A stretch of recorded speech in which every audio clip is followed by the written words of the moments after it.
Elf Kingdom, Game of the World Tree. In the Elf Kingdom, the War of Gods 1000 years ago caused the fall of the World Tree. In a world where true gods rule, the fall of the elven civilization came soon after. 1000 years has passed, the new World Tree is now reborn. Yggdrasil, the mother of nature, the goddess of life, the great ruler of elves, armed with the ability to connect to the internet on the blue planet. He now must rely on players from the blue planet to help his goal of reviving the past glory of the elves and the World Tree. Chapter 1. Reborn as the World Tree. Do humans really have a soul? If so, what exactly is the world like after death? Is there still consciousness? While alive and well-fed, Yufu often pondered this question. And the answer she got each time was pretty much consistent that she definitely must be too full and bloated. But when Yufu finally had the opportunity and time to verify this question, she became somewhat bewildered. This is a dark world.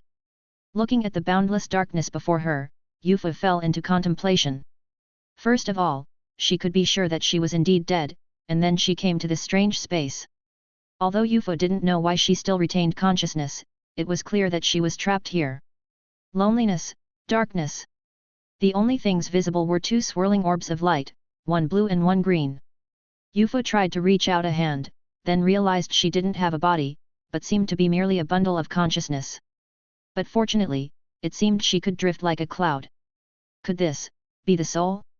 The thought suddenly sprang to Yufu's mind. After contemplating for a moment, Yufu tentatively drifted towards the two swirling orbs of light. The green one was large, its light flickering, giving Yufu a sense of wonderful mystery. The blue one was small, its swirling soft, making Yufu feel an incredible closeness. After thinking for a few seconds, Yufu decided to first make contact with the latter. However, just as Yufu was trying to touch it, countless faint prayers suddenly echoed in the space. The voices were ethereal, soft, and holy, seemingly possessing a strange power that involuntarily calmed one down. Yufu was astonished and turned her attention to it, finding that the sounds seemed to be coming from the green orb. The prayers were intermittent, in a language Yufu had never heard before, but it gave her a wonderful sense of beauty. Yufu couldn't understand the content, but she could feel the myriad of sadness and despair contained in the voices. Curiosity overcame everything. As if possessed, Yufu shifted her attention and touched the green orb. The moment Yufu touched the orb, the whole world suddenly changed. Her consciousness momentarily plunged into a daze, as a massive amount of information burst forth. Yufu felt her vision go dark, and then countless images emerged in her consciousness. A vast and ancient land. A mysterious seed falling from the sky. An exotic giant tree breaking through the soil. Beautiful figures born from the tree. Elves. Seeing the figures often seen in past lives' magical RPG games, the thought flickered through Yufu's mind. Before Yufu could think further, the green orb exerted a strong suction force, pulling her in instantly. Catching an appropriate soul. Conditions met, initiating the awakening ceremony of the World Tree. In a blur, Yufu heard unfamiliar voices. It was a strange language, but Yufu was surprised to find that she could understand it. As the voice fell, light suddenly filled Yufu's vision. Yufu found herself in a world surrounded by countless green photons. They were numerous swirling green orbs, splendid and dreamy, indescribable in words. What's happening? Yufu was stunned. Beginning soul fusion, initiating World Tree Heritage Ceremony. The voice rang out again, and afterwards, countless particles began to stream towards Yufu's body. Yufu felt waves of powerful and mysterious forces entering her body, accompanied by numerous pieces of information. And with the fusion, Yufu felt her senses becoming increasingly clear, and the mysterious prayer voices resounded again, becoming clearer as well. As the photons fused, Yufu's consciousness also began to emanate a holy radiance, with pale green energy continuously gathering until it devoured the entire space. In the last second, Yufu heard the unfamiliar voice again. Fusion successful. Welcome back to the new World Tree of Sedge's continent. Lady Eve Yggdrasil. When consciousness became clear again, Eve fell into contemplation. He was no longer in that odd space, instead, he seemed to have arrived in a world brimming with vitality. Tall mountains rose and fell in the distance, surrounded by dense forests. If one ignored the various plants in the forest that were clearly different from those on Earth, Eve might have thought she had arrived in a primeval forest. However, both the forest and the mountains were far too miniature. This feeling was strange, as though she was in a scene from an Ultraman show, or had come to a land of tiny people, with Eve feeling as though she was overlooking everything. The mountains were miniature, the forests were miniature, even the flock of birds in the sky were like flies. Moreover, her field of vision was very peculiar, a 360-degree view without blind spots, something unimaginable in her previous life. With a slight shift of attention, Eve saw a palm-sized lake not far away. The lake shimmered with clear waves, crystal clear, clearly reflecting her image. Vigorous roots, a massive and towering body, and branches that blocked out the sun and sky. Combining the information that had just flooded into her mind, Eve quickly arrived at an answer. World Tree. World Tree Yggdrasil. It was known as the source of nature, the mother goddess of elves, the miracle of life.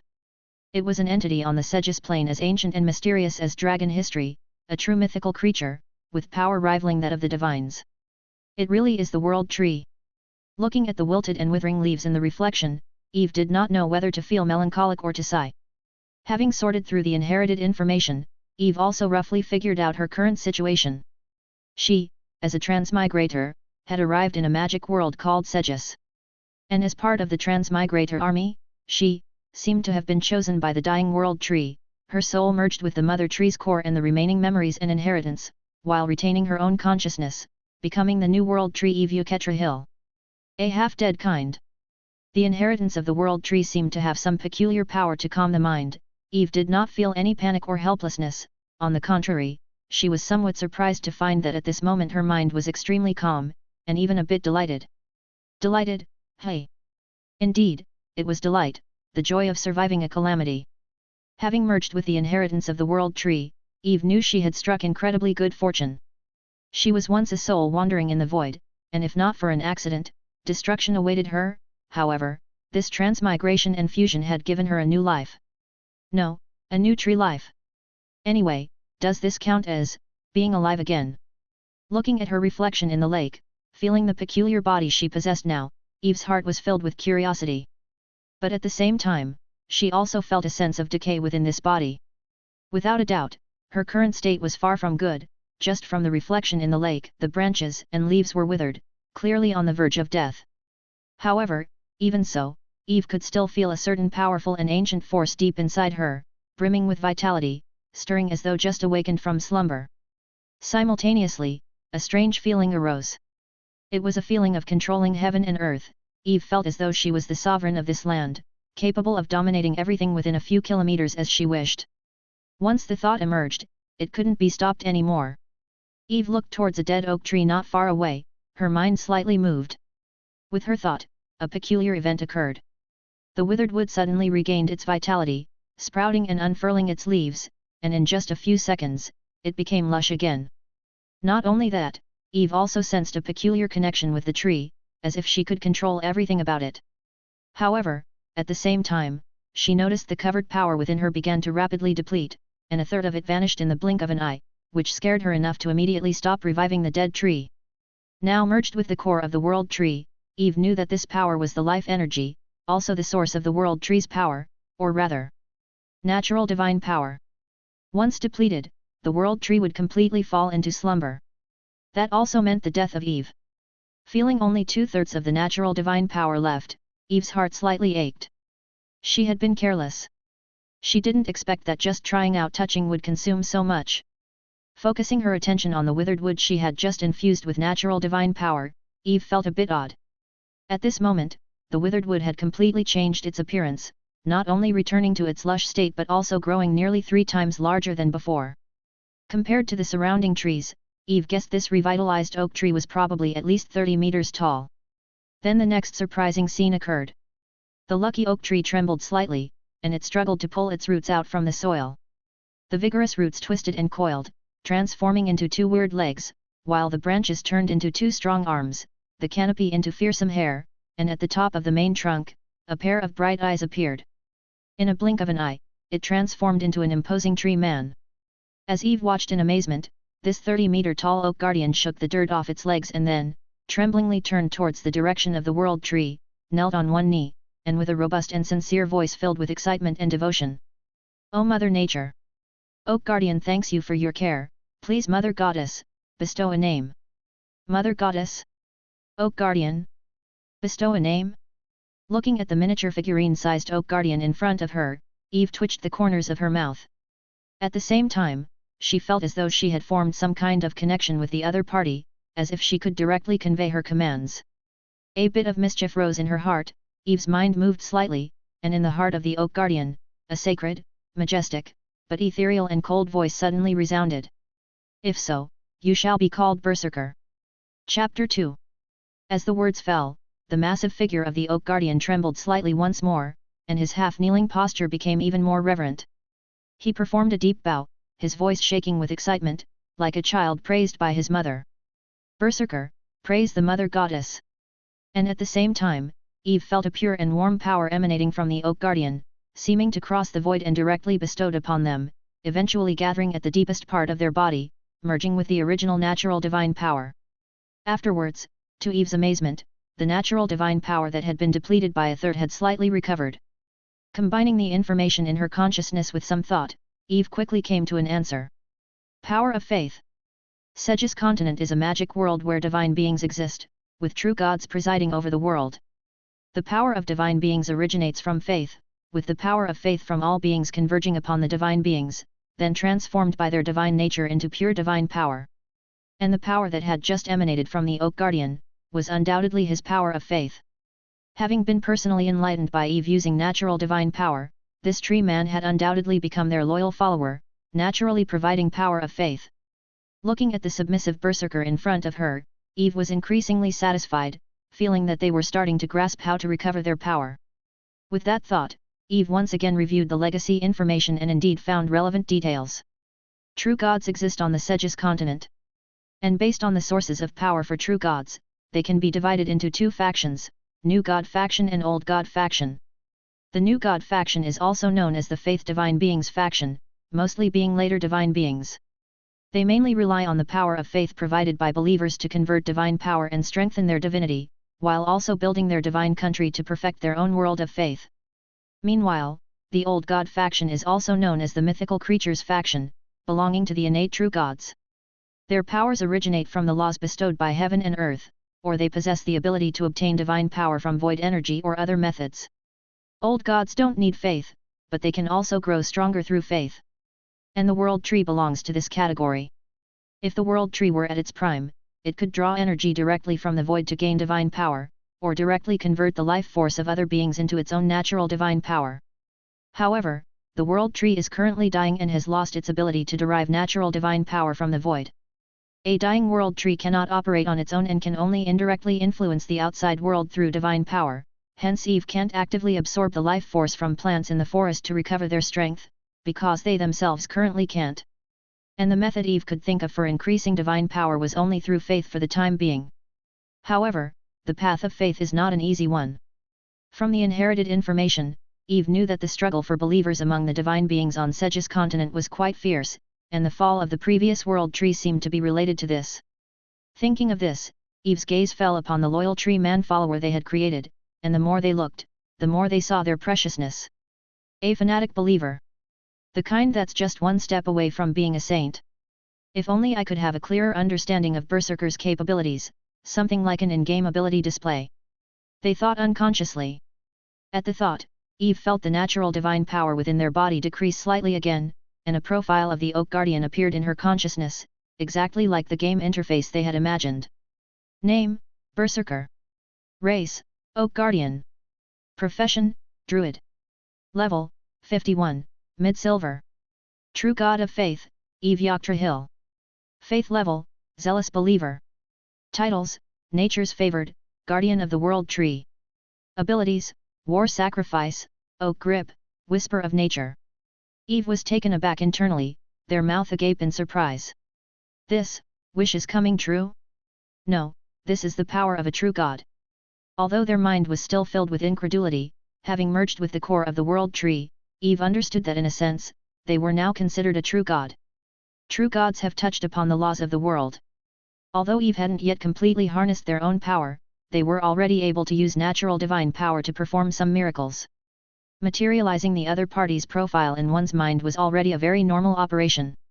But even so, feeling that diminished divine power, Eve still felt a sense of loss. They felt like a CEO of a company on the verge of bankruptcy.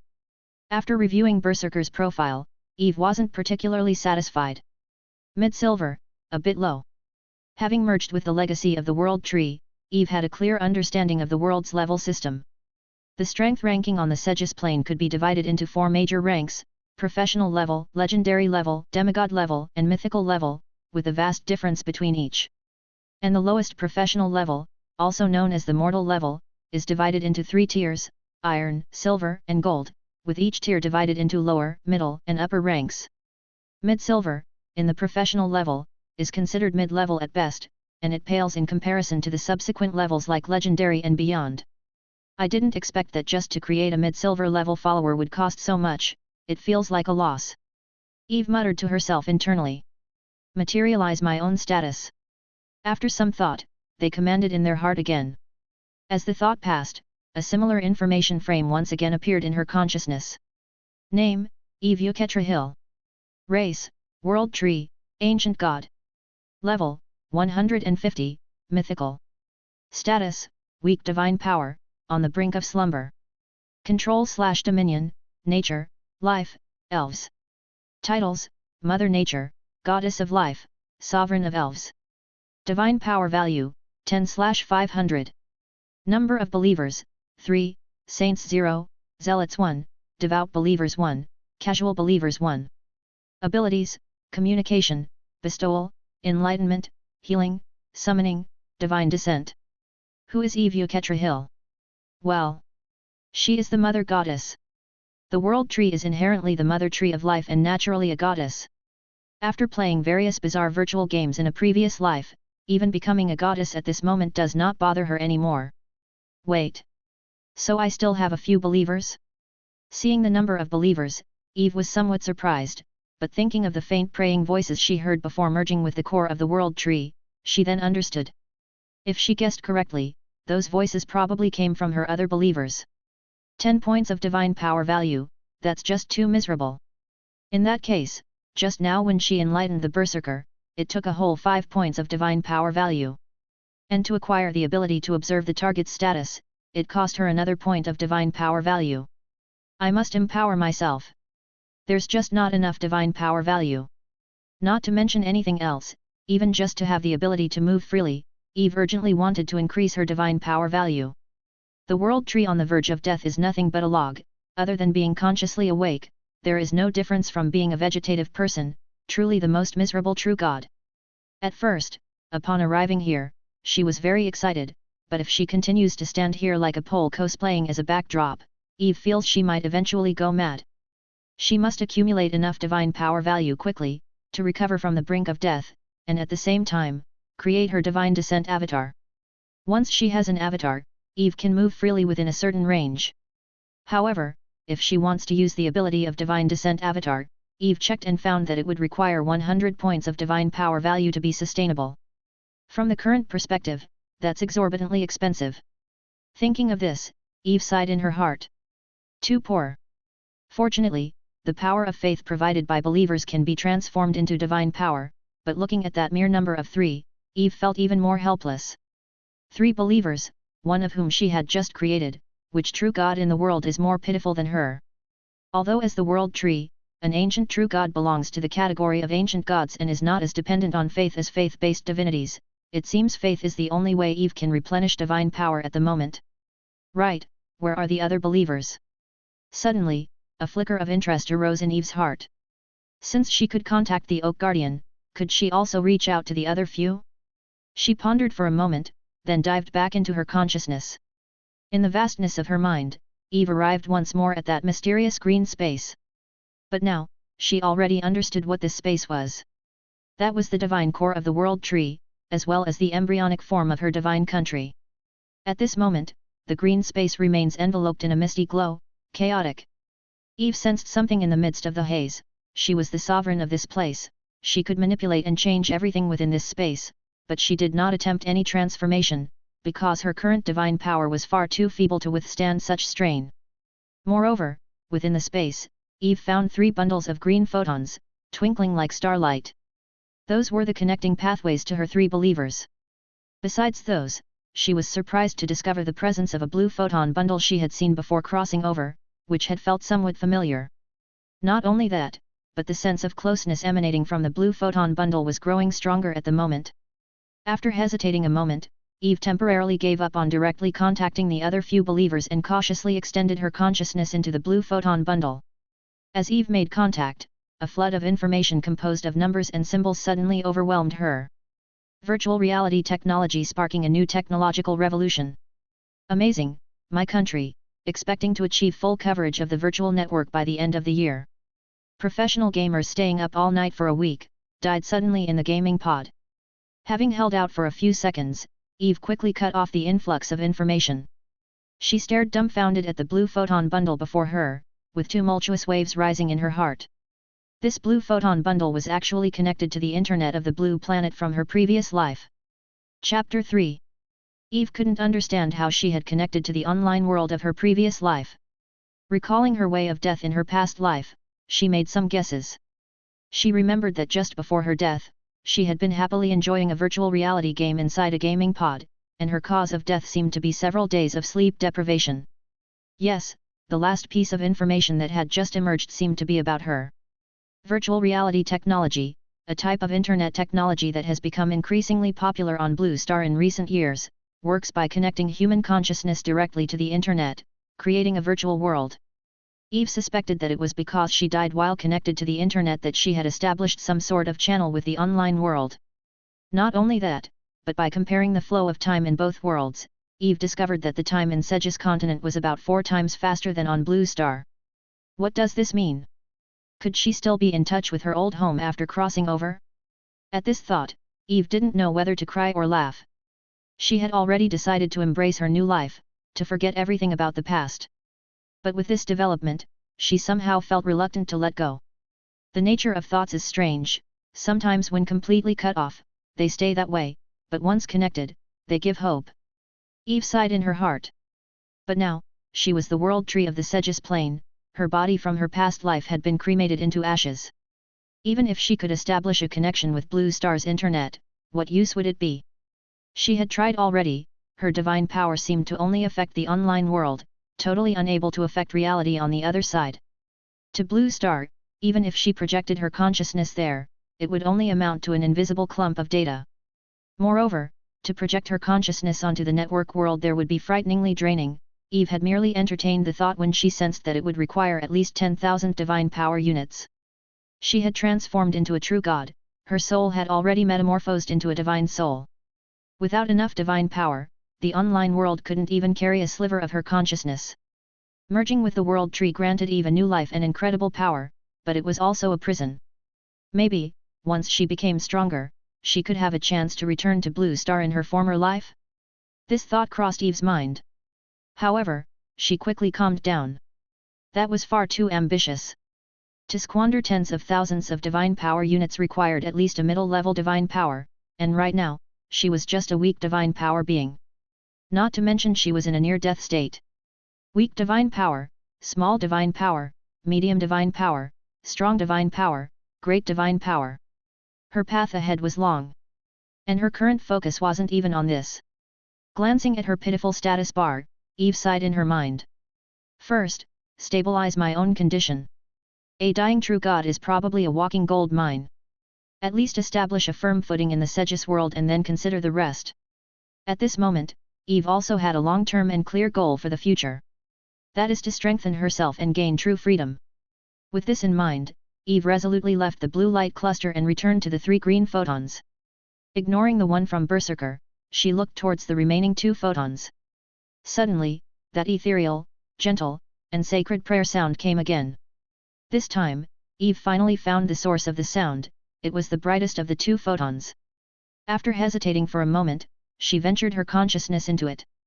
Accompanied by a mystical feeling of weightlessness, Eve felt her vision elevate continuously, and the space around her began to blur.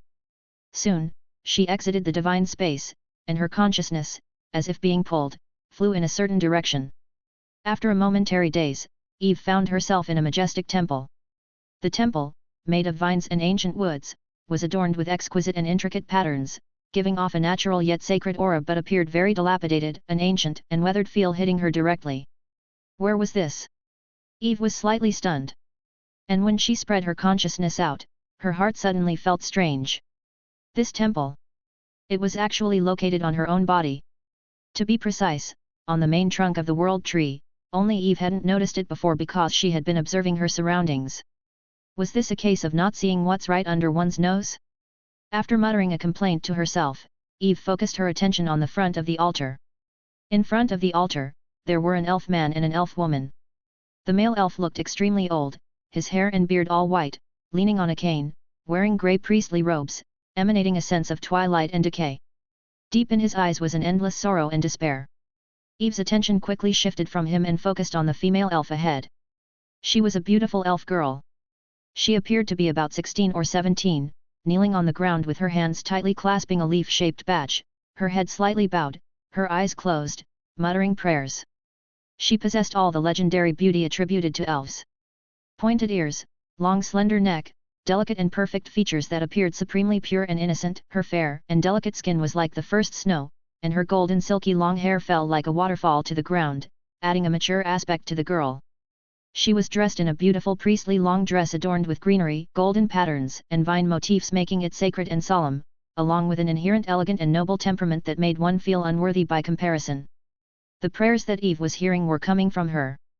The instant Eve saw the elf girl, relevant information about her suddenly surfaced in Eve's mind. Name, Alice Wind. Race, elf. Profession, natural priest. Level, 23, black iron middle rank. True God of Faith, Eve Yggdrasil. Level of Faith, devout believer. Title, natural saintess. People love beautiful things. Seeing that her only devout believer was such a pure and beautiful elf girl, Eve's initial feeling of loss instantly dissipated by half. As for the other one, he was the only shallow believer. The information showed that the elderly male elf was named Samir Wind, a 30-level natural priest and druid.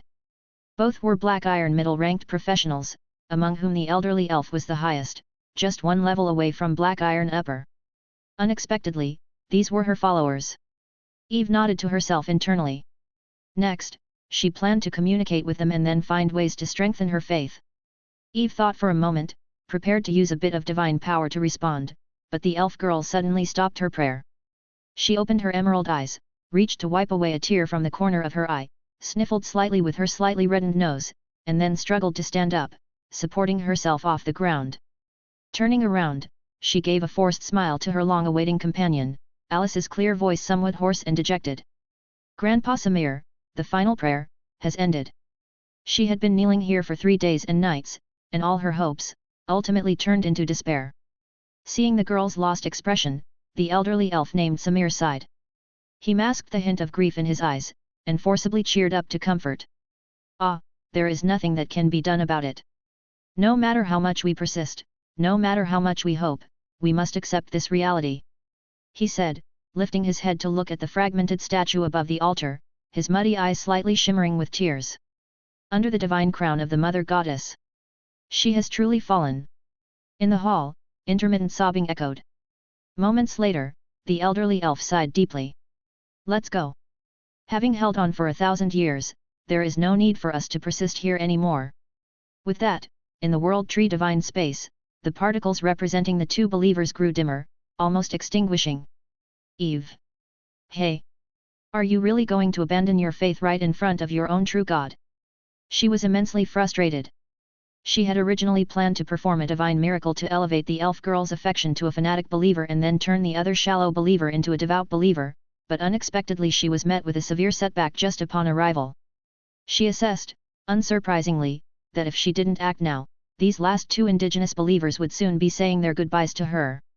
Stay calm, she had just inherited the divine position, and all beginnings are hard, but she still had the loyal berserker. After comforting herself a bit, Eve decided to bear the pain and prove her existence using divine power, but suddenly she had a change of heart, temporarily suppressing her original plan. Scanning her consciousness towards a certain distant direction, Eve gradually calmed down. Divine power was still too precious. What a coincidence, just as drowsy, someone brought a pillow. It seems there is now a more efficient and cost-effective trickery method. Chapter 4. In the depths of Elf Forest, a hunting team composed of half-beast mercenaries was carefully weaving through. Hurry up! You useless trash! If you let the target escape, don't even think about getting your share this month. The team leader, Stone, was holding a club made of beast bones and cursed viciously. After kicking one of his subordinates in the butt, Stone turned around, his originally sinister expression instantly dissipated, grinning as he looked towards the towering world tree in the distance, but his sharp teeth and ugly face made him look particularly ferocious. He, the priest is right, as long as we wait near the world tree, we'll definitely catch those stupid long ears. Thinking of the possible spoils to come, Stone grew even more anticipatory. Ever since the War of the Gods 1,000 years ago, when the Mother Nature who was the main god of elves perished, the world tree withered and decayed, the elf clan lost the true god's blessing, plummeting in racial strength. And as the most beautiful and graceful race on the Sedge's continent, with their long lifespan, elves have been hot commodities for slave trading over the past 1,000 years. A young female elf can sell for an exorbitant price in the human world. Even adult male elves are in high demand in the upscale slave markets. The tribes of half-beasts living on the edges of elf forest have grown wealthy by capturing elves to sell them into the human world. Stone is no exception, he has already hunted more than 10 elves, and even if counting the half-beast royal family, he could be considered a wealthy man within the entire tribe. After this job, I'm going to propose to Billow, then buy a property in the City of Chaos and bid farewell to the barbaric mercenary life for good. This is what Stone was gleefully thinking in his mind. Boss, we've found the targets, 2 in total. One is female, definitely top-notch. No. She's the finest. Suddenly, the excited voice of a scout came from ahead. Stone was invigorated in spirit, and instantly gripped his wolf fang club. Idiots! Draw your weapons. Let's quickly surround them, be careful not to expose ourselves, anyone who messes this up, I'll smash his head. Alice and her companion had left the nature temple, silent all the way. The elf girl looked back at the withered giant tree, her eyes reddening. This was their last worship. Every time, she hoped to awaken the mother goddess, but each time, there was only disappointment.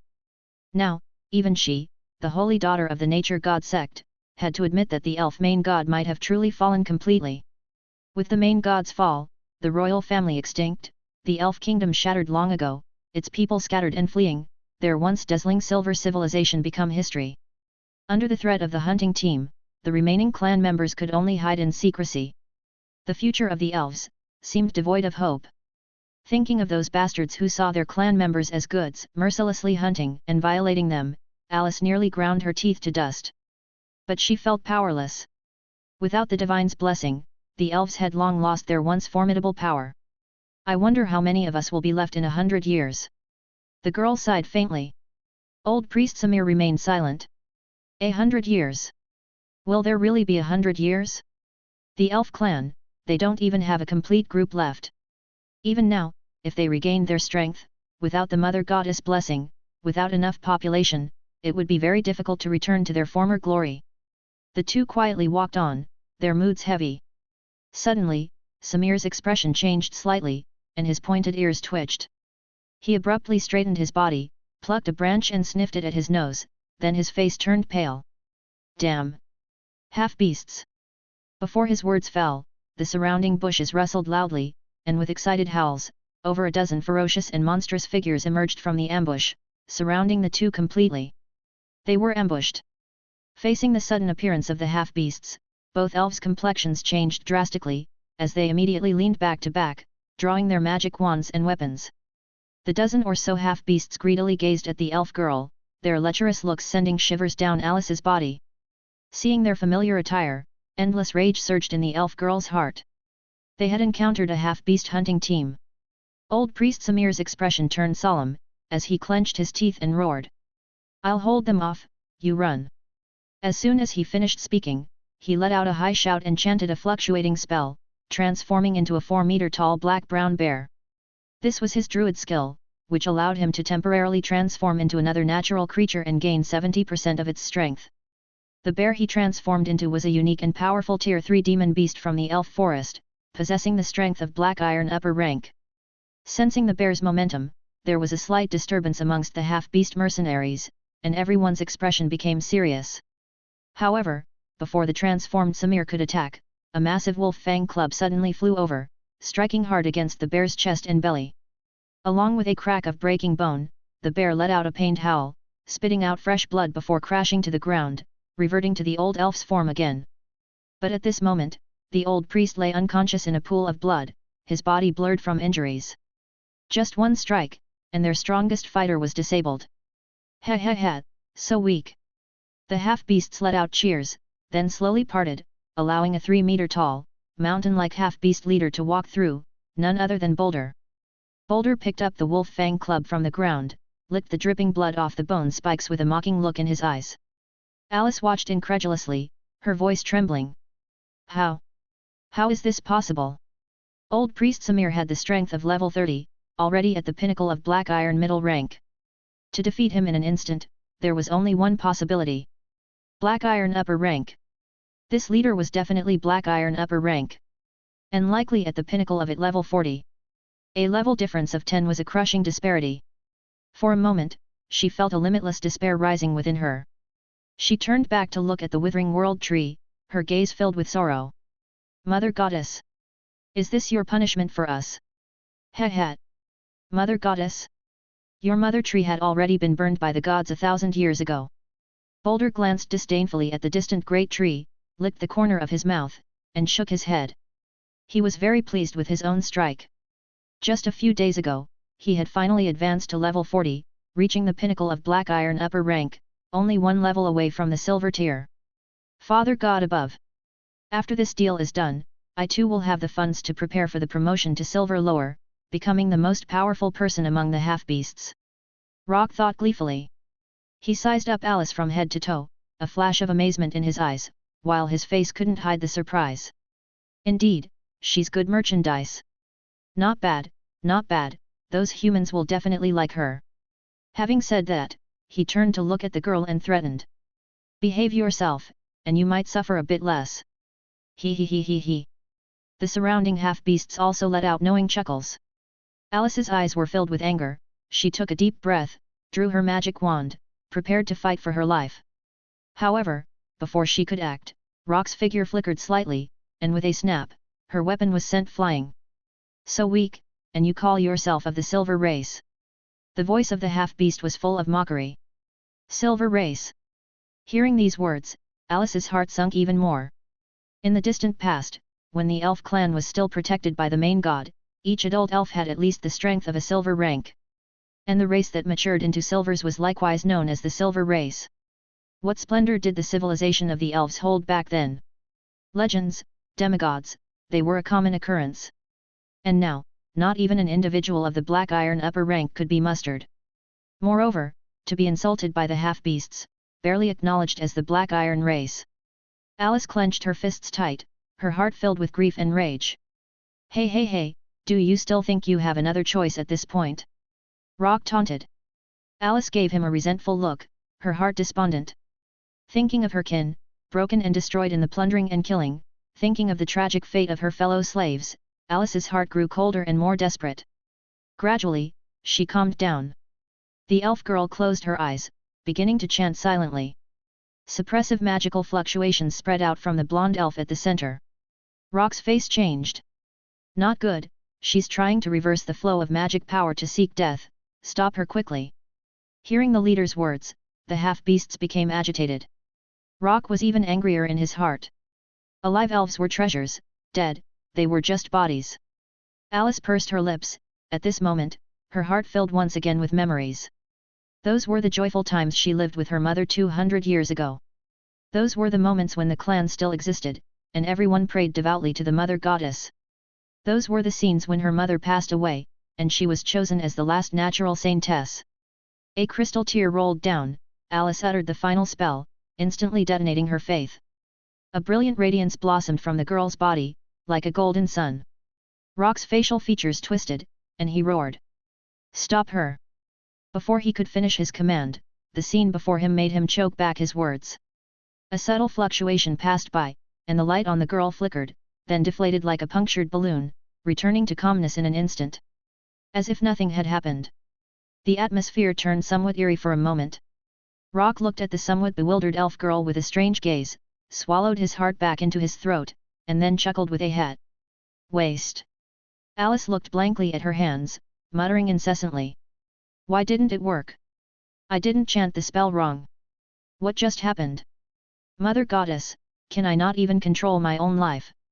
Watching the dazed elf girl, Rock breathed a sigh of relief, then motioned to his left and right with a mumble. Tie her up. Be careful not to hurt her. After he finished speaking, his underlings did not move. Rock frowned. What are you standing around for? Get to work. The half-beasts still did not move, instead they all looked at Rock with terror, retreating constantly. What are you doing? Rock's expression sank slightly, truly a bit angry, with rage steadily rising. A burly half-beast stared dumbfounded behind Rock, swallowing a mouthful of saliva, then extended trembling hands, with a somewhat hoarse voice. Boss, behind you. Behind? Rock's brow furrowed. A cool breeze carrying the scent of soil blew from behind, a vast shadow covering everyone. Rock's heart skipped a beat, a vague unease spreading in his chest. Muttering under his breath, Rock turned around warily. His expression froze instantly. Behind. A 30-meter-tall giant tree man stood there with an icy gaze. The robust body blocked out the sun, the immense pressure making the air seem stagnant. Looking at that terrifying figure, Rock's pupils shrank slightly. His eyes widened in horror, and with a voice dry and incredulous, he uttered. Oak. Oak Guardian. Berserker's indifferent gaze swept over, his voice cold, without a hint of emotion. What did you just say? Chapter 5. Oak Guardian. For the sentient beings of the elf forest and its surrounding areas, the significance of these legendary sacred creatures is crystal clear. 1,000 years ago, during the existence of the elf kingdom, it was the pinnacle of the silver civilization. At that time, the elf main god reigned supreme over the world. And the Oak Guardians were his followers, with a status equivalent to that of the angels who serve the divine. At the height of the elf main god's power, he commanded an army of 100,000 natural army, all composed of powerful Oak Guardians. Even the weakest Oak Guardian possessed silver-level strength. Witnessing this colossal creature in front of him, which rivaled the size of a dragon, Panstone's heart surged tumultuously. Feeling the overwhelming magic pressure, his mind went blank. How is this possible? Weren't the Oak Guardians all supposed to have died along with the fall of the elf god? Could he be mistaken? He rubbed his eyes, but everything in front of him confirmed it was not an illusion. Looking at the towering tree man, Panstone felt his whole body shivering. No. It can't be wrong, he had seen this figure countless times in the tribe's wall paintings, he could not be mistaken. This is definitely an Oak Guardian. A follower of Mother Nature. How is this possible? Panstone, not particularly high in intelligence, found his mind struggling to keep up. However, one thing was clear, the appearance of the other party wasn't to invite them to a meal. He's going to kill us. A sense of instinctive crisis engulfed his heart. Run! Panstone murmured, then as if suddenly jolted awake, bellowed. Run for your lives! After shouting, Panstone didn't even bother to grab his wolf fang club, he turned tail and bolted. What a joke! An Oak Guardian with at least silver-level strength, 10 of him wouldn't stand a chance. Even if the high priest of the tribe came, it would likely be futile. A group of half-beast mercenaries were already stunned, they opened their mouths, then as if by mutual agreement, turned and scattered like birds and beasts, desperately starting to run. At this moment, the idea of hunting was furthest from their minds, their only thought was to flee for their lives. As Panstone ran, his mind became more chaotic and fearful. Why would there still be Oak Guardians? The crown had clearly fallen, a known fact all across the Segis continent.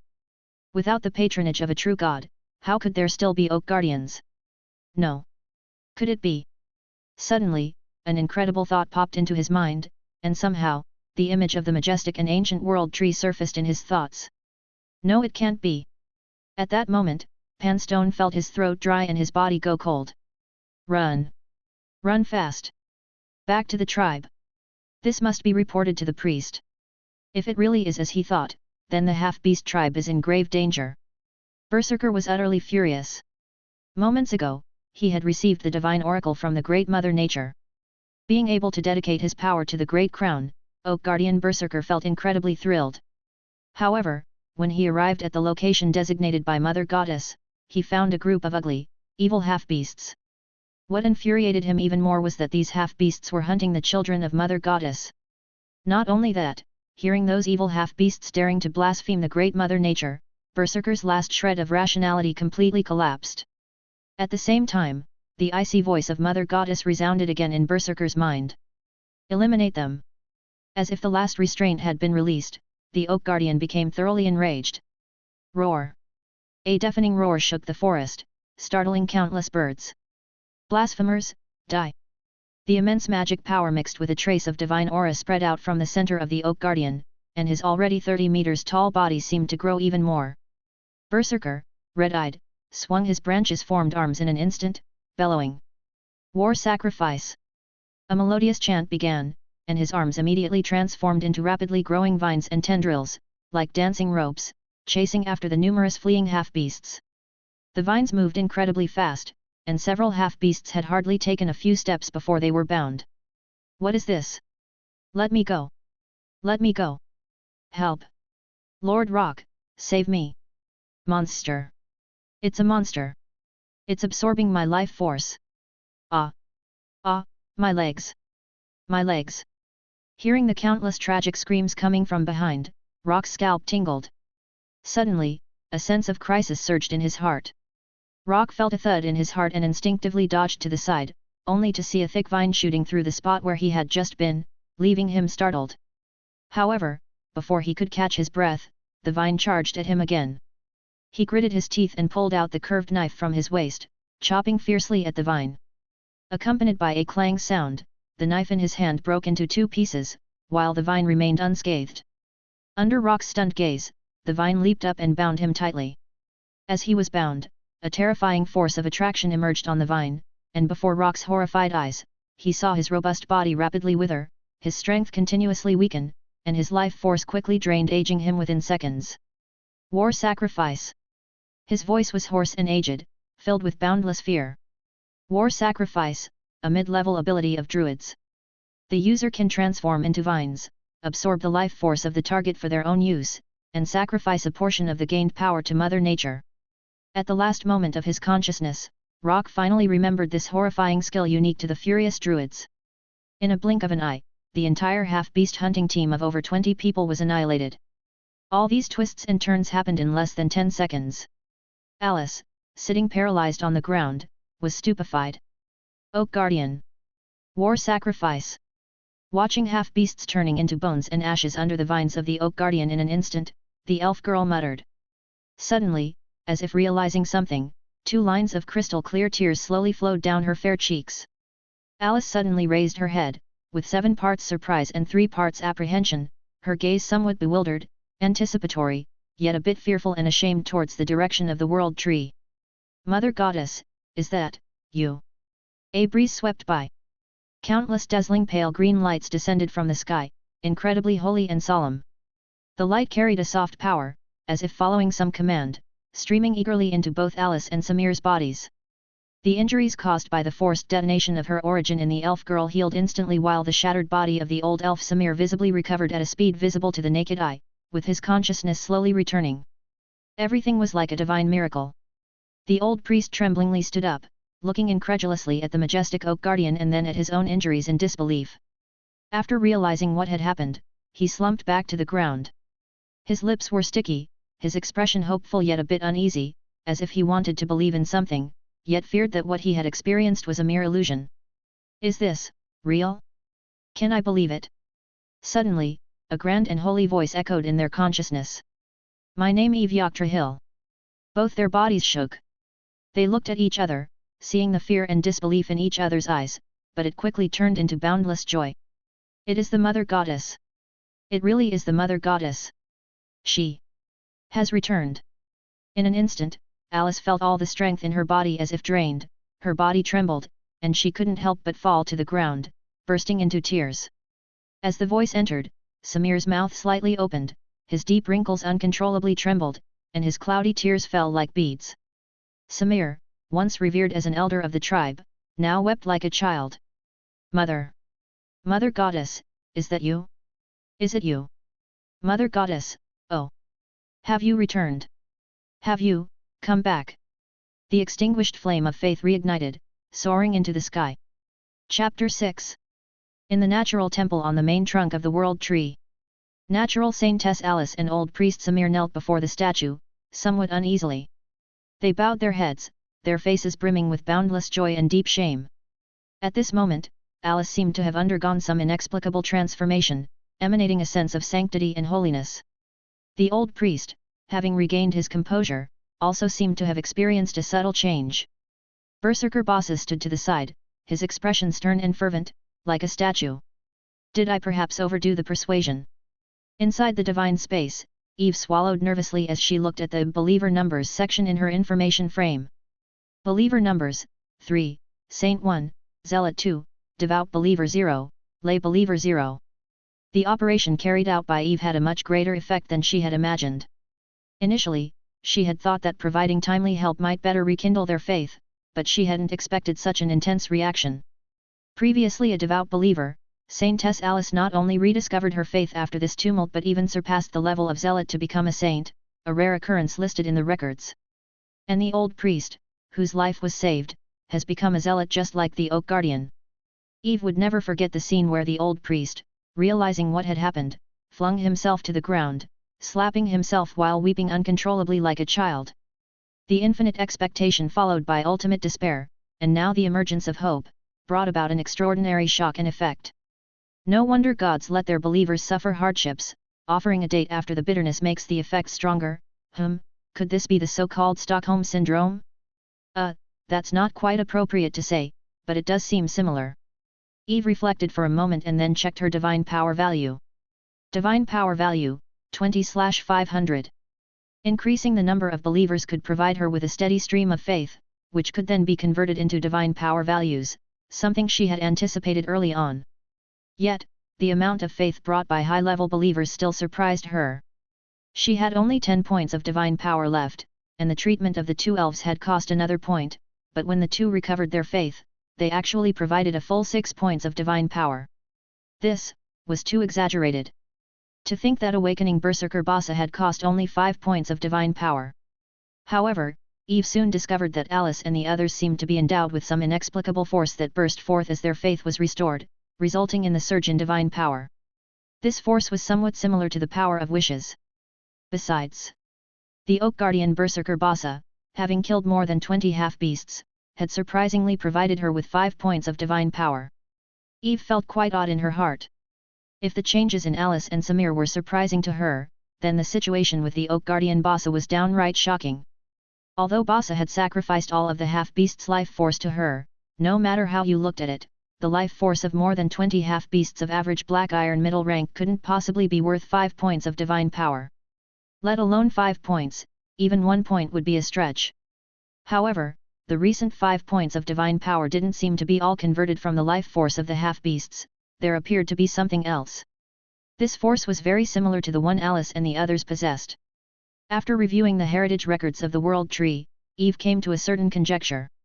These half-beasts, perennial hunters of elves, bore the accumulated resentment of countless elves. As the elf main god, exterminating them satisfied the wishes of those lost souls. The stronger and more intelligent the creature, the stronger its resentment after death. And elves, being long-lived and intelligent creatures innately aligned with magic, the resentment produced by the deaths of countless elves over millennia was no small sum. Resentment is also a form of spiritual energy, akin yet distinct from the power of faith. The ownerless resentment and souls would fall into the netherworld with the death of creatures. In killing these hunters, Eve was fulfilling the duty of the elf main god, and so the accumulation of years of resentment transformed into gratitude, rising as the power of faith and eventually crossing the void to reimburse Eve's divine power. Not only that, even within the power of faith provided by the two priests, there was a trace of elven resentment. This brought a great surprise to Eve. That is to say, apart from growing my faith, I can also eliminate the enemies of the elves, restore the glory of the elf race, gain the recognition of lost souls, and thereby swiftly recover my strength. Not only that, the skill of war sacrifice seems to have great potential as well, indirectly providing me with power. Eve reached such a conclusion. However, she soon felt it was somewhat futile. The enemies of elves that I can deal with, to speak directly, most should belong to the hunting squads, and in reality, the number of these squads is limited. Even if I were to wipe them out entirely, I likely couldn't recover much vitality. As for the indirect ones, and the true culprits, I am powerless to confront them now. In addition, while the resentment of these undead seems abundant, it's actually quite limited. I estimate it might be abundant only in the early stages to feed back into me. Relying solely on the resentment of the undead, I'm afraid at most it would just allow me to escape death's brink. To restore the elf race's glory, I must have many helpers, that is to say, I must gather the remaining elves. Moreover, to indirectly obtain strength through the sacrificial rites of war by my believers, this too requires a substantial number of followers to accumulate. This number, I'm afraid, has to be counted in tens of thousands, and possibly could be tens or even hundreds of millions.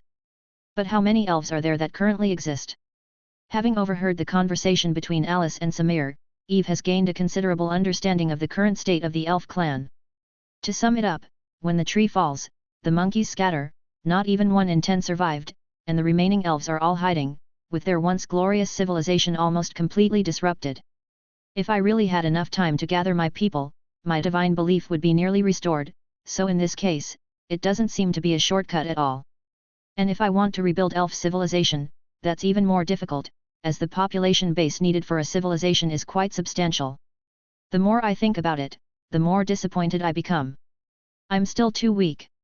If it were the world tree in its heyday, I wouldn't have to worry about the population issue, I could have directly used divine power to create primordial elves.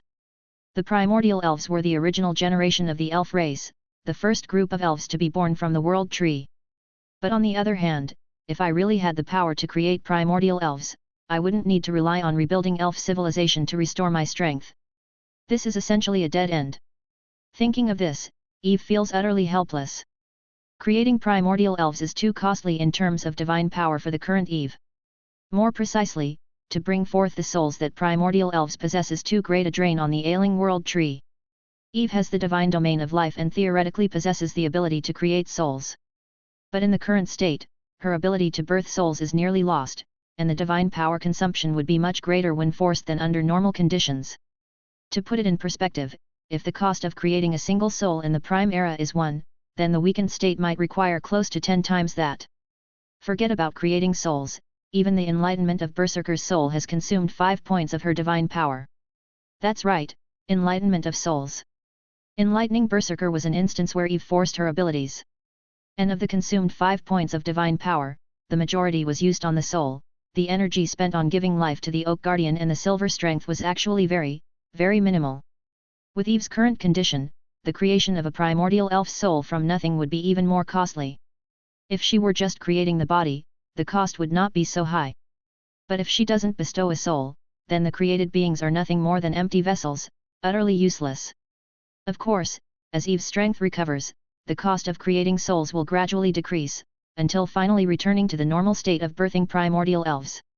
At that time, birthing souls would not even cost 1 point of divine power. But that is too far away, Eve can't wait. This is, in fact, a matter of time and efficiency. Could it be that I can only slowly gather my people and restore faith to enhance my strength?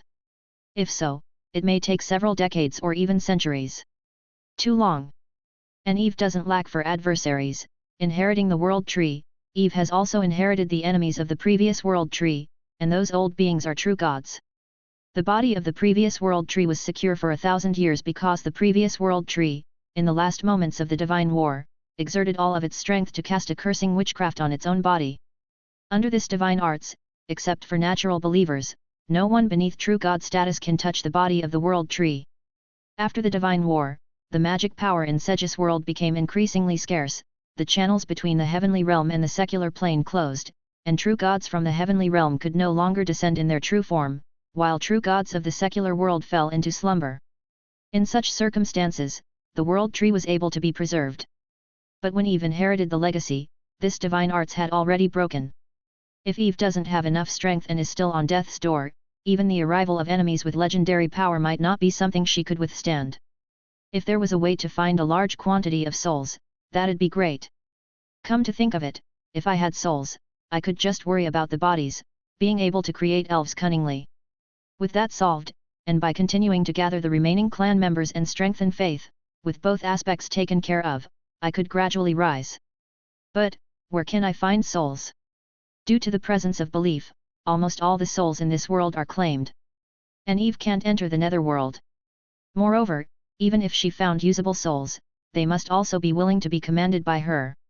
This is too difficult. Eve, thoroughly bored, surfs the internet in the divine space, lamenting. Wait a minute. Suddenly, as if struck by an association, her consciousness quivers, thoughtfully staring at the network channel of Blue Star. There might actually be a way. Chapter 7. Eve fell into deep thought as she beheld the orb of light symbolizing the Blue Star network world. Lacking a soul, is it? She felt her divine nature pulsating intensely, as if it were the heart from a previous life. Then, could the consciousness of humans be viable? At this moment, she suddenly had a bold idea. Blue Star's virtual reality technology had developed rapidly, and connecting consciousness with the network had become the main gameplay of new online games. Given that, could she, through the network channel, borrow the consciousness of humans from Blue Star? Exactly. She could completely connect to human consciousness from Blue Star through the network channel, and then, via the body created by the World Tree, incarnate, to achieve another kind of elf birth. Other true gods might not be able to do this, but she, endowed with the most unique life priesthood and the coordinates of the Blue Star network, could. She could totally develop a game on the Blue Star network, allowing humans to descend into this world as players. Moreover, in this way, there's no need to fear death, because humans are just using the World Tree to achieve a connection between consciousness and the elf body. Their souls still reside on Blue Star, and once the body dies, their consciousness would disconnect and they would awaken back on Blue Star without any danger to their lives. With this method, she could completely create a fearless player army to rebuild the elf civilization.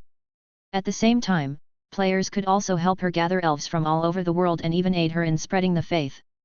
Thinking up to here, Eve felt more and more excited.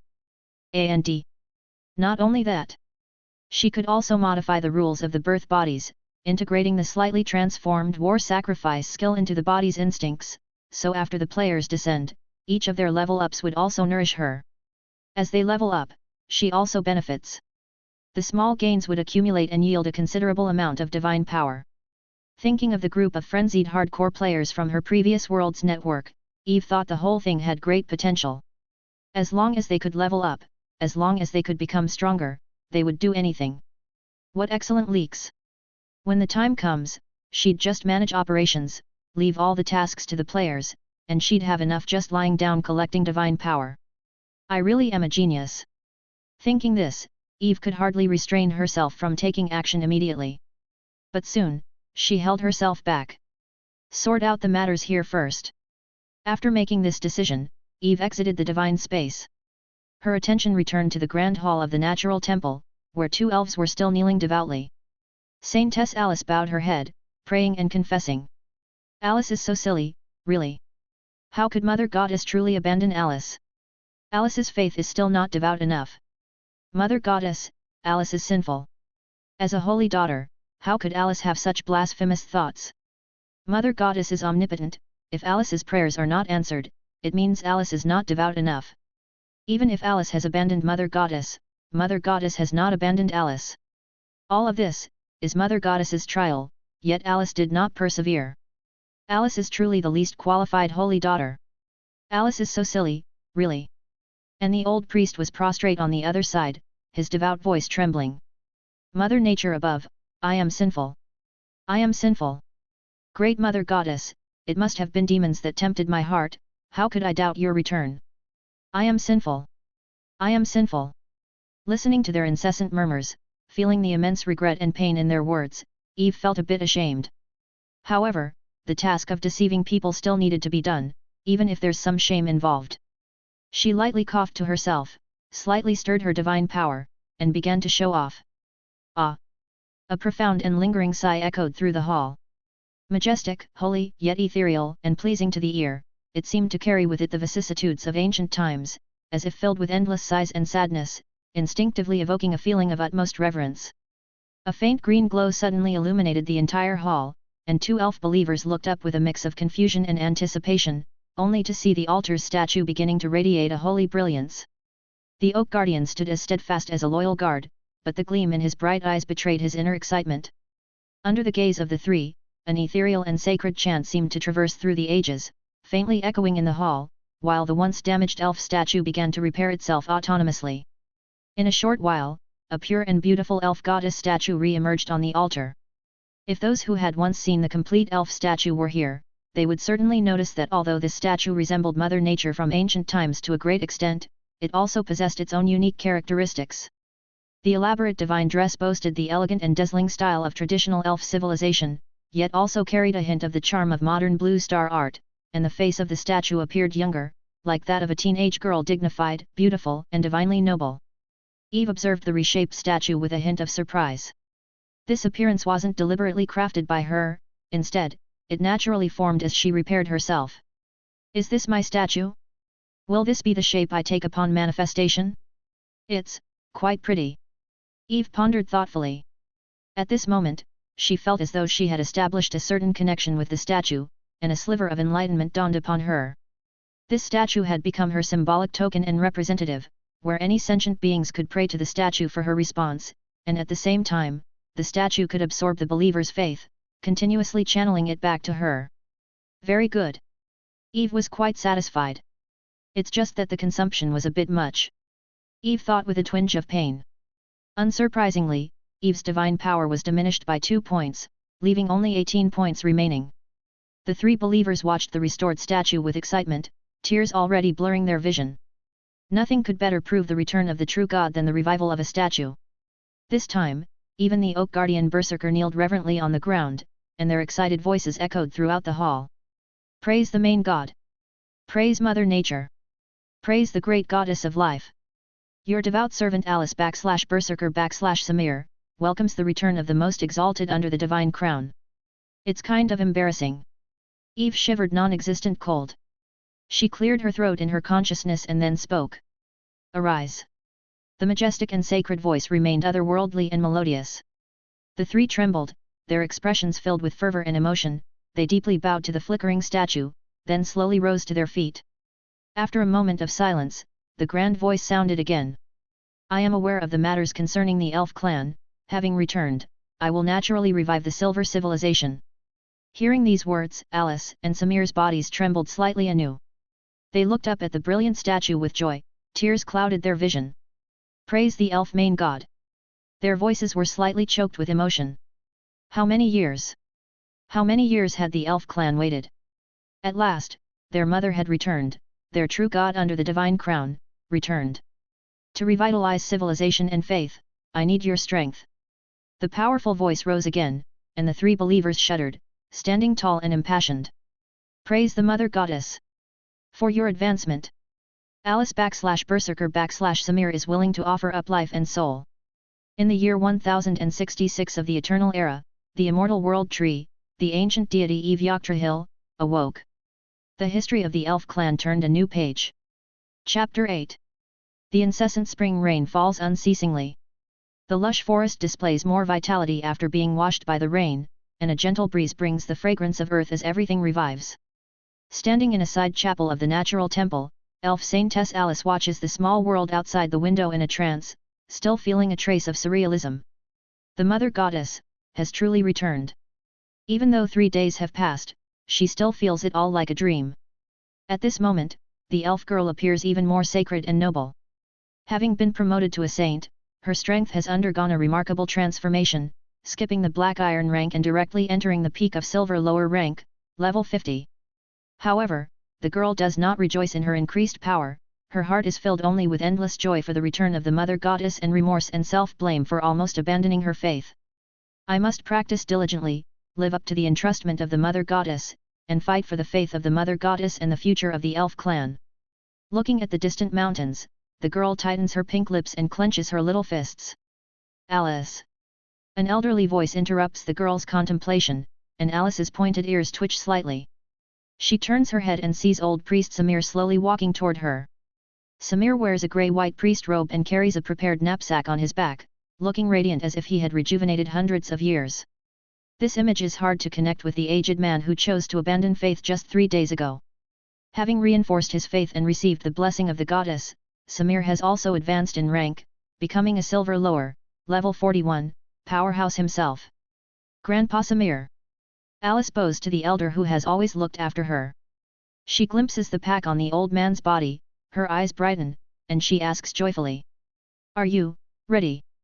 Samir nods his head and turns around, looking toward the direction of the main hall, his expression fervent. The Mother Goddess needs to gather our people. Right now, I'm probably the only one who can contact those remaining kin. 3 days ago, Mother Nature Yggdrasil issued the first divine decree, to regather the elf clan members. And among them, Samir was the most suitable for this task. After speaking, his expression turned sorrowful again. For the Mother Goddess, for the elf clan, and for my own sins, I am ready.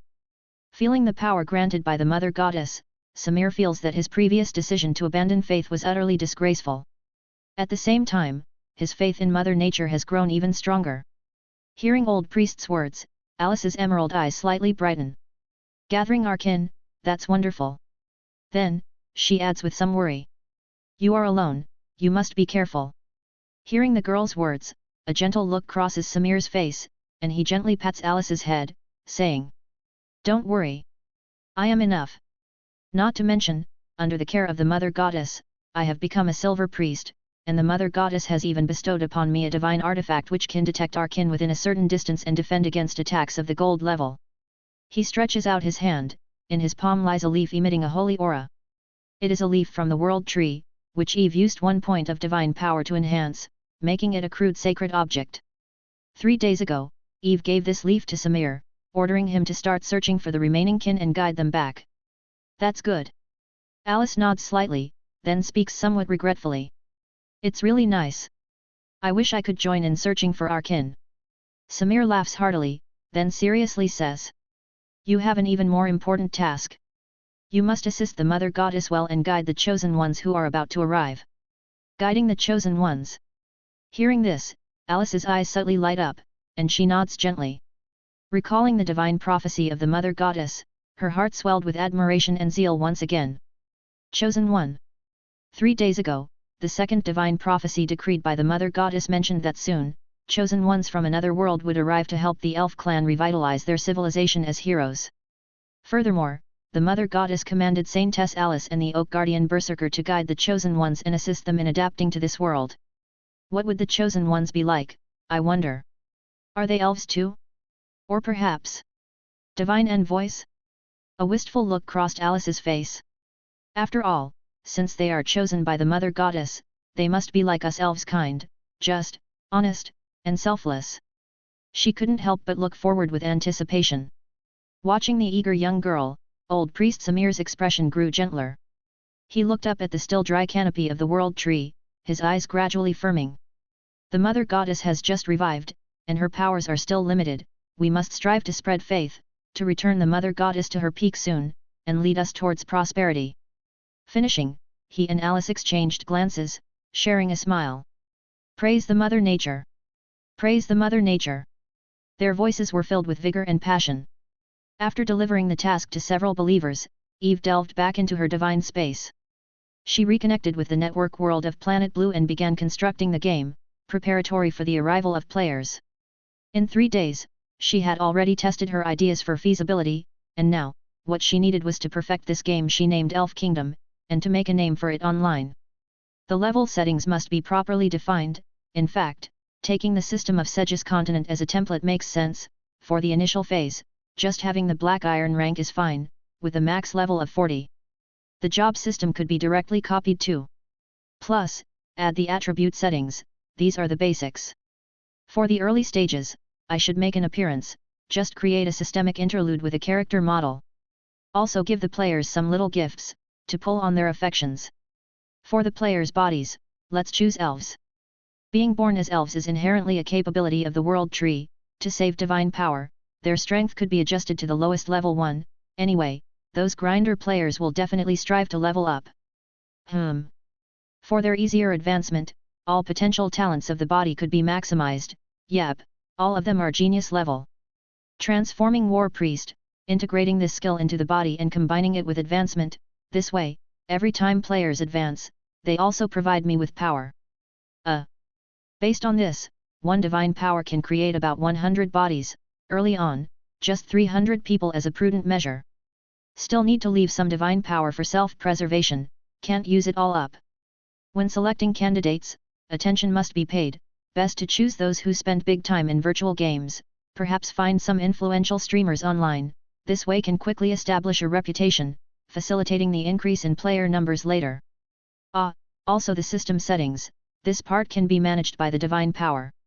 Restricting the activity range of the born players, this way I can easily revive bodies upon their death, meanwhile replacing their bodies and reclaiming any residual power, making them start from level 1 and work for me again. As for experience points, rely on body state detection, display it in some form of quantification. Game script. This can refer to some online materials. The theme is the rise of the elf clan. Also, the publicity animation, this really needs to be well made.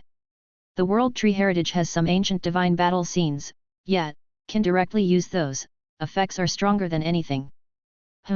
As for background music, Elk Clan seems to have many classics, use Alice as the cover, those beasts like cute girls, add some handsome guys too, to attract female players. Different time flow between the two worlds, this can be a major highlight. How to promote this? Right, just tell them we adopted black technology, the thought acceleration technology. Game time is 4 times that of reality. Haha, I'm truly a genius. Unknowingly 3 days passed, and with the help of divine power, a massive game gradually took shape. Finally got it down. Looking at her creation, Eve was immensely satisfied. At this moment, her original 20 divine power points had dwindled to just 11. Operating across networks still consumes a great deal. As for the game's beta test time, let's set it to 1 week from today on Blue. Find out in 7 days how many people can be swindled. Eve assessed her condition, making her judgment. Next, it was time for publicity. Again by manipulating the Blue's network with divine power, Eve stealthily established a company named World Tree Black Technology Co., Limited, registered Elf Kingdom as a virtual reality game, and then threw the promotional video online. Next, just wait for the promotional video to ferment, and welcome the first batch of players. Chapter 9. Li Mu, male, 22 years old, average looks, average family background, just an ordinary college student from Tianchao. However, he has another identity, a virtual reality game streamer.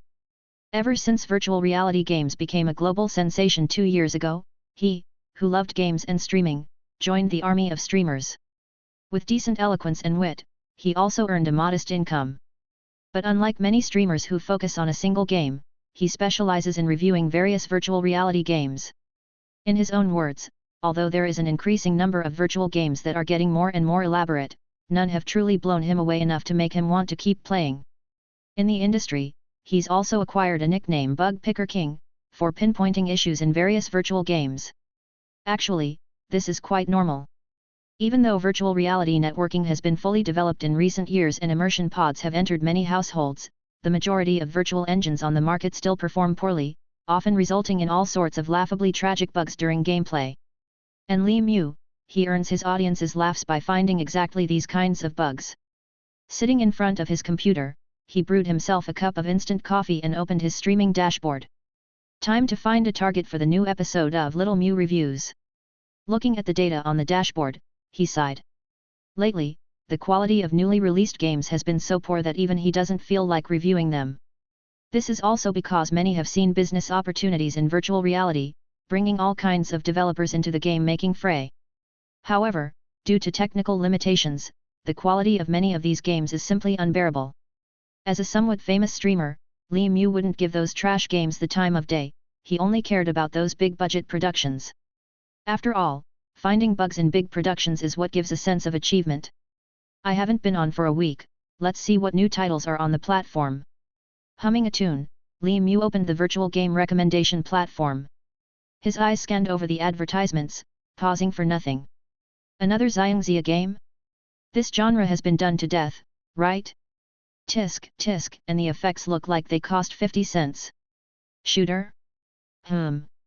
Not bad, but there are already many good ones, and I've been reviewing this genre in the past few episodes. I want to try something different this time. Beautiful girl raising game? He, this one is nice, very nice, no, I don't want to be banned. He browsed through the game ads, muttering to himself. Suddenly, he stopped, his mouse resting on one of the ads. Elf Kingdom. It was a rather unassuming advertisement with the cover featuring a towering world tree, where a beautiful and holy golden-haired elf was praying with her eyes closed. While the elf girl on the cover was attractive, such covers were at best considered excellent amidst the vast sea of virtual game ads. After all, everyone can make a nice cover. Covers that don't match the actual content are all too common. Li Mu never believed in covers, and this time, what attracted him wasn't the cover either, but the click count under the game advertisement. 3 million clicks? What the heck? Bought from Dobeo. What surprised him was that the advertisement, which had only been published for 2 days, already had an astounding 3 million clicks. Once curiosity is piqued, it's hard to suppress. He took a sip of coffee and clicked on the advertisement. Similar to many others, this ad had only a promotional video and a game pre-order link. What surprised Li Mu was that the number of comments below had exceeded 10,000. This was not common on the virtual game platform. He didn't directly open the promotional video but first glanced at the comments. Demasha, holy shit! Did the developer hire a film company for this promo? Are they trying to burn through their capital? This was the most upvoted comment. A fantasy game? Li Mu raised an eyebrow. Isn't this genre already on the decline in Tianqiao? A niche within a niche. Though it's quite popular in Europe and America. His interest waned significantly, but owing to sheer boredom, he kept on reading. African Emperor, fantasy MMORPGs have long been on the decline in Tianqiao. If this game becomes popular, I will live stream myself eating shit. This was the second most popular comment, and it seemed it might even surpass the top one in upvotes. Pfft! Li Mu couldn't help but laugh. These days, there are people who love to scam for treats. He gave the comment a like and scrolled down. Leg hairs strike, thought acceleration technology? Sounds impressive. But does such a thing even exist? This was the third top comment. Thought acceleration technology? Li Mu was slightly taken aback. What's this? He seemed to have never heard of it before. He carefully read through the comments and was surprised to find that this was new technology mentioned by the developer in the game's introduction, purportedly allowing players' thoughts to accelerate in the virtual world. 1 hour in the game world, a quarter of an hour in reality. Meaning, it could provide players with more sensory gaming time. This awesome? Isn't this just all talk? Could it be made by some industry giant? Tencent or NetEase? Li Mu curled his lips, quite doubtful, and then glanced at the developer's name. World Tree Black Technology Co., Limited. His expression turned somewhat blank. What kind of company is this? I've never heard of it before. Could it be just another company that's all bark and no bite? Li Mu frowned slightly, feeling somewhat repulsed. Nowadays, these internet companies always try to make a big splash without considering whether they have the capability. Li Mu shook his head, almost certain that this is yet another attempt to deceive people for attention. However, considering the impressive 3 million views, he decided to at least check out the trailer. Let's see the trailer. It seems the reviews aren't too bad. He clicked, and the screen switched to the trailer interface. As it played, the computer screen suddenly darkened. Li Mu took a sip of coffee, watching with half interest. With an ethereal song playing, the screen gradually brightened. The first thing that appeared was an imposing world tree. The camera zoomed out from the world tree, revealing splendid cities one after another before Li Mu's eyes. Graceful and beautiful elves moved through the verdant cities, talking and laughing, presenting a vivid tableau of an elf civilization. At first, Li Mu was somewhat distracted, but soon, he was captivated by the constantly changing scenes. Enchanting scenery, majestic and unique cities, elegant and noble elves, coupled with cheery and pleasant background music, gave him an inexplicable sense of being there in person. A pleasant and melodious female voice began to narrate the story of the world tree and the elf clan on the Sedges continent. This is quite interesting, very realistic. The scenery is great, the character models are very detailed, and the actions are very smooth. And the BGM, what is it? It sounds so good, but it seems like I've never heard it before. Li Mu couldn't help but exclaim. Let's not talk about the game for now, this opening animation is truly well made and realistic. Gradually, Li Mu became serious. The story continued. The great power bestowed a glittering civilization upon the elf clan, but it also led to arrogance and pride. Abundance and wealth inevitably attracted envy. The forces of conspiracy coalesced, eventually leading to a crisis. Suddenly, the scene changed, golden light illuminated the sky, accompanied by sacred chants and roars, and towering, blurred figures came into view. War had begun. Then, lava rained from the sky, mountains crumbled, countless holy angels and huge oak guardians fought fiercely, turning the once peaceful scenery into a glorious battlefield. Brutal combat, dazzling magic, spilled blood, magnificent divine miracles. Scene after scene shone forth, the tragic yet cool visuals paired with the ethereal, majestic, and sorrowful background music made Li Mu's eyes widen with excitement, involuntarily uttering a wow in amazement. He was amazed by the incredible special effects and, deep down, felt a pang of worry and sympathy for the elf clan. Li Mu was even more engrossed. At the end of the war was the strife of the gods, and under the assault of countless divine arts, the lush and leafy world tree finally met its end, withering away. Amidst wails, the civilization of the elves became a thing of history. The ethereal and mournful singing continued as the screen plunged into darkness. The sorrowful music began to reverberate. Li Mu, fully immersed, let out a long sigh unconsciously, feeling an unexpected resonance. Born in trouble and die in comfort, this is the rise and fall of a civilization. After a brief moment, the scene changed again. A beautiful elf girl appeared on the screen. She wore a magnificent priestess gown, kneeling in the ruined natural temple, tearfully praying to the statue. As the girl's prayers continued, the ethereal singing also reached its climax, and finally, with the last note of the chant, an ear-shattering bell sound erupted. The statue flickered slightly. The screen darkened again, and all sounds came to a halt.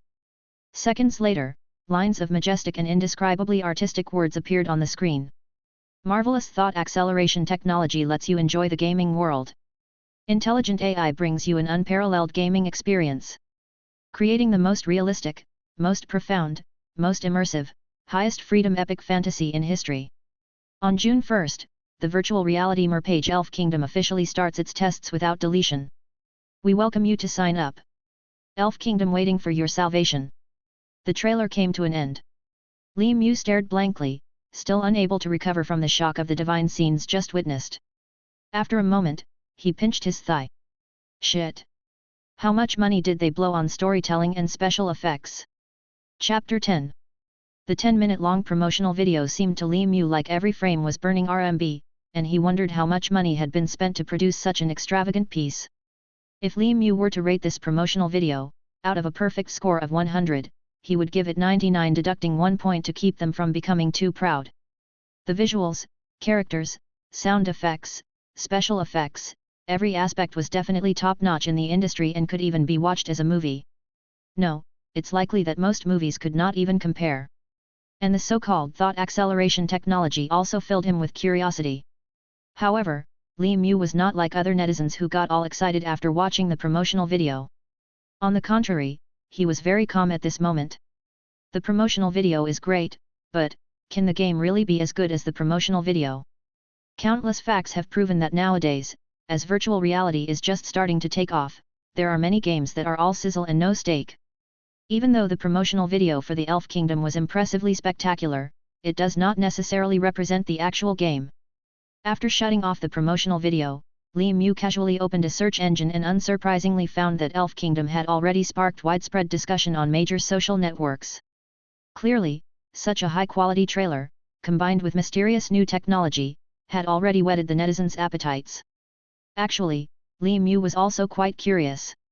Setting aside everything else, even though he had never heard of this game company before, he could tell that this work was definitely a major production.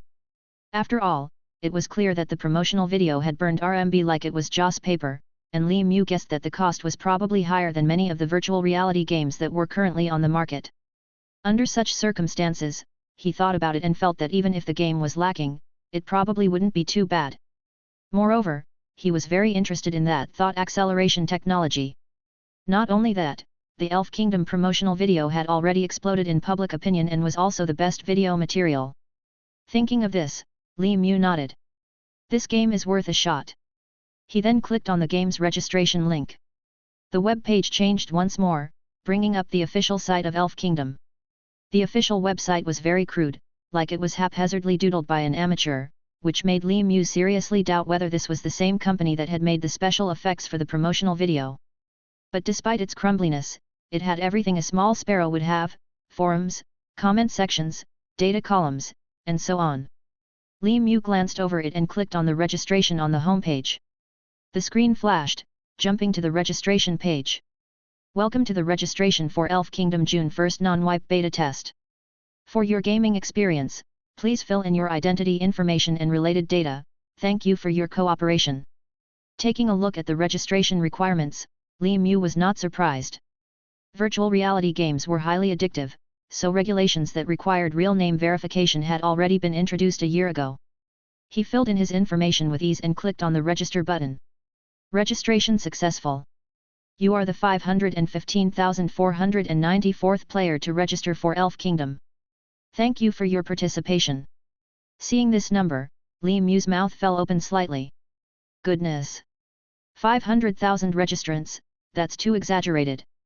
Can the servers even handle this? The servers for virtual reality games are certainly not on par with those for ordinary online games. After a moment of mild astonishment, he continued to read. The first batch of beta tests has a quota of 300 places, and we will randomly select registrants within a week. Please keep an eye on your email and text messages. Thank you for your understanding and support. Li Mu. 300 places? Are they joking? At this moment, he was tempted to smash the keyboard. His expression changing unpredictably, Li Mu drained his coffee in one gulp. Forget it, I can always borrow an account to play when the time comes. His anticipation greatly reduced, Li Mu shook his head, closed the web page, and went off in search of other prey. Time flew by quickly. In the ancient Segis Plain, within the elf forest. Nearly a month had passed, and the world tree at this moment had undergone some changes compared to before. Although the vast majority of its branches were still withered, the lower part and the top had begun to show a hint of green. This was not intentional by Yvette. Instead, as she revived, the world tree naturally began to instinctively repair itself. Even though the process was slow, even though the world tree was still in a near-death state, given time, even without doing anything else, it could slowly recover. However, this process would be exceedingly long, and without external assistance, it might take thousands or even tens of thousands of years to return to its peak. Yvette naturally wouldn't just wait. After all, who knows if a powerful enemy might come knocking. These days, she had the Oak Guardian clean out all threats within a 10-kilometer radius, preparing for the game that was about to begin its internal test. In the future, this place would become the main base of the elf civilization. Simultaneously, she spent 3 divine power points to establish a concealment barrier, covering the maximum range she could control, a 10-kilometer radius, preventing the outside world from witnessing the changes occurring to the world tree. There was no other reason. This period was Yvette's weakest time, and she had to ensure she wouldn't be disturbed until her divine power reached 100. Once divine power reached 100, she would officially exit the near-death state and also be able to create an avatar, as well as more conveniently use her own abilities.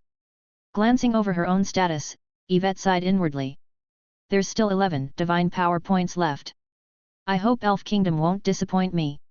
It was only because the Oak Guardian Berserker had wiped out one more half-beast hunting team these past few days that she managed to maintain her divine power above 10 points. However, the persistent appearance of half-beasts also sounded an alarm for Yvette. There was a half-beast tribe near the elf forest, and Yvette had confirmed this. While their power was considered not that strong among the many half-beast tribes, this tribe's proximity to the elf forest made them a real threat. Not to mention, behind the half-beasts was one of the world tree's nemesis, the god of winter and hunting, Uller. Regrettably, Yvette's current sphere of influence was only 10 kilometers, and her power was limited, so the berserker was isolated and unable to uproot the enemy in one fell swoop. Perhaps, after the first batch of players arrive and advance to a certain level, it can be left to them. Level 1 is still too low. When the time comes, I can first assist them in breaking through the apprentice stage through quests, advancing to level 11 Black Iron lower.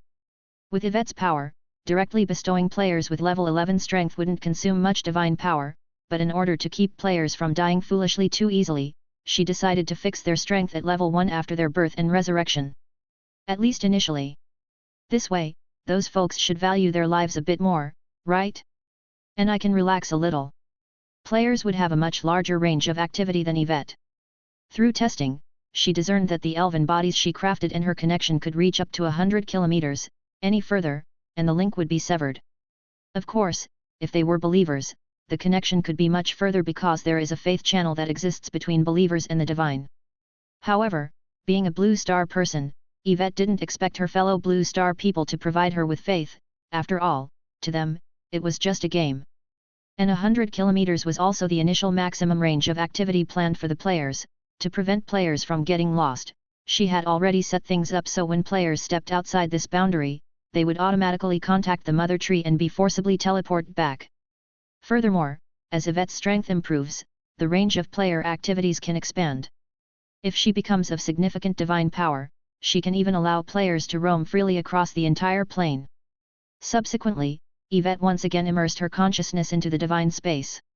After testing the operation of the game system in consciousness and feeling no issues, Yvette refocused her attention to the center of her own crown. There, hung 300 egg-shaped light orbs, flickering with a dim glow and exuding the breath of life. These were the first batch of bodies she had created. The bodies were mature, and the revival mechanism had already been set up. Next was to finalize the players, and then prepare for the arrival of the little darlings. Yvette was very satisfied and reconnected to the Blue Star Network world, beginning to select potential players with promise. Chapter 11. University City. Li Mu, wearing flip-flops and large shorts and carrying freshly bought fried dough sticks and soy milk, walked to his rented room. The rental room was specifically rented for his live streaming, and it also served as his dormitory.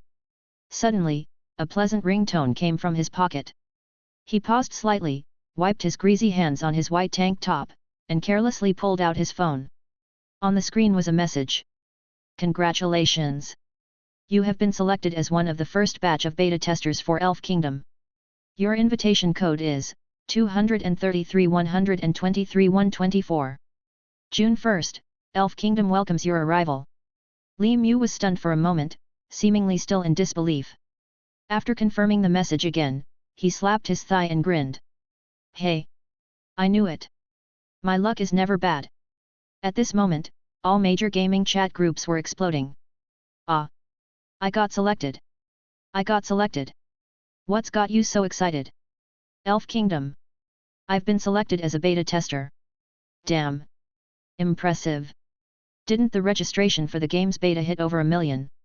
Yet! He, I'll send you screenshots when the time comes. Jealous! I saw the trailer, it's really awesome. If it's really as the developers say, that the trailer is the real graphics quality, then it's truly a masterpiece.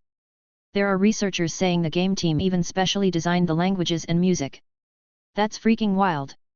I've gone mad. People in the beta testers group have started selling their spots already. Damn, that intense? How much? It's been hyped up to over 7,000, after all, everyone wants to test this so-called thought acceleration. Plus, the developers will introduce a new 100% adjustable real sensory system. As you know, the perception systems in current virtual games are too poorly made. Scary. Rich people think differently. It's useless, the officials said. Accounts are bound to identities, you have to verify your identity when logging into the game, non-owners cannot log on. Sigh, just have to wait for the public test. I actually think the developers are bluffing.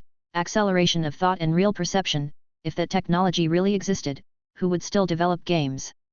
I'm suspicious too, it's quite a hot debate online. But still, let's wait and see, there should be famous streamers. Stream? Weren't they talking about thought acceleration? If it's true, can that even be streamed?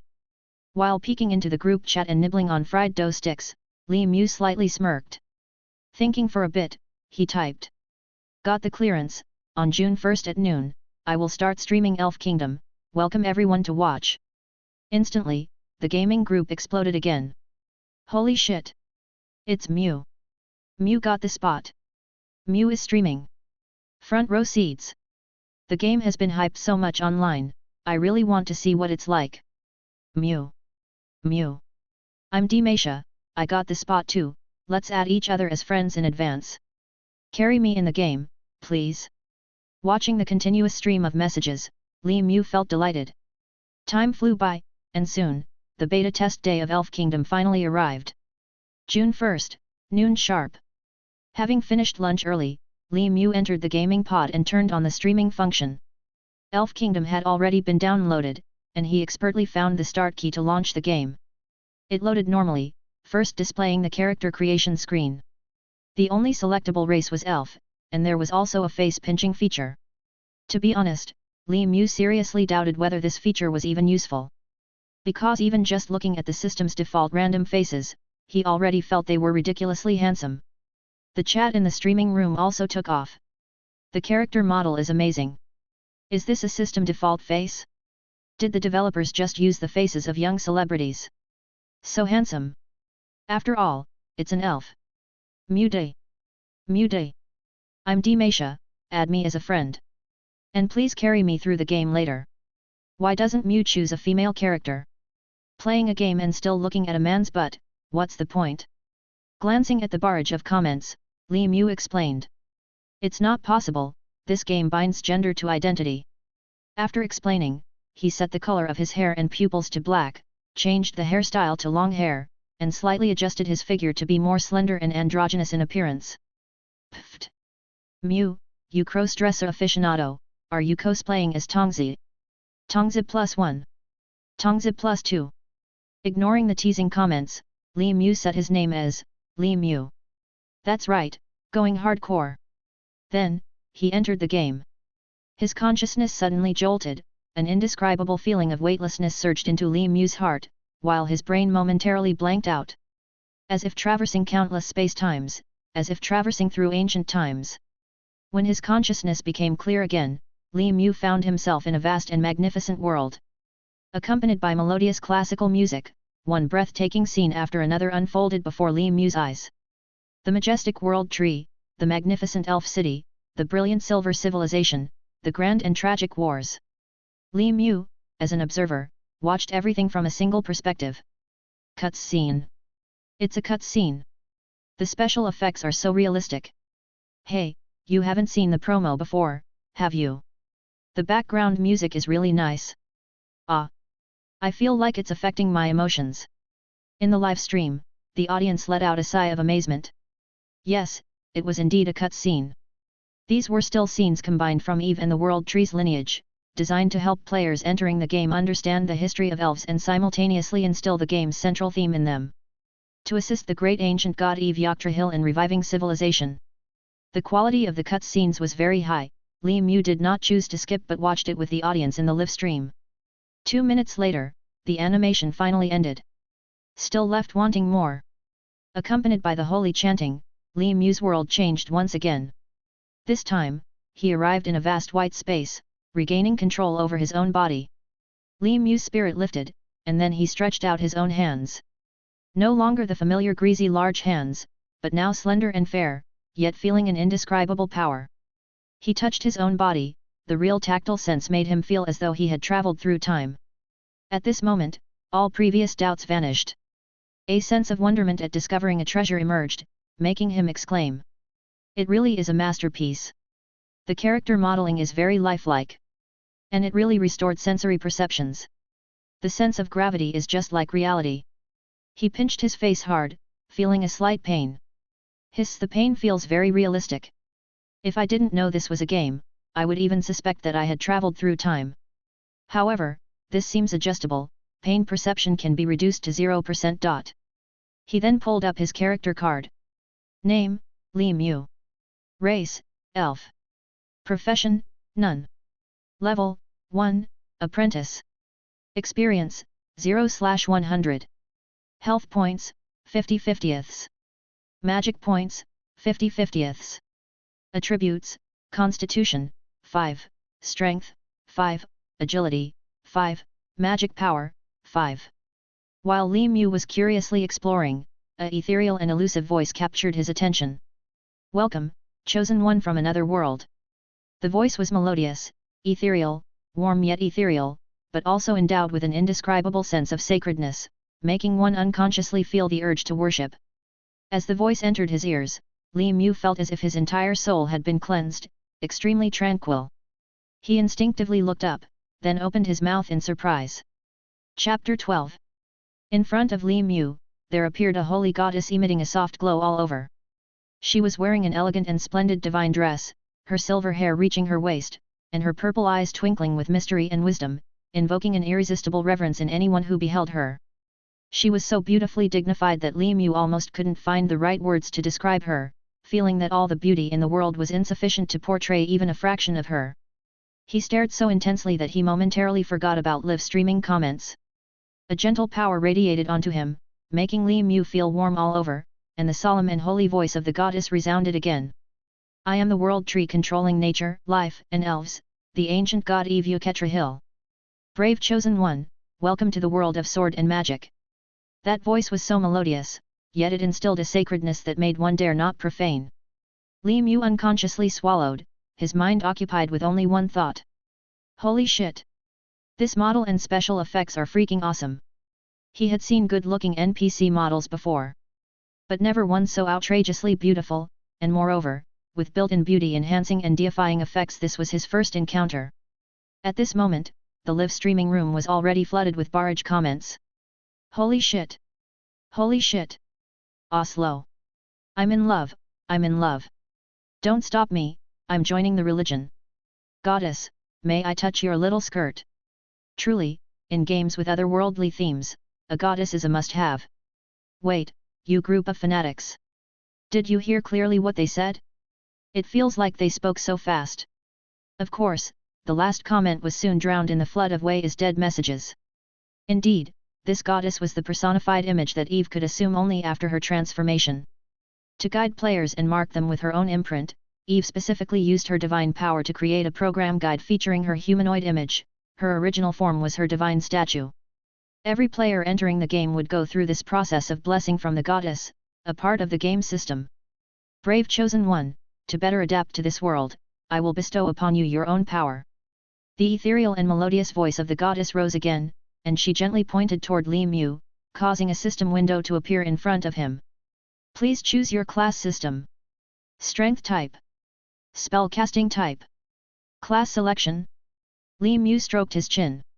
He had read the game information on the official website before entering the game and knew that in Elf Kingdom, the class systems were divided into two major categories, strength type and spellcasting type. And at level 10, players could further change jobs to more specialized roles such as warrior, archer, mage, etc. Which one should he choose? Li Mu was deep in thought. The live streaming room's barrage also fell into a debate. Strength, definitely strength. Elves are agile, in later stages, you can change jobs to assassin or archer. Still prefer spellcasting, aren't we in virtual reality now? If not experiencing magic, you'd still use big swords to hack away. That's where you're wrong. Hacking people in virtual reality has a texture to it. How satisfying it is to feel the blade cut through flesh. In that case, reality has the real texture, right? Dare you hack someone in reality? Are you all devils? Watching the increasingly distorted barrage, Li Mu twitched his mouth corner. After thinking it over, he clicked on spellcasting type. Magic seemed more interesting. A gentleman should not resort to violence, reciting spells would suffice. Chosen one, you have chosen the spellcasting type, I will bless you and randomly grant you 2 magic skills. Accompanied by the airy melodious voice, the beautiful goddess pointed gently at Li Mu.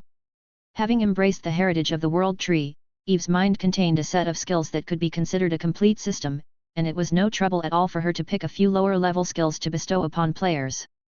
In an instant, Li Mu felt a gentle, warm power surge into his body, and his senses seemed subtly changed. Li Mu couldn't help but check his system status bar again.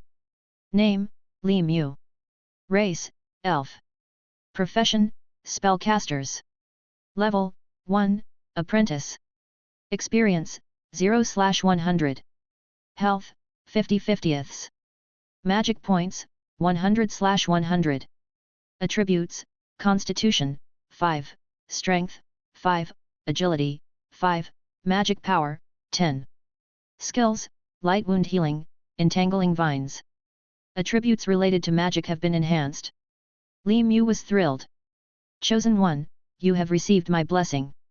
Please equip yourself and embark on your journey. The voice of the goddess echoed again, and a glow radiated from Li Mu, outfitting him in a rough mage's robe, and in his hand appeared a wooden magic wand and a wooden dagger at his waist.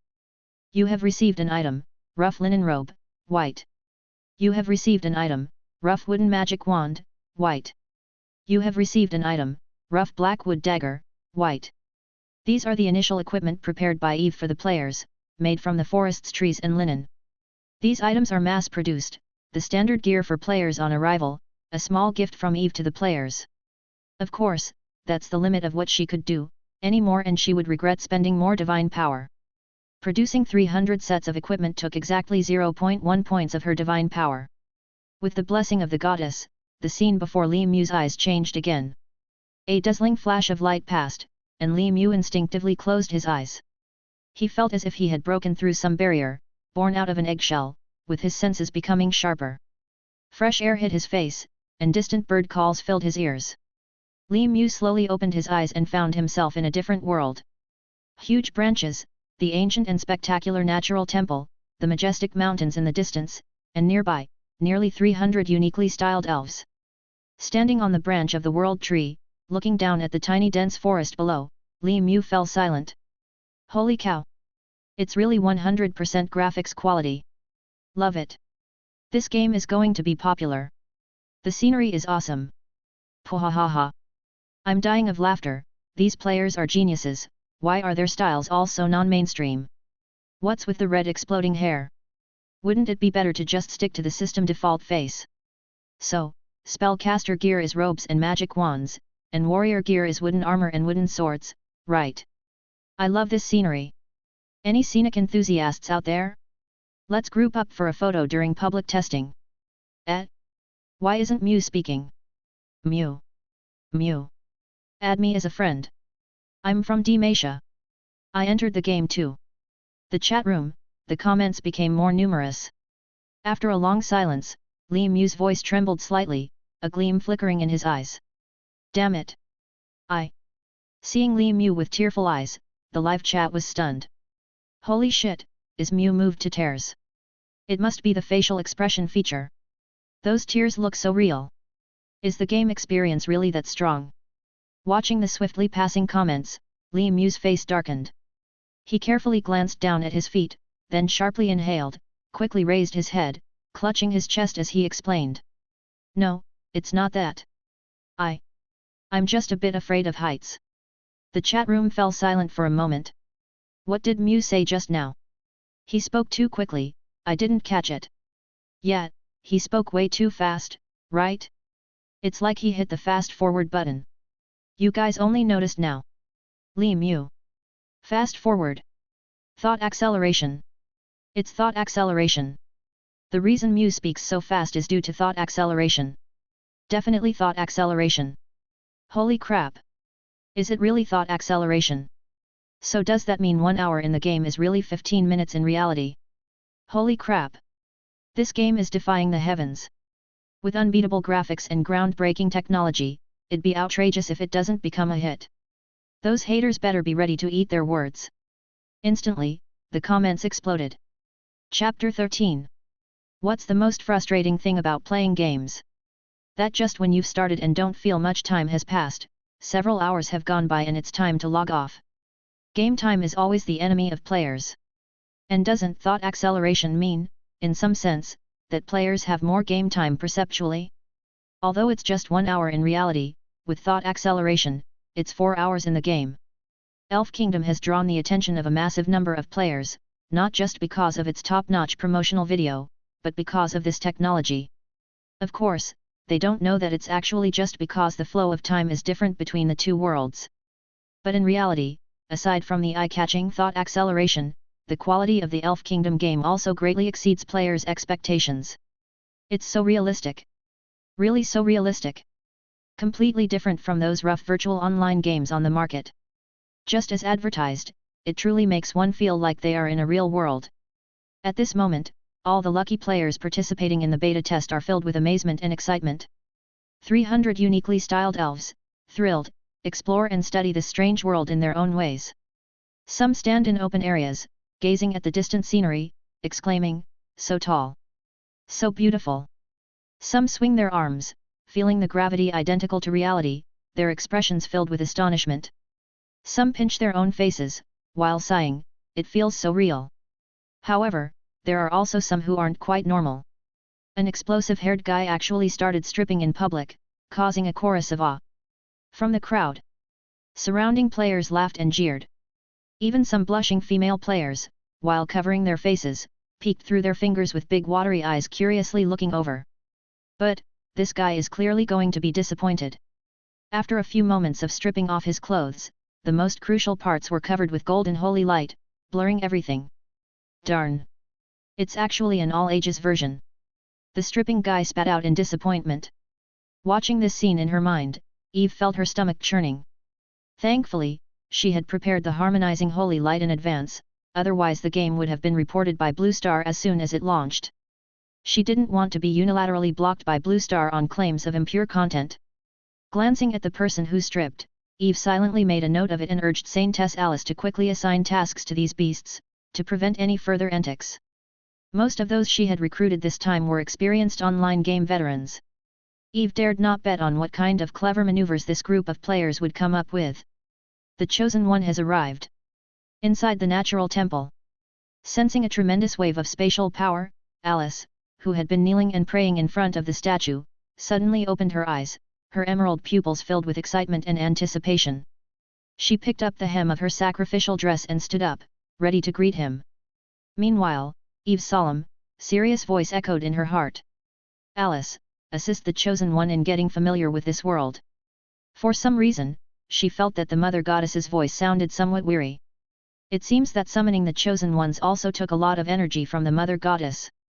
The Mother Goddess had just awakened, and she began working so hard for the future of the elf clan, I must not disappoint her. With this thought, Alice's gaze became more determined, and her faith in nature grew even more devout. Mother Goddess, Alice will definitely live up to your nurturing. With deep emotion, she bowed slightly towards the statue, extended her right hand and drew a tree-shaped symbol representing Mother Nature on her chest, and then hurried toward the main trunk of the world tree. As soon as she stepped out of the temple, Alice heard cheers and shouts. It's the Chosen Ones. Her eyes brightened, and after adjusting her appearance, she patted her cheeks, organized the prepared welcome speech in her mind, then with a sweet smile and elegant steps, headed toward the direction of the sound. What kind of beings could make the Mother Goddess pay such attention to them? While walking, Alice's thoughts kept drifting. As a youthful girl not yet 300 years old, Alice's heart filled with longing and curiosity towards the Chosen Ones, who seemed like heroes. At this moment, she had already imagined various scenarios in her mind. As followers of nature, the Chosen Ones must be like the heroes described in stories, riding holy unicorns, wearing magnificent armor, holding holy swords and magic wands, blessed by the divine. They must be true brave ones, handsome and elegant, humble and noble, mysterious and powerful.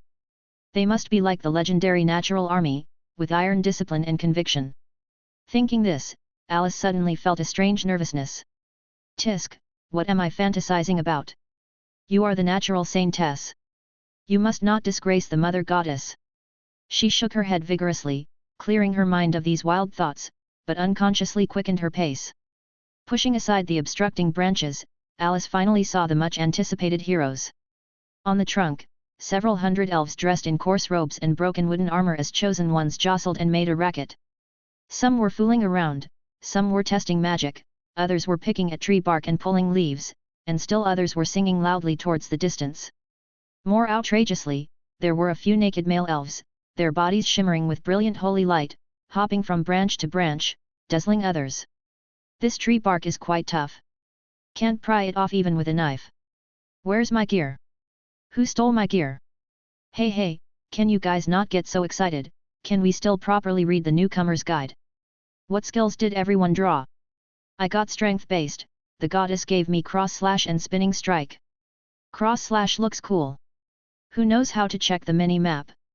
Any sisters want to take a screenshot together? The scenery is nice, I want to post on social media. Of course, upon closer observation, it was really just a few dozen making such a ruckus.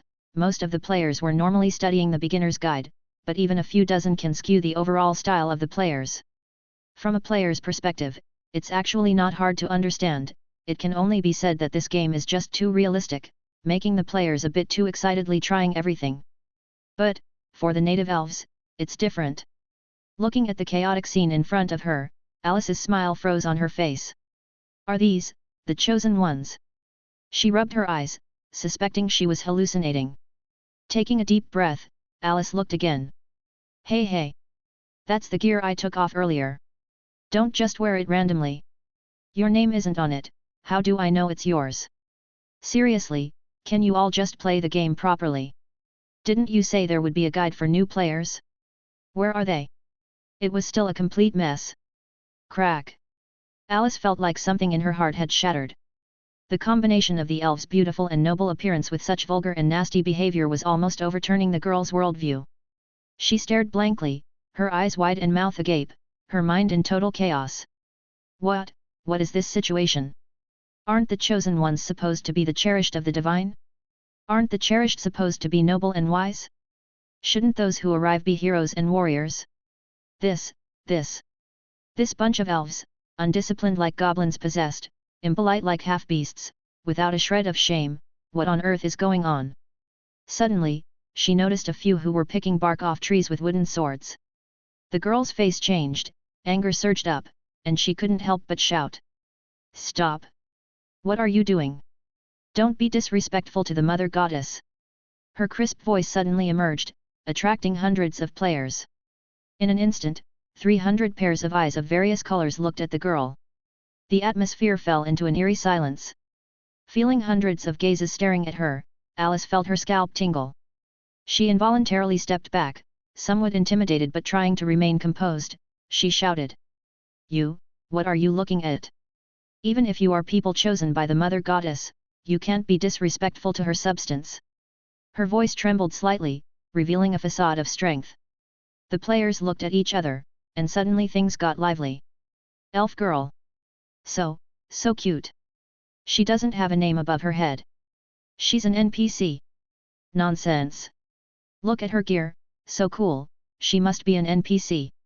Such vivid expressions, so real.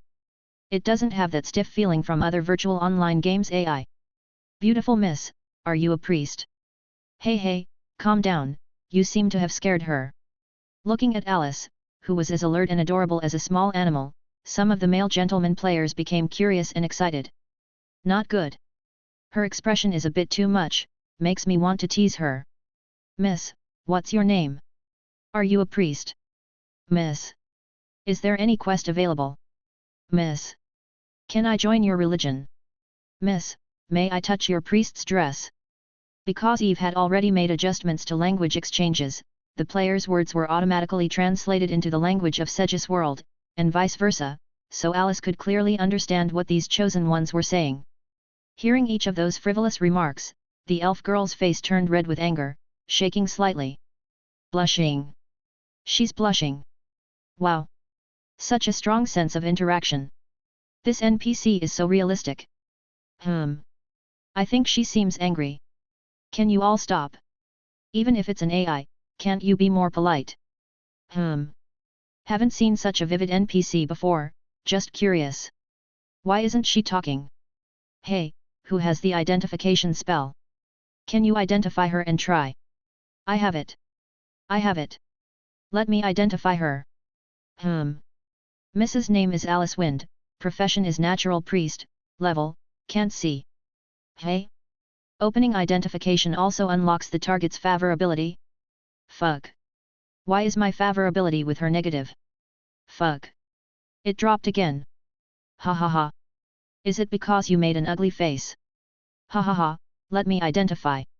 Fuck. My favorability is also negative. Looking at this group of rascals who were utterly lawless, Alice trembled with anger. She took a deep breath and frantically reminded herself. Calm down. Calm down. Alice, you must stay calm. This must be a test from the Mother Goddess. You must not disappoint the Mother Goddess. Why isn't Miss talking? Her hair is so long. I wonder what it feels like. Suddenly, that bold player who was the first to take off his clothes, glowing with holy light, sneaked up and stealthily reached toward Alice's golden hair. The elf girl was startled, and before she could stop herself, swung her magic wand. In a burst of brilliant light, accompanied by a pitiful scream, this player with the word Demacia in green above his head was struck by a protective holy spell and fell straight down from the world tree. So weak. This was Alice's first thought. Oh my god! What have I done? I actually pushed him down. This was the second thought. Alice turned pale with shock and hurriedly stepped forward, looking down the world tree. However, the unlucky player was already out of sight. Mother Nature above. I actually killed a chosen one. Alice's vision went dark. Ha ha ha ha. Served him right. Only level 1 and daring to challenge an NPC, serves him right. Ha ha ha ha ha. Behind her, the voices of other players, reveling in the misfortune, came along with bursts of laughter. Alice incredulously turned her head, staring at this group of elves who, after witnessing the death of a companion, were not only unafraid and worried but also excited. These chosen ones, is there something wrong with their brains? Chapter 14. This isn't normal, definitely not normal. Why would the chosen one look like this? Alice felt her brain getting more and more confused. After a while, a faint green light appeared on the branches of the world tree, and a humanoid orb of light slowly formed. Moments later, a figure shimmering with holy light and with a red, explosive hairstyle emerged from it. It was Demasha, the unlucky sod that Alice had just sent flying. Panting and with a frightened tone, he said, "Mommy, that scared me to death, this NPC has such strength. Thankfully I had reduced my pain sensitivity." Resurrection. Seeing that familiar figure, Alice was a bit stupefied. "Don't be afraid, Alice, these chosen ones are immortal beings." Suddenly, the words of Eve rang in her heart, as if they possessed a comforting power. Mother Goddess. Hearing that familiar voice made Alice feel relieved, but then she almost started crying, not knowing if it was out of excitement, or grievance. Mother Goddess, they. The girl was somewhat incoherent. Cough cough. Don't be scared. Eve cleared her throat, trying to offer some consolation with a hint of guilt. They are residents oppressed by life in another world, they have great mental stress, so they need to vent. Becoming a chosen one is their way of escaping reality. Although they are unconventional, their capabilities are quite strong. Eve did indeed expect to attract some rather quirky players. Through her selection, of the 300 people, they were either veteran players or game streamers.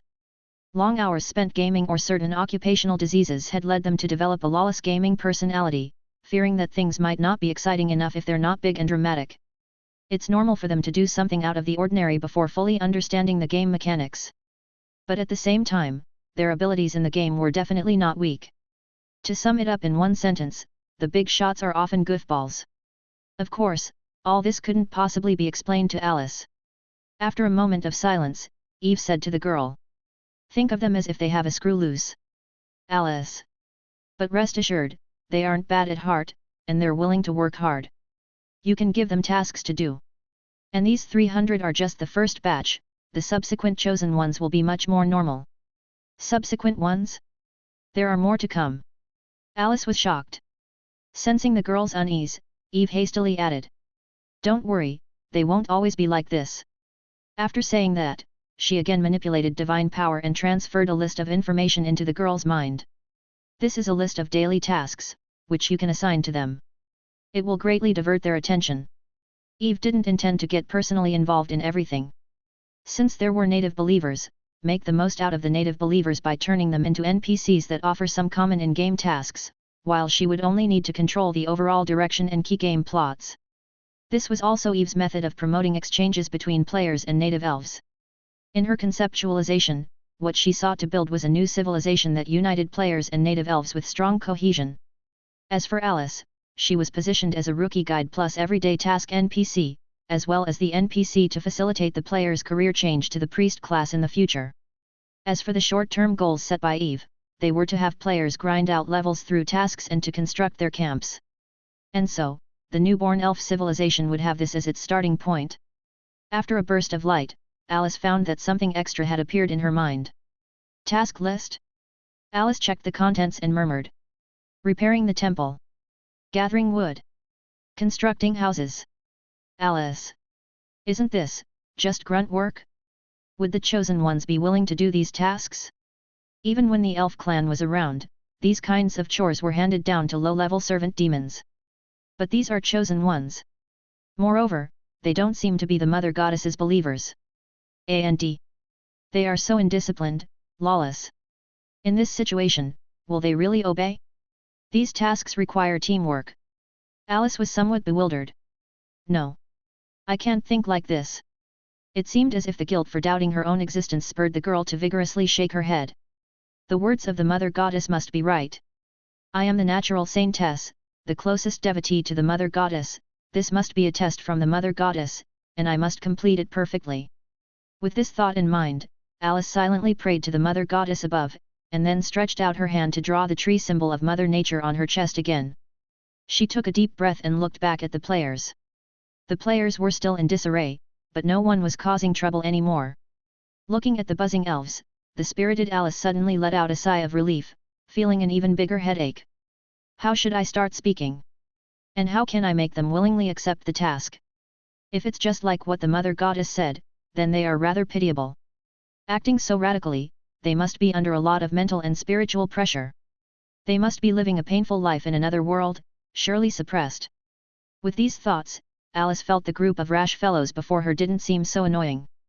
And thinking back to her own actions just now, the elf girl felt a bit guilty. Was I perhaps a little too harsh just now? Although that redhead was annoying, one thing is one thing after all, he was chosen by the Mother Goddess, should I apologize? While pondering, Alice noticed that these chosen ones suddenly fell silent. She looked up in confusion, then realized that hundreds of them had, as if by agreement, turned their gaze towards her, eyes shining as if looking at a moving treasure. Such a gaze, Alice had only seen in greedy human merchants and fearless adventurers, it made her shiver uncontrollably. Among the players, whispers and even signs of excitement began to stir. Hey, hey, hey! Did you get the system notification? You can get daily tasks from Natural Saintess Alice. Heard it, and they even called me the brave hero who will save the elf clan. I got it too. Saintess. So the miss is the saintess. Get the task. Quick, get the task. Early tasks surely level up the fastest, hurry up and level up. I'm still waiting to change class to mage. Suddenly, as if receiving some command, all the chosen ones rushed towards Alice at once, giving her quite a scare. Was it the Mother Goddess who conveyed a divine message to them? With some speculation in mind, Alice tried to calm down and chose her words carefully. Do you want to accept tasks? The eyes of countless players lit up, with hands shooting up. Yes, yes, yes. Miss, you're the best. Quickly give me a task. Lord Alice. I want to accept a task. Sister Alice, your little skirt is so pretty. Can you give me a task? Alice. In a blink of an eye, all the players turned into sycophants. Watching the elves rush to get menial tasks and then leave with great excitement, Alice became completely numb. Mother Goddess was right, there's definitely something wrong with their brains. Li Mu squeezed out from the throng of players, panting as he shook his head. This game is too realistic, even picking up a task requires jostling in a crowd. What will happen when it opens for public testing? Although he complained, his heart was still filled with excitement. He opened his system interface, checking the task he randomly received from Saintess Alice. Random daily, collect wood, reward 5300 experience points. Collecting wood? Seems like it's for building houses, it's not too hard, after all chopping wood is my forte. Li Mu had lived in a forest when he was young, and was more than familiar with chopping trees. And getting at least 50 experience points all at once. And it's repeatable.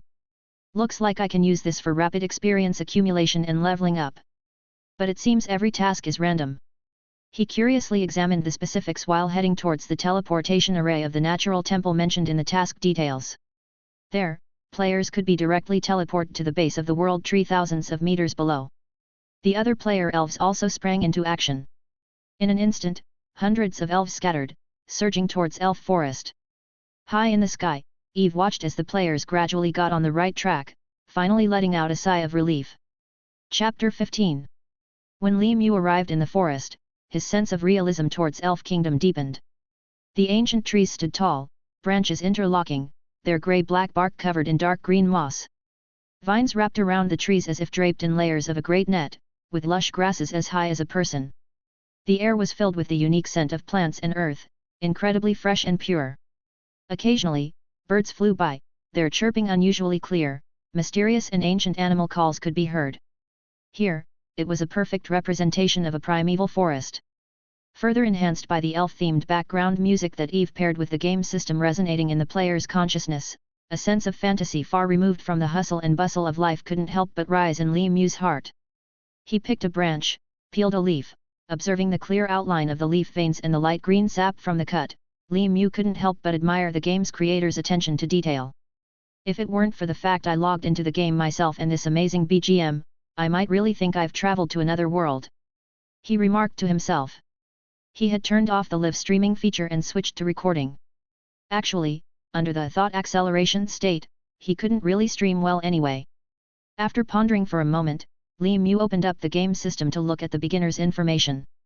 Within a 10-kilometer radius is the newbie safe zone, where one can move freely and collect quest items. Beyond 10 kilometers, powerful creatures may appear. It's best not to seek death before reaching level 11 Black Iron lower. Within level 10, leveling through daily quests is the fastest way.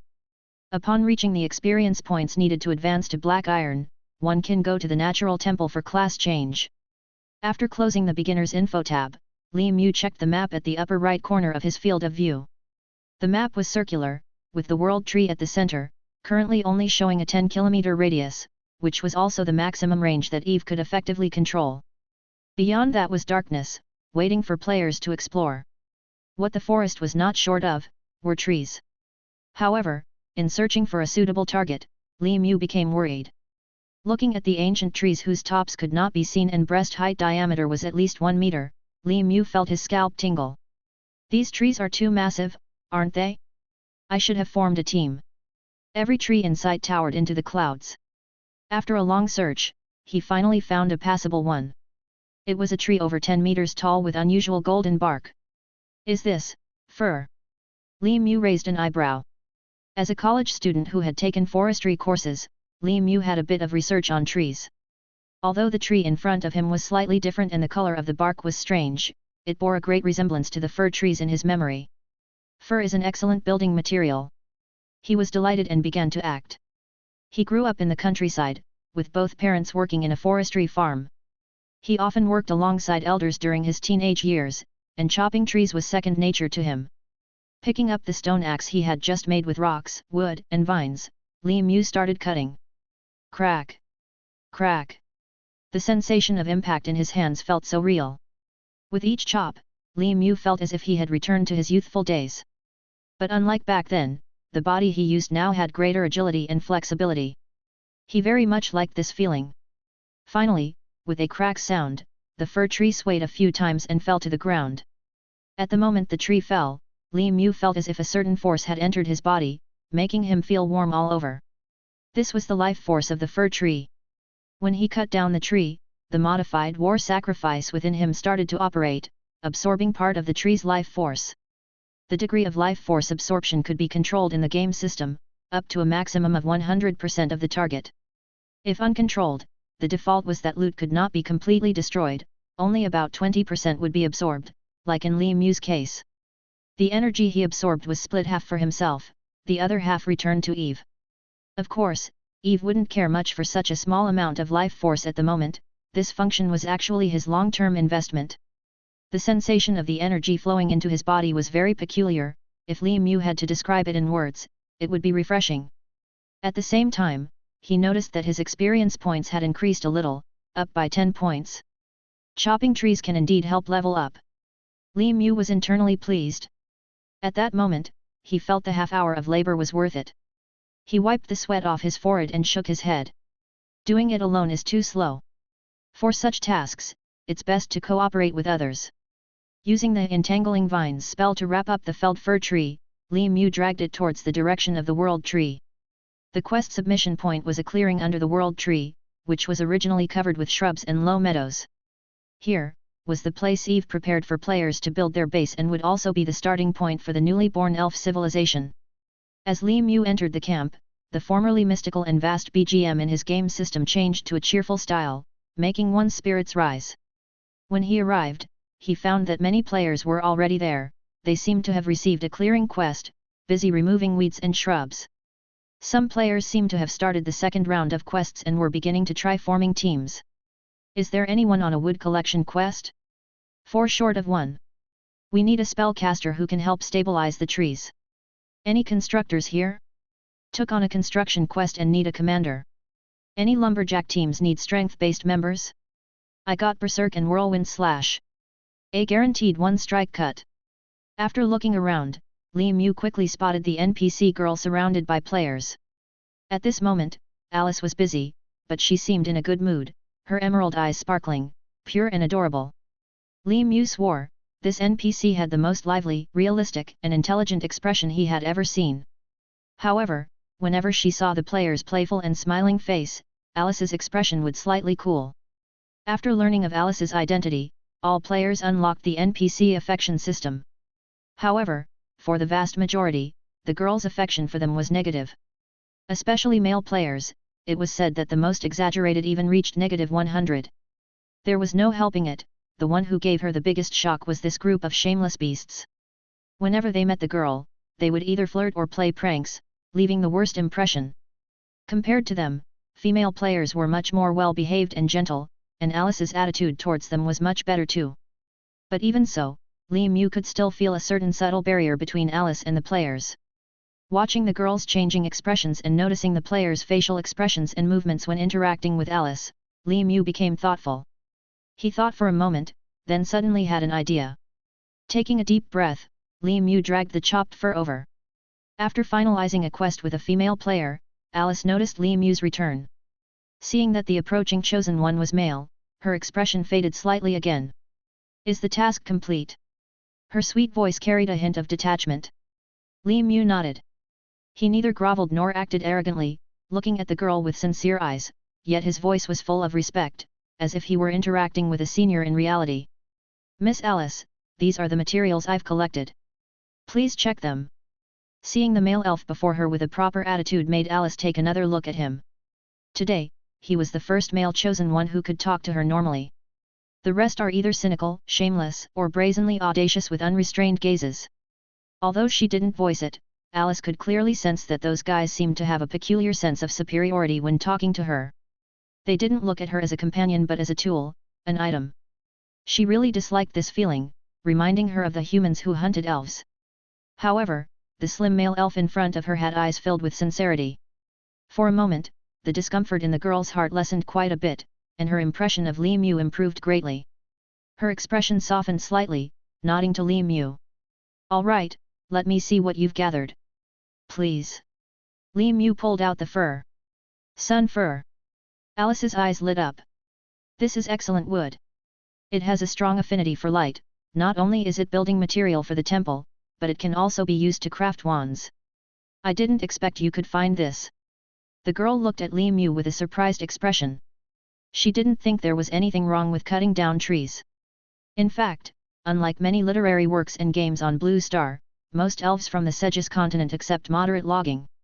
For them, what needed to be maintained was just the balance of the ecosystem. Being children of nature did not mean they were slaves to nature.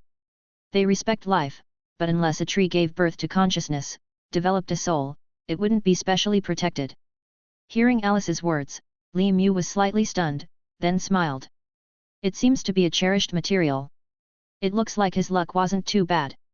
Alice prayed with her eyes closed toward the sun fur, then said to Li Mu. Your task is complete, this is your reward. Along with the system's ding, Li Mu was surprised to find that he had earned 300 experience points in one go. This quest pays well. He could level up now. Li Mu was elated. Without waiting, he clicked the level up button on the game interface on the spot. Under Alice's astonished gaze, a dazzling holy light enveloped Li Mu, and a mysterious force from the void poured into his body.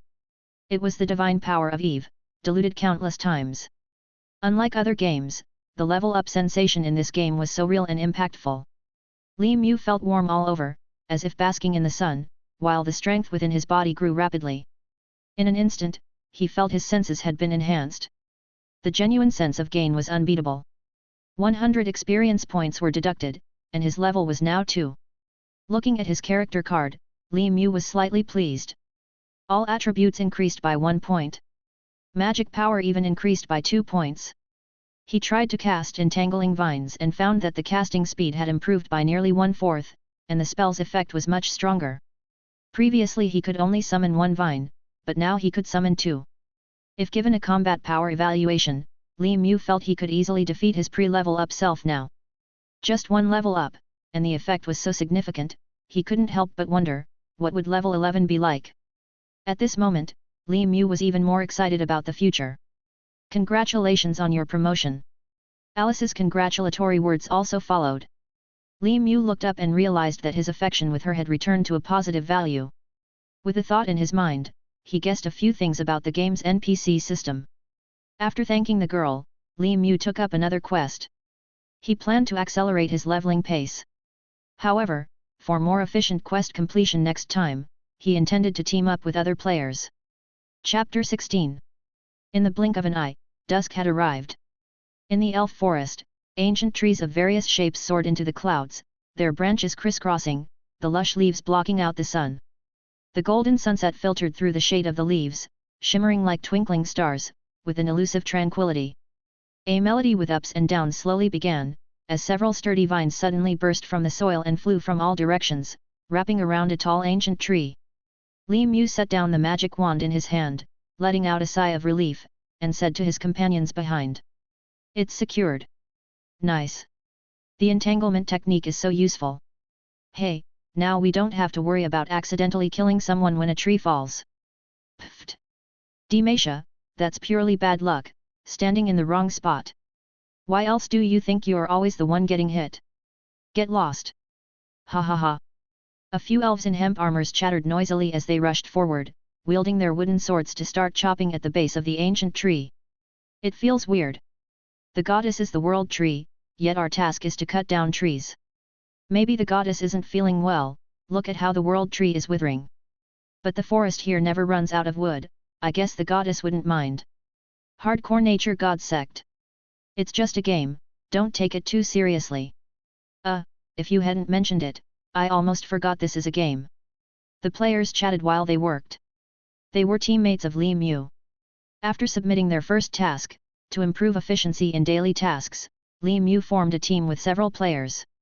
Accompanied by the chants of 1, 2, 3 and the sounds of chopping, the ancient tree, several tens of meters tall, began to sway slightly, then more violently. Push together. Quick. 1. 2. 3. It's down. It's down. Amidst cheers, the giant ancient tree swayed slightly and finally fell, startling a flock of birds. The elves rushed forward again, wielding their wooden swords to chop, and with a series of dazzling sword skills, they cut the ancient tree into segments, working diligently like serious lumberjacks. Is this tree enough for us to complete our task? The group wiped sweat from their brows as they spoke. Enough, this tree is huge. I doubt we could carry all of it in one go. Li Mu spoke while he and others lifted the segmented ancient tree together. This was his sixth task, and he had become much more efficient since forming a team with other players. Unknowingly, Li Mu had been playing the game for a whole day. To be precise, he had been chopping trees all day. Glancing at his character card, his lips curved into a smile. After completing this task, I should be able to reach level 5. Damn. Big boss. Grinding king. It's barely been a day, right? Converted to blue star time, that's just 3 or 4 hours and you're about to hit level 5. Typical brother Mu. The other players suddenly looked over, faces full of admiration. Li Mu grinned, a handsome smile appearing on his face, as he explained. Lucky first task, found a sun-loving fur right away, Alice gave me 300 experience points. Luck king. That golden one at the camp entrance. Everyone around was filled with envy, jealousy, and hate. Lucky you. Why am I so unlucky, always getting the temple cleaning task with pathetic experience points, and when I finally got the wood gathering task, I got killed by falling trees several times, and lost all my experience. The elf bearing the name Demacia lamented. Ha ha ha ha, maybe you're just born unlucky. Ha ha ha. In some way, being consistently killed by falling trees also shows talent. The moment the server launched, you stripped and started flirting with Alice, I'm only convinced by you. I say Demacia, how much affection do you have with Alice now? Demacia glanced at his system bar, his pointed ears drooping as he touched his spiky hair, sounding somewhat deflated. Negative. Negative 100. Ha ha ha ha ha. You're gonna kill me from laughter, ha ha ha. No wonder you always get the worst tasks, ha ha ha. No, I think it's purely his bad luck. Among laughter and cheers, the makeshift lumberjack team carried the timber back to the camp under the world tree. The campsite was originally a patch of low shrubs, but at this moment, it had been cleared by players into a spacious open area. Dozens of players grouped in threes and twos, using the cut timber and collected stones to construct dwellings.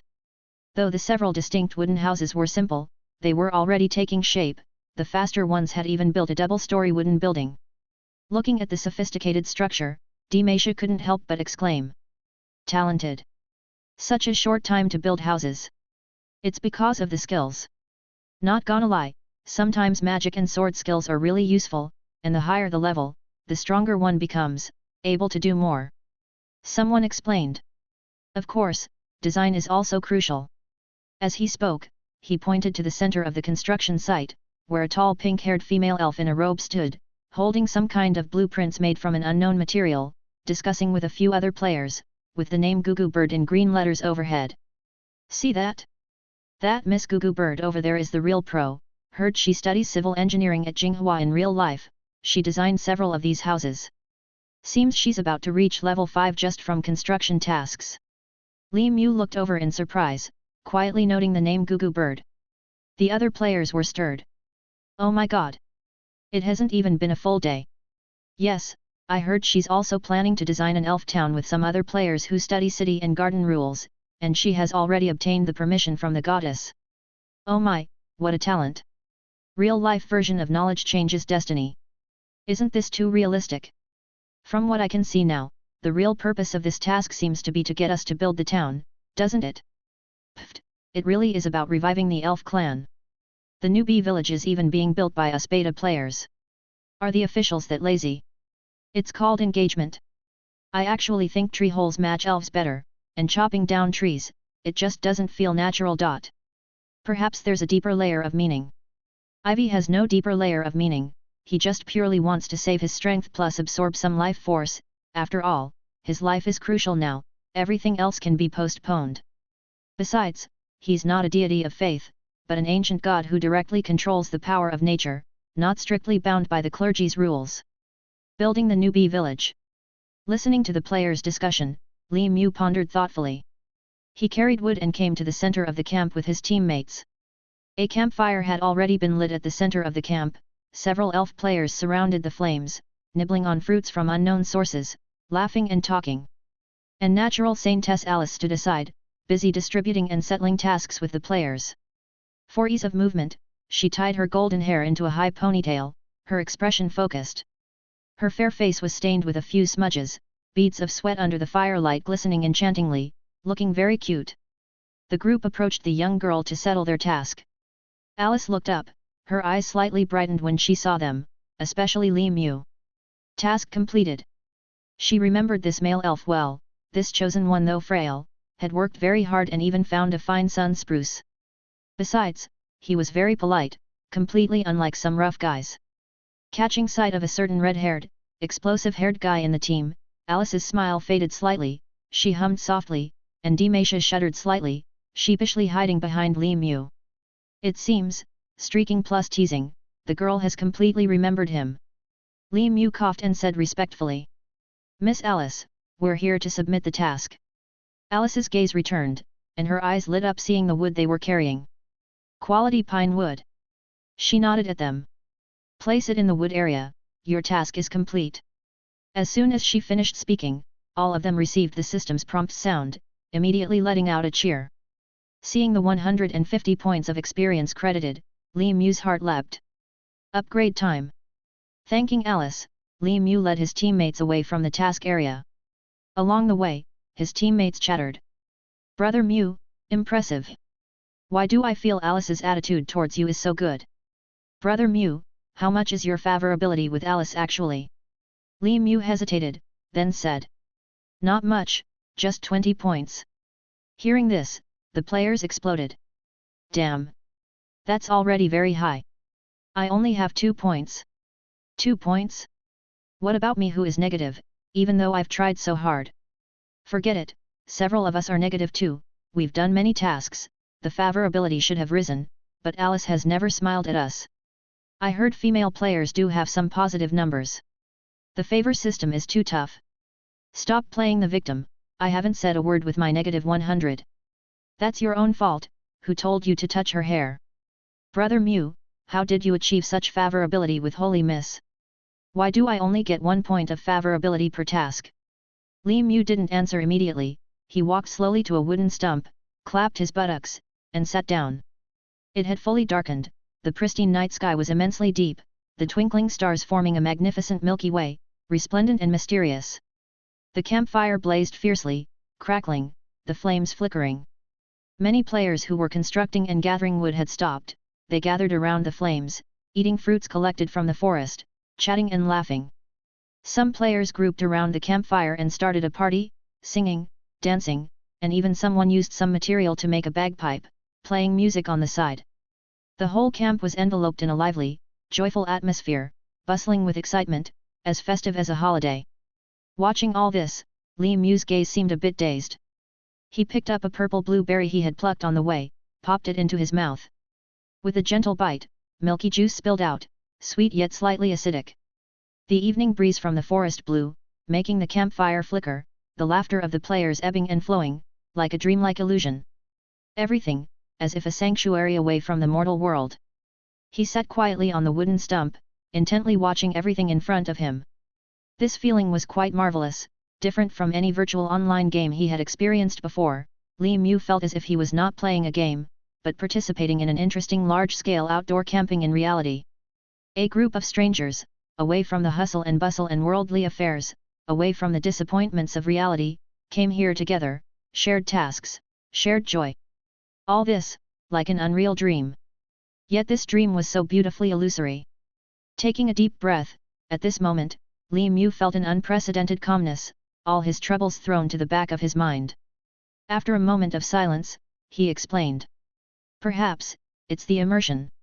Don't you think, although this is a game, it's also a world? Chapter 17. For us, this place is not just a game, but also a sanctuary away from the noise. Every tree, every blade of grass, every flower, and every piece of wood here is so real. Perfectly recreated senses, seamless NPCs. If it weren't for the game system and Blue Star Network, I would really think I had traveled to a world of sword and magic. I think I now truly understand that phrase from the official trailer. Creating the most realistic, deepest, most immersive, and freest epic fantasy. The officials really want to paint a real world for us. As Li Mew reflected, he turned to the others with a smile. But come to think of it, we've been here for so long, if you really think about it, what exactly have we done? The others looked at each other. Chopping trees. Sweeping.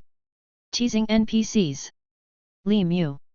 He glared at the last person who spoke, from Demacia, and continued. Today, we've actually been doing menial labor, which is like moving bricks in reality. Who would want to do that? But look, the hundreds of us after a whole day, we are all excited like fools, delighted as if reaching the heavens by just chopping a tree. Why do you think that is?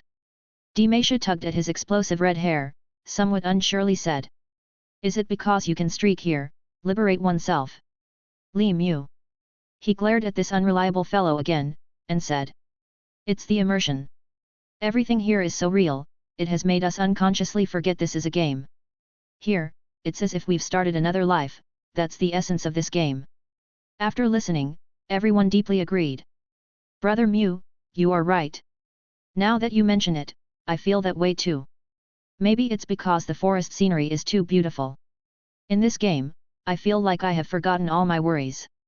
Me too, sometimes I wish this was a real existing world. The mysterious magic, endless adventures, it couldn't be more fantastic. Listening to his companions, Li Mew nodded.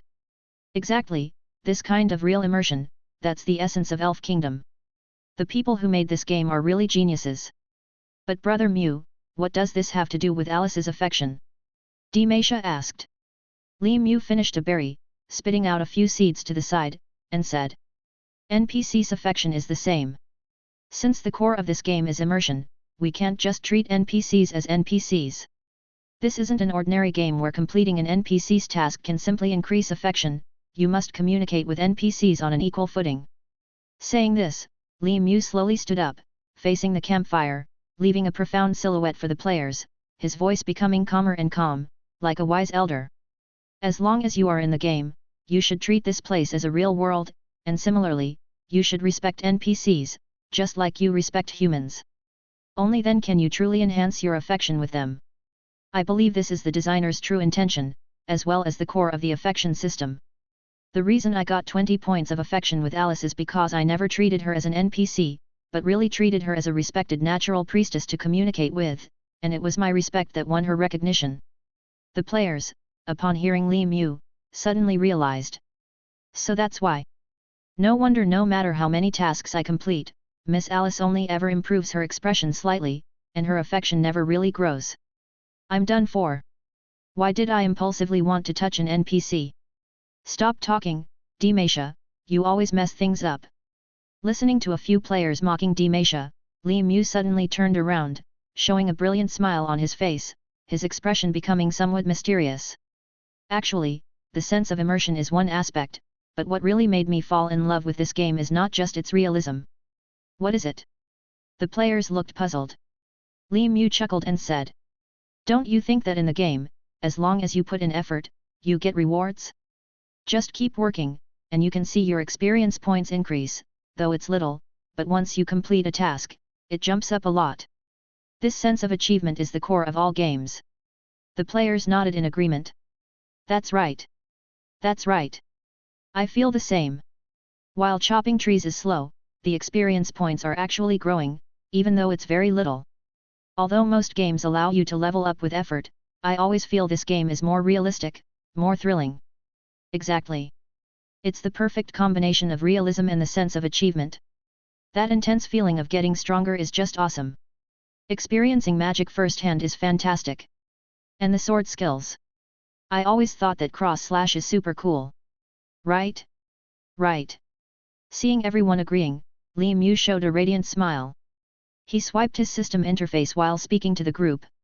That's right, it's exactly this. The combination of sense of achievement and realism is the most wonderful. And what's even more wonderful? He paused for a moment, and under the expectant gazes of the group, Li Mu hit the upgrade button. Ding! Accompanied by the system's charming chime, amidst a burst of brilliant light, Li Mu leveled up to level 5. Seeing the envious looks from the group, Li Mu gave a sly smile showing his white teeth. It's seeing your envious, jealous, and resentful looks when I level up. My friends, apologies, but I'm one step closer to my class transfer, you all need to work harder. Damn! The players' revelry lasted until midnight. Elves' bodies still get tired, and for lower-level creatures, sleep is essential. Though players can turn off the fatigue from lack of rest in the game system, they can't completely avoid the physical tiredness debuff.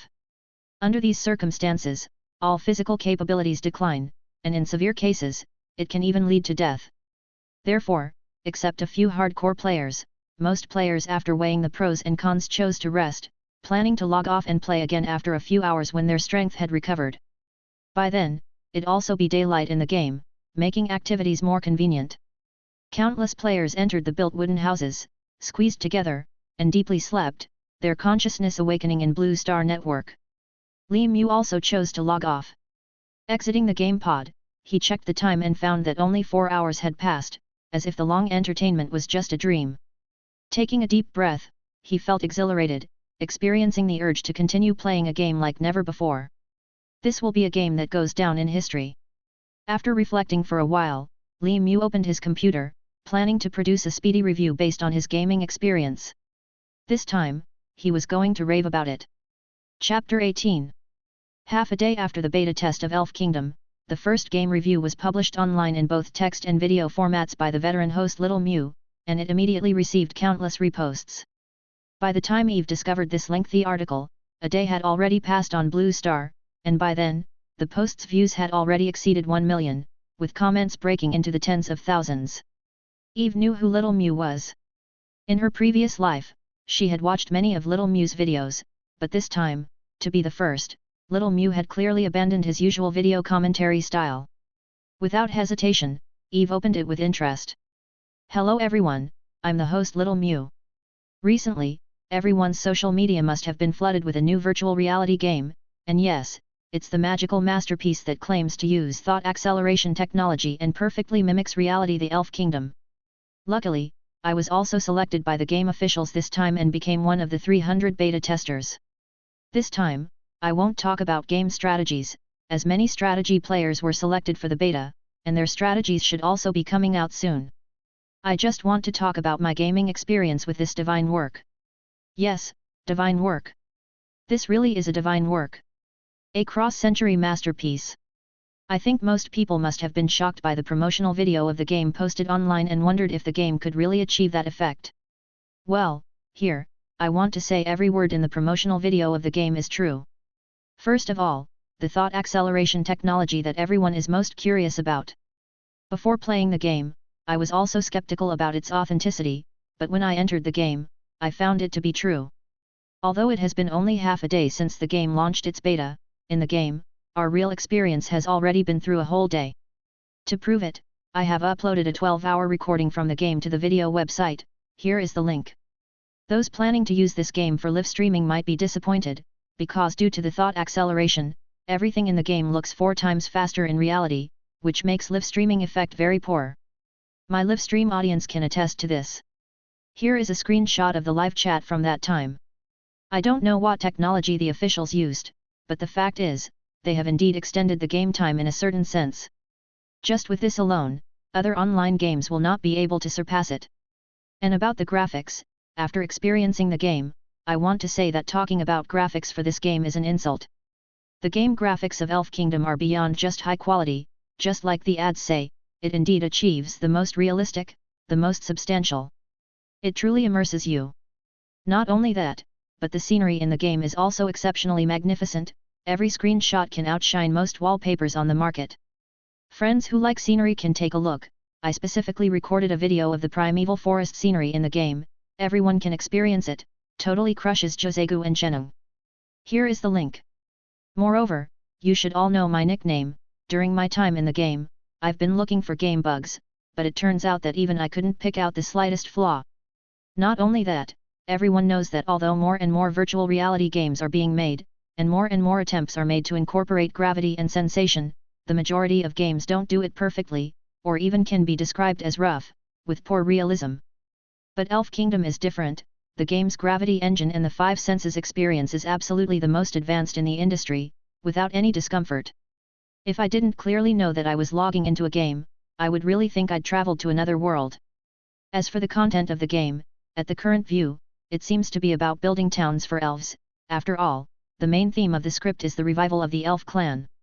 I seriously suspect this will become the beginner's village by the time of open beta.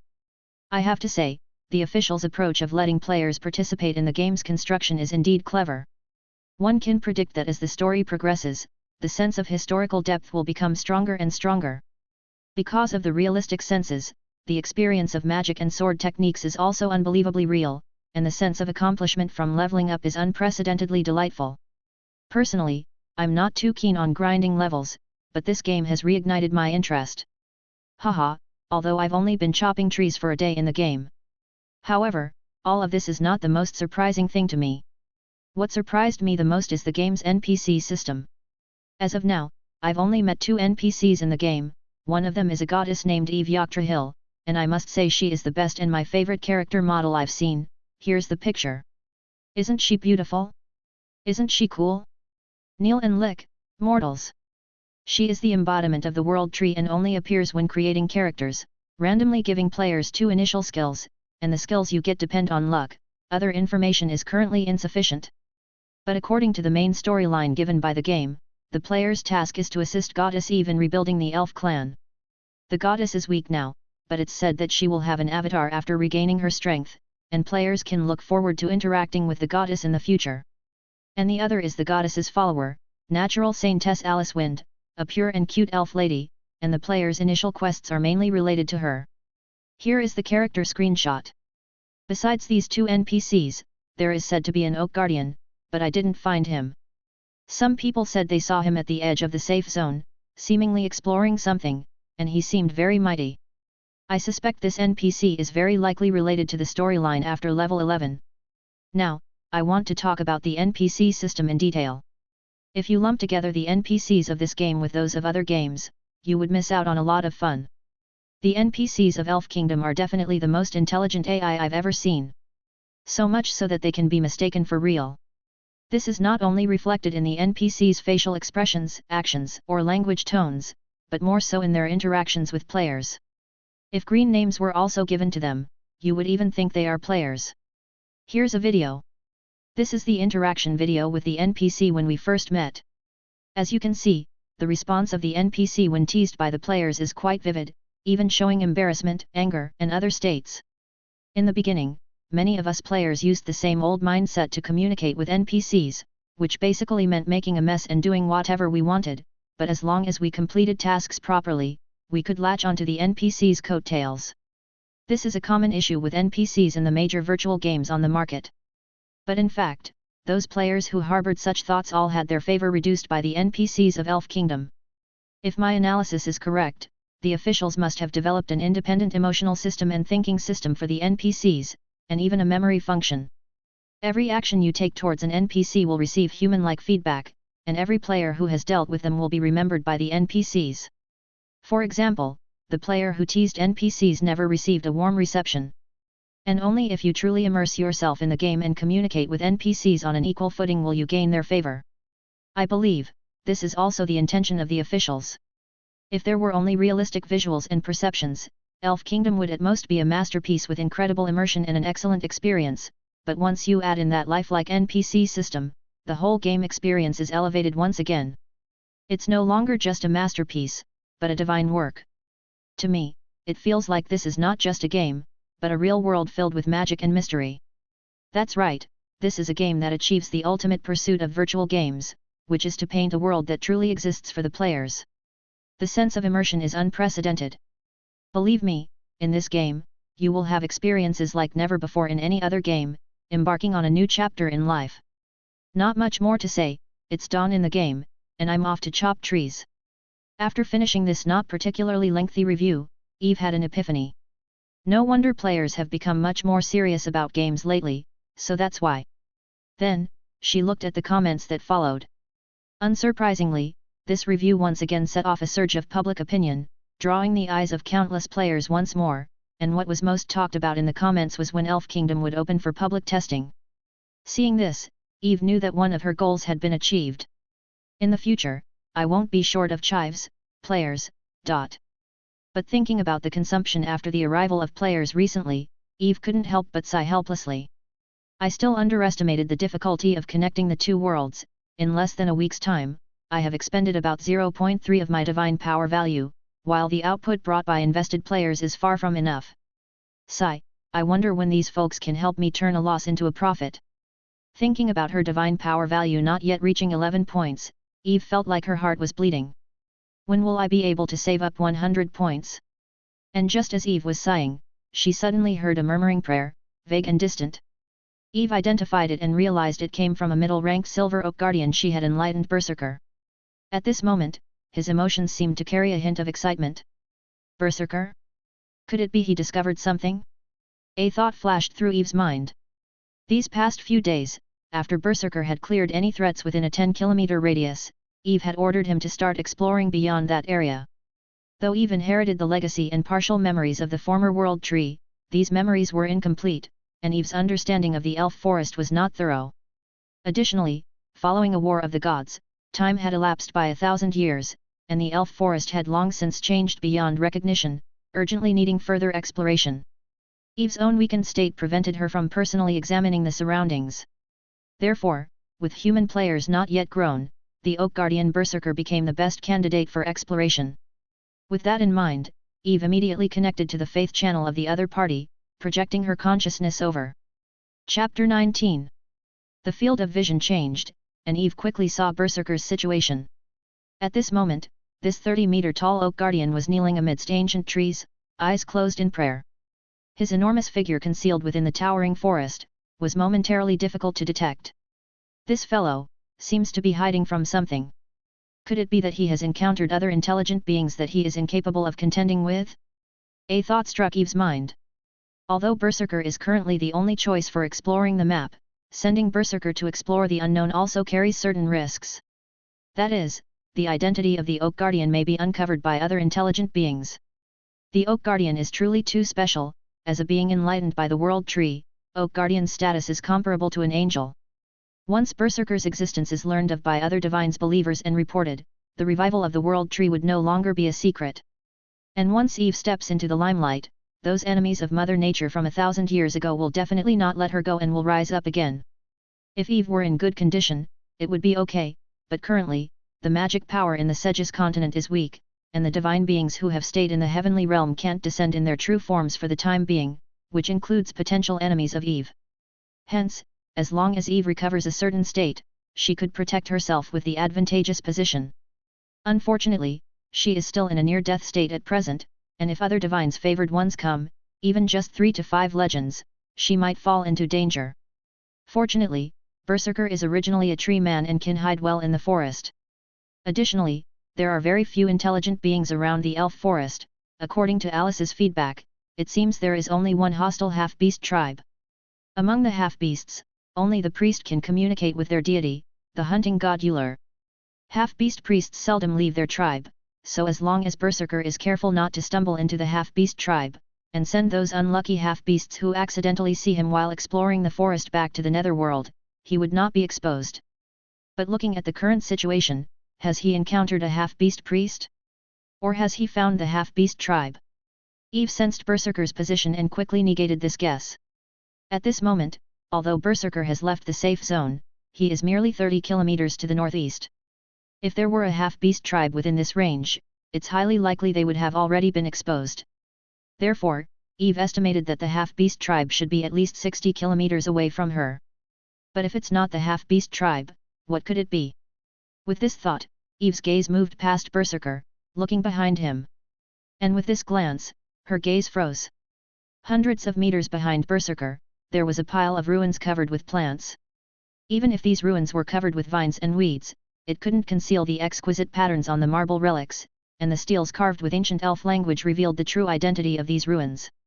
It is the city of the elf kingdom from ancient times, and judging by the elf language, it should be the holy city Filenqui. With the inheritance of the World Tree, Eve quickly came to this conclusion. Filenqui was the elf city closest to the World Tree within the elf kingdom, and likewise, it was a sacred place of the nature god sect. Of course, the Filenqui of this moment has long become a site of ruins. In fact, instructing Berserker to explore the surrounding area, Eve had the intention of finding elf ruins. She just didn't expect to receive feedback so soon.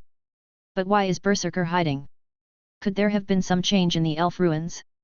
After pondering for a moment, Eve decided to directly inquire the Oak Guardian. She manipulated the divine power, entered Berserker's consciousness. At the moment Berserker was praying with his eyes closed, he suddenly felt a soft and warm force touch his heart, calming his excitement in an instant. It was the attention of the Mother Goddess. Instantly, this nature-favored understood everything.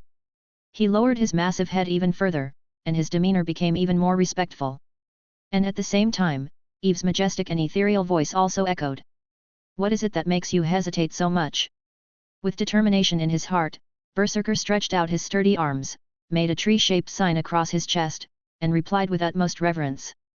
Mother Goddess, I have found the ancient holy city of Filenqui.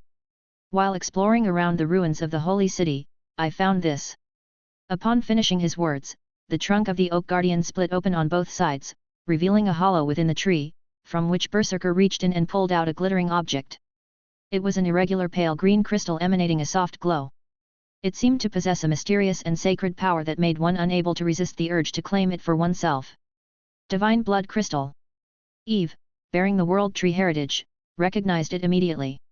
In an instant, Eve's spirit jolted fiercely, and she couldn't help but want to forcefully descend her consciousness upon the scene.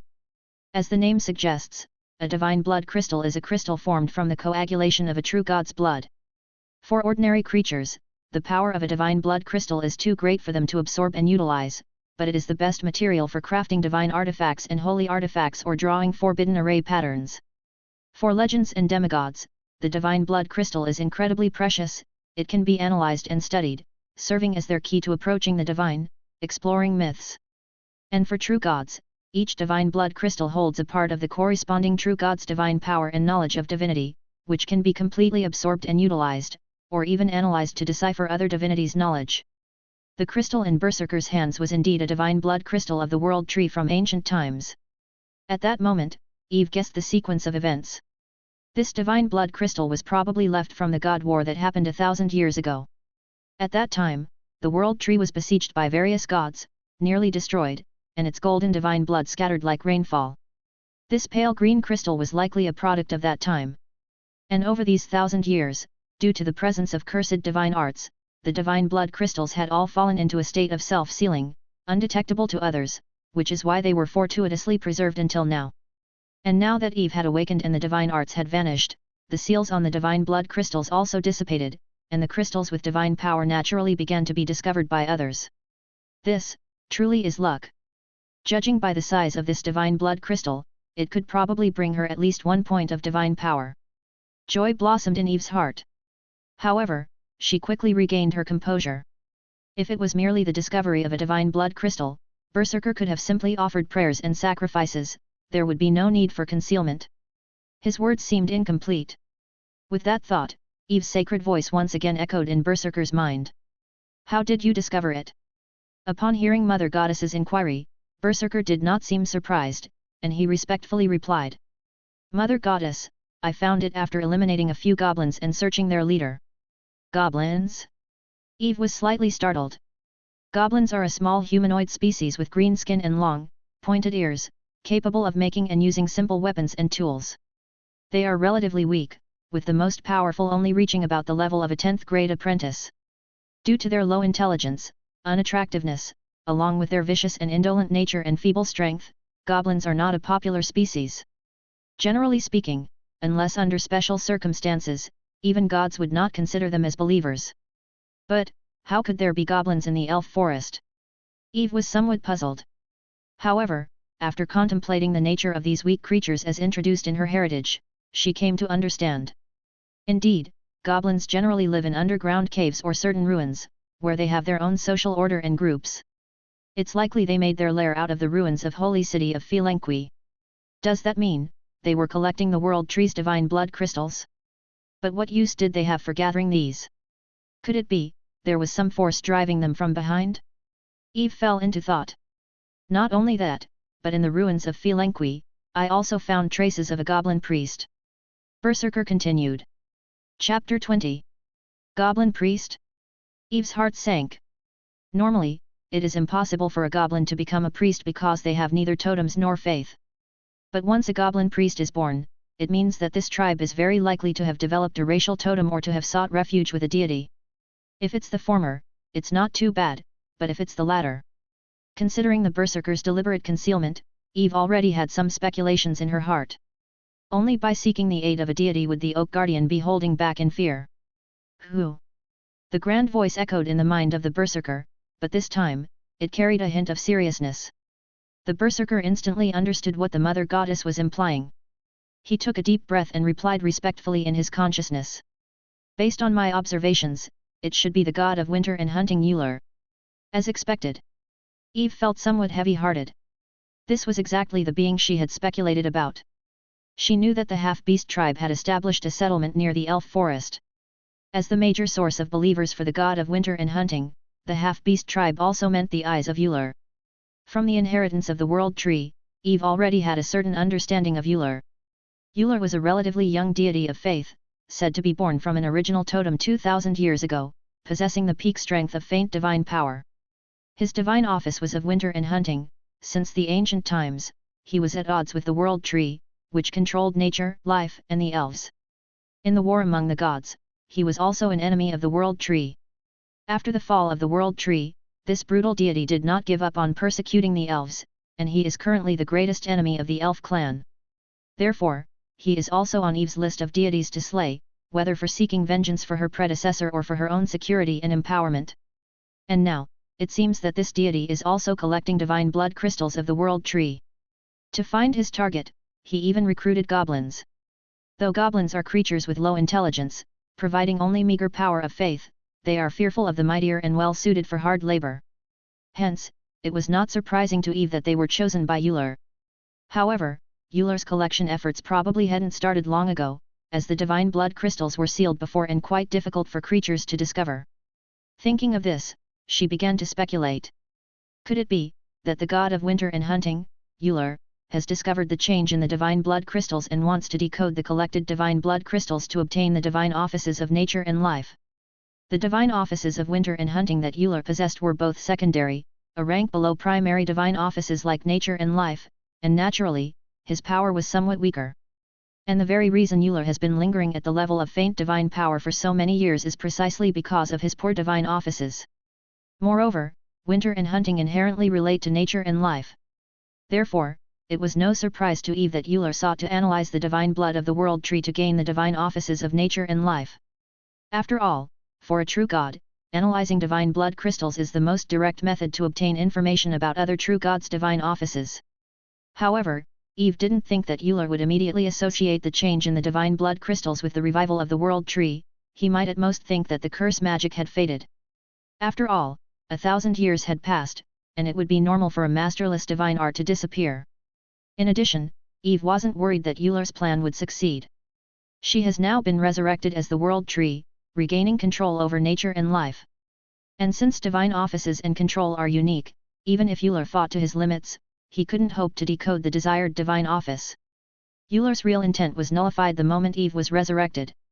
But even so, absorbing the divine blood crystals of the world tree would still provide Uller with a certain amount of divine power, making him stronger. This was not something Eve wished to see. After all, the divine blood crystals of the world tree were meant to belong to Eve, the successor, also signifying an opportunity for rapidly regaining strength. With this in mind, Eve continued to ask. How strong are those goblins? Most are above level 5, with a few elites at level 10, but the goblin priest has the strength of black iron lower tier at level 11. The exact number of priests is currently unclear.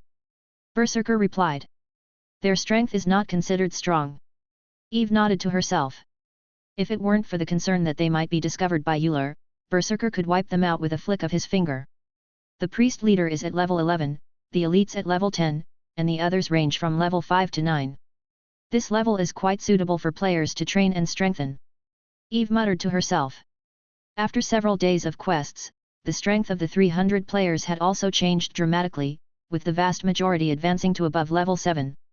Not only that, but daily grinders and top designers, relying on questing, have already advanced to the final apprentice level of 10, just one step away from the black iron rank job change. With this strength, it's difficult to confront other powerful black iron monsters, but it's more than enough to deal with goblins.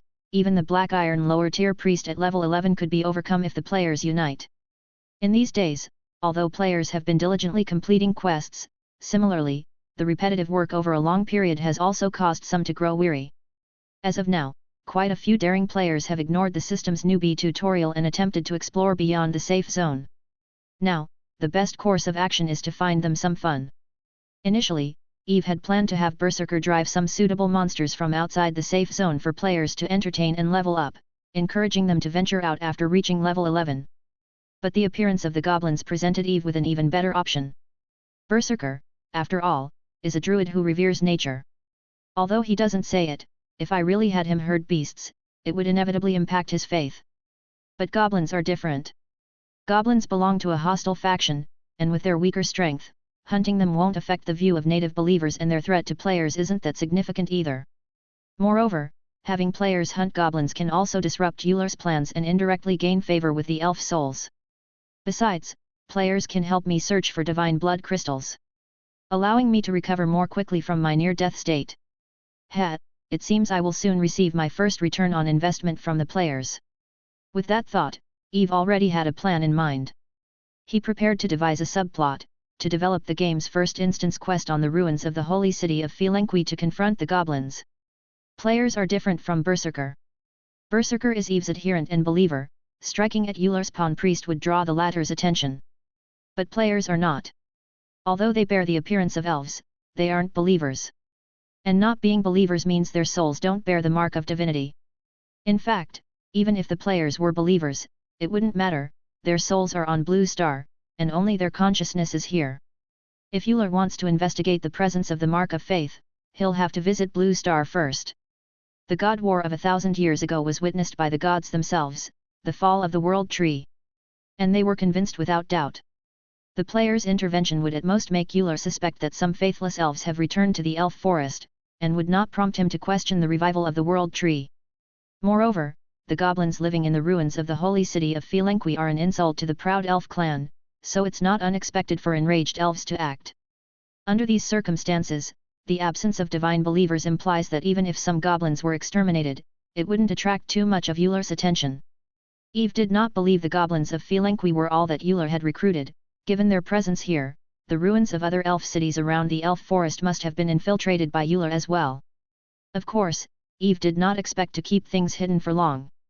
Since Euler had already discovered the divine blood crystals had lifted the seal, he would eventually realize that the curse on the world tree had been broken, too.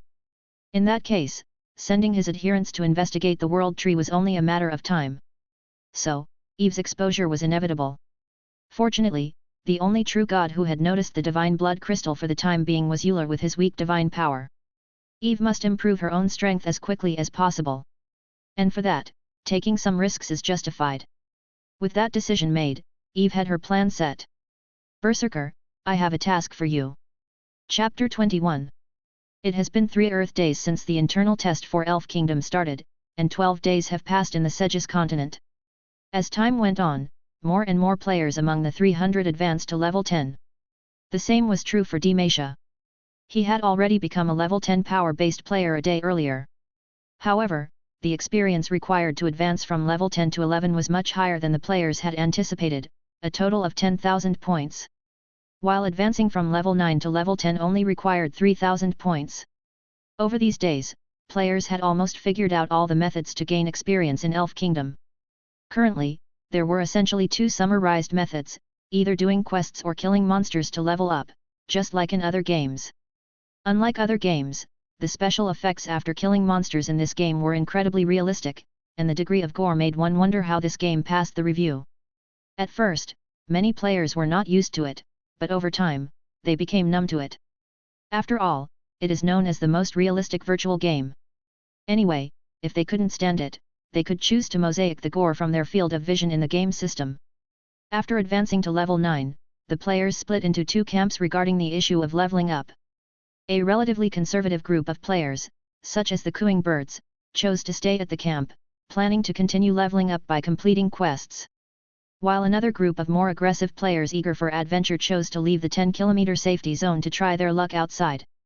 Cutting trees or killing monsters would gain some experience, but the creatures within the safety zone were too weak and the experience gained was pitiful, not as good as completing quests.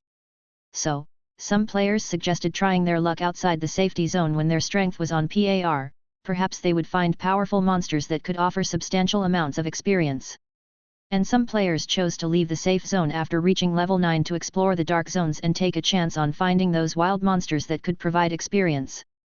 As it turned out, their choice was not wrong, as a player named Boxed Meal led a team to encounter a level 9 forest python outside the safety zone, killing it together for a generous amount of experience.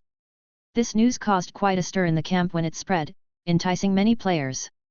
Even some players who had originally planned to advance to level 11 through quests joined those daring pioneers. However, the vast majority still chose to follow the system's beginner's guide and level up safely through tasks.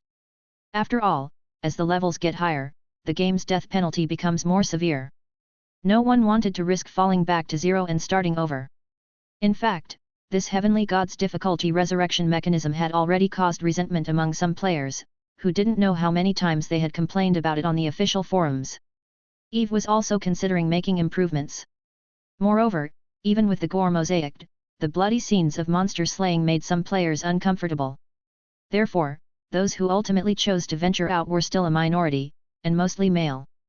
Demacia, on the other hand, became interested in exploration. He had died a few times before level 5 and struggled to make it back, and now, Li Mu and the cooing birds were already on their way to iron rank. He didn't want to fall too far behind Brother Mu, and finally chose to take the risk, joining up with 3 other level 10 male players who were willing to try their luck. All 4 of them, 3 power-based players and 1 spellcaster, decided to leave the safety zone together and head to the dark zones to explore. As they left the safety zone, the vegetation in the elf forest became denser and the journey grew more difficult. Demacia's group made their way through the forest, cutting a path with their weapons and keeping a vigilant watch for any potential monsters. These plants are way too dense, aren't they? It's hard to walk. Well, it is a primeval forest after all. Brother Demacia, is your information reliable? Are there really forest pythons here? Don't worry. There definitely are. I got the information from boxed meal in exchange for a sun spruce, he's seen them with his own eyes. Listening to his teammate's question, Dimasha patted his chest confidently as he guaranteed. Currently, supplies were not abundant, so the currency system in Elf Kingdom was not established yet, and players could only barter. However, Eve had already designed a contribution system to replace currency, which would officially start after players reached level 11. I see. After listening to Dimasha's explanation, the players felt much more at ease. The group continued onward. And a few hundred meters away from Dimasha and his group, a pair of bright, piercing eyes were observing everything. It was the Oak Guardian, Berserker. Berserker was hidden among ancient tree gaps, watching the players, while in his hand, he held a trembling goblin.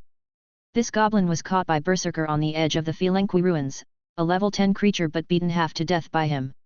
While holding the goblin as easily as a chick, Berserker kept an eye on the movements of the various players. Dimasha and company were oblivious to the surveillance, they chatted quietly and continued their journey. How far have we gone? We're almost 7 kilometers out of the safety zone.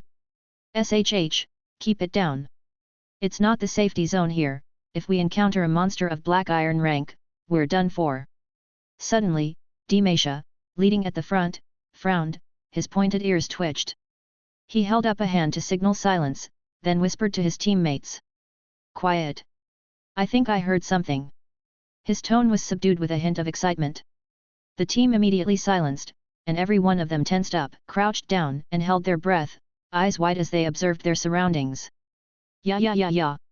A sharp, miserable scream suddenly came from ahead, startling a flock of birds.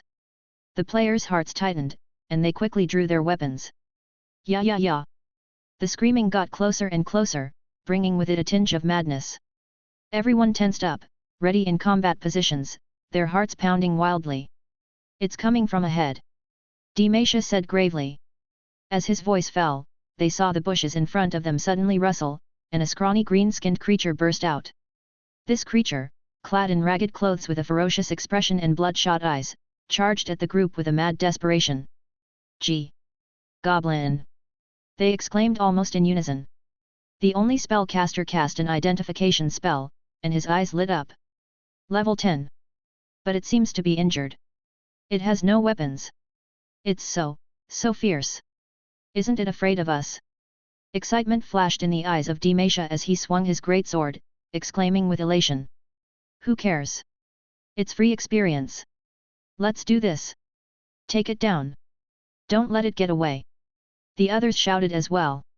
And with that, the group brandishing their wooden swords began hacking at the goblin. However, to their surprise, the goblin didn't evade and charged head-on, bleeding profusely, and met its end amidst the flurry of blades. In its final moment, a sense of relief flashed in its eyes. A hidden war sacrifice slowly triggered, the goblin's body aged rapidly and turned into ash in the blink of an eye. At the same time, a notification of experience points received popped up in the system for the 4 players. But at that moment, the group of players were somewhat stunned. Why didn't it dodge? It's almost as if it was seeking death. I thought so too, like it was being chased by someone. Ugh! Give me a hand, I'm a bit queasy with blood. Wait, what's this?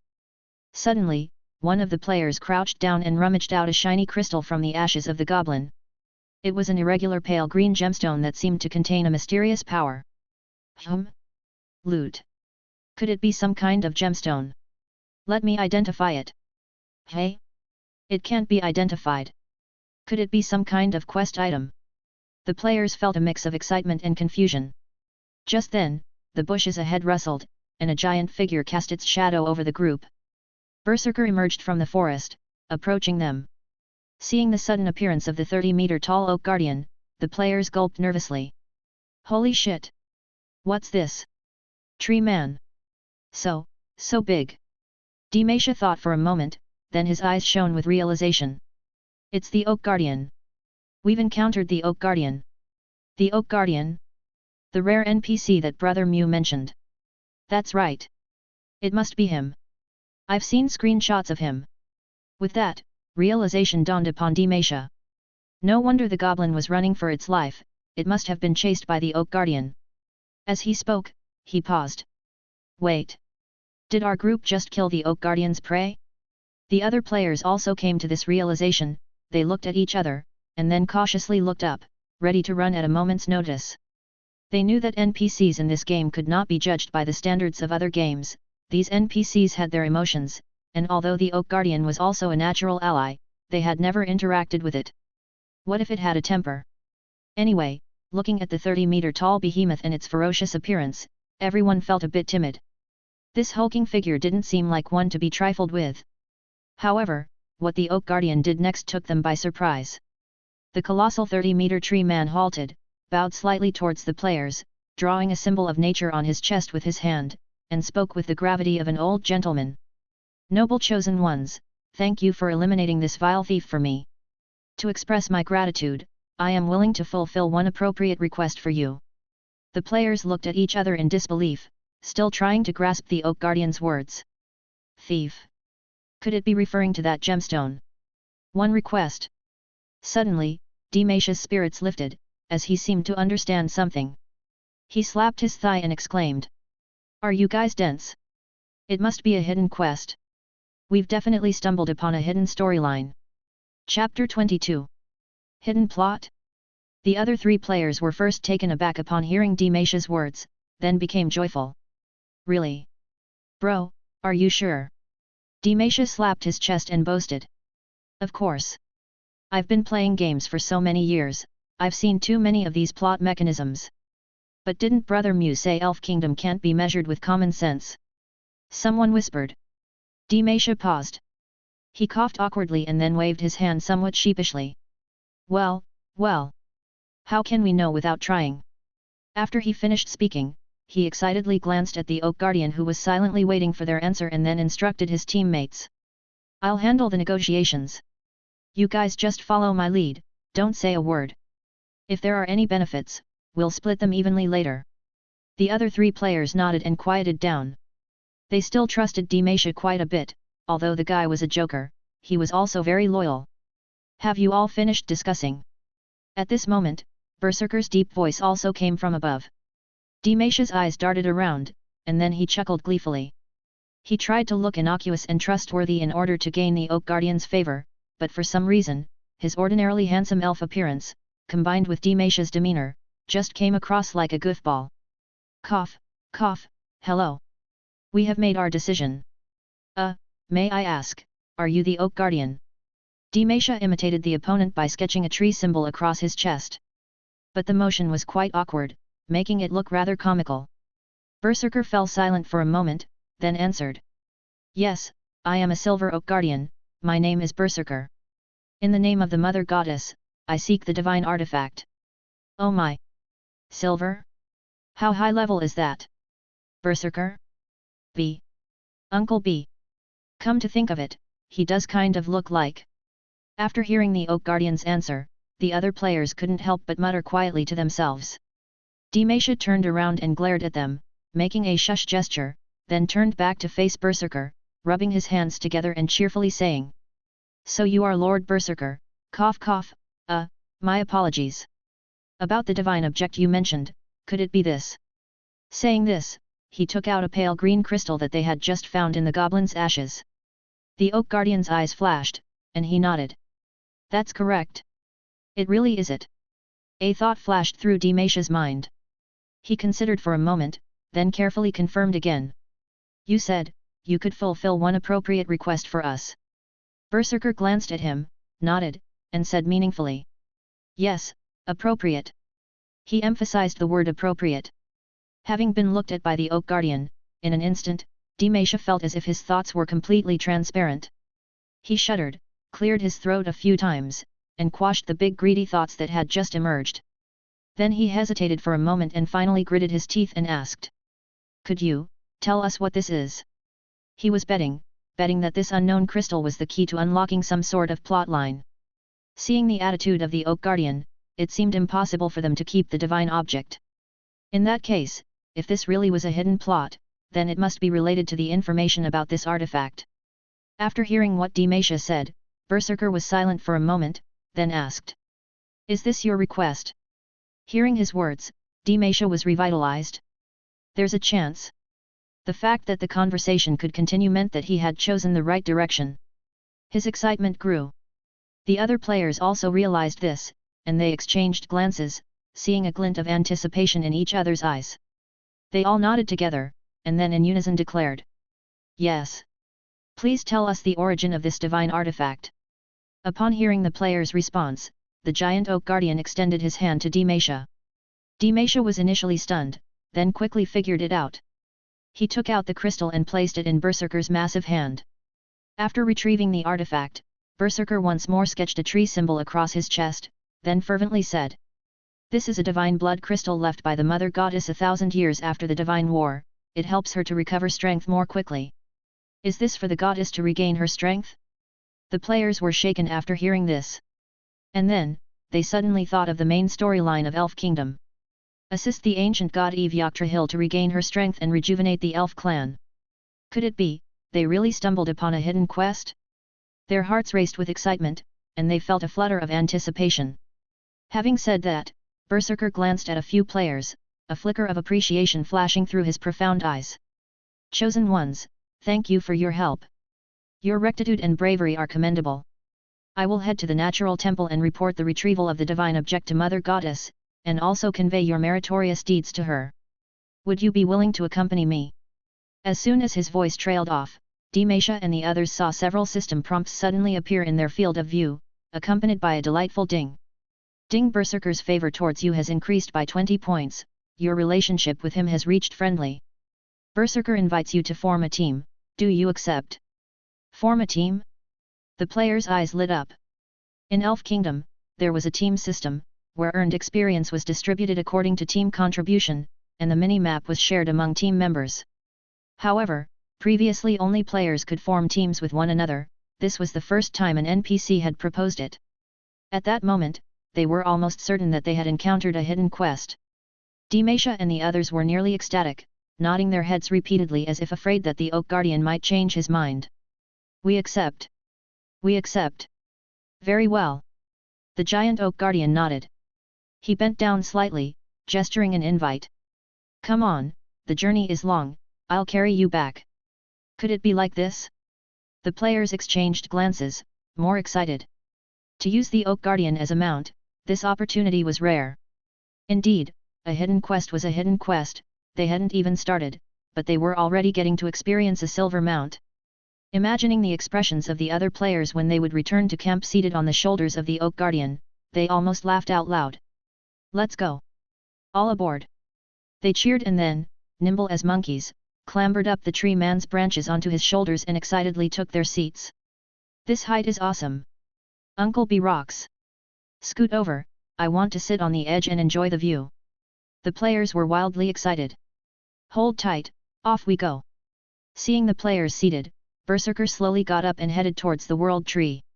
Underneath the Elf Forest's World Tree, everything here had changed since a dozen or so days ago.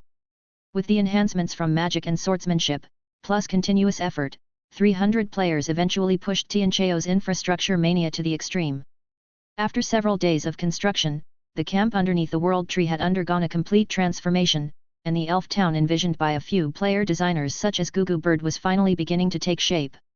In the center of the town stood a small and exquisite natural temple, which enshrined the statue of the ancient god Yggdrasil and was also the residence of natural saintess Alice Wind.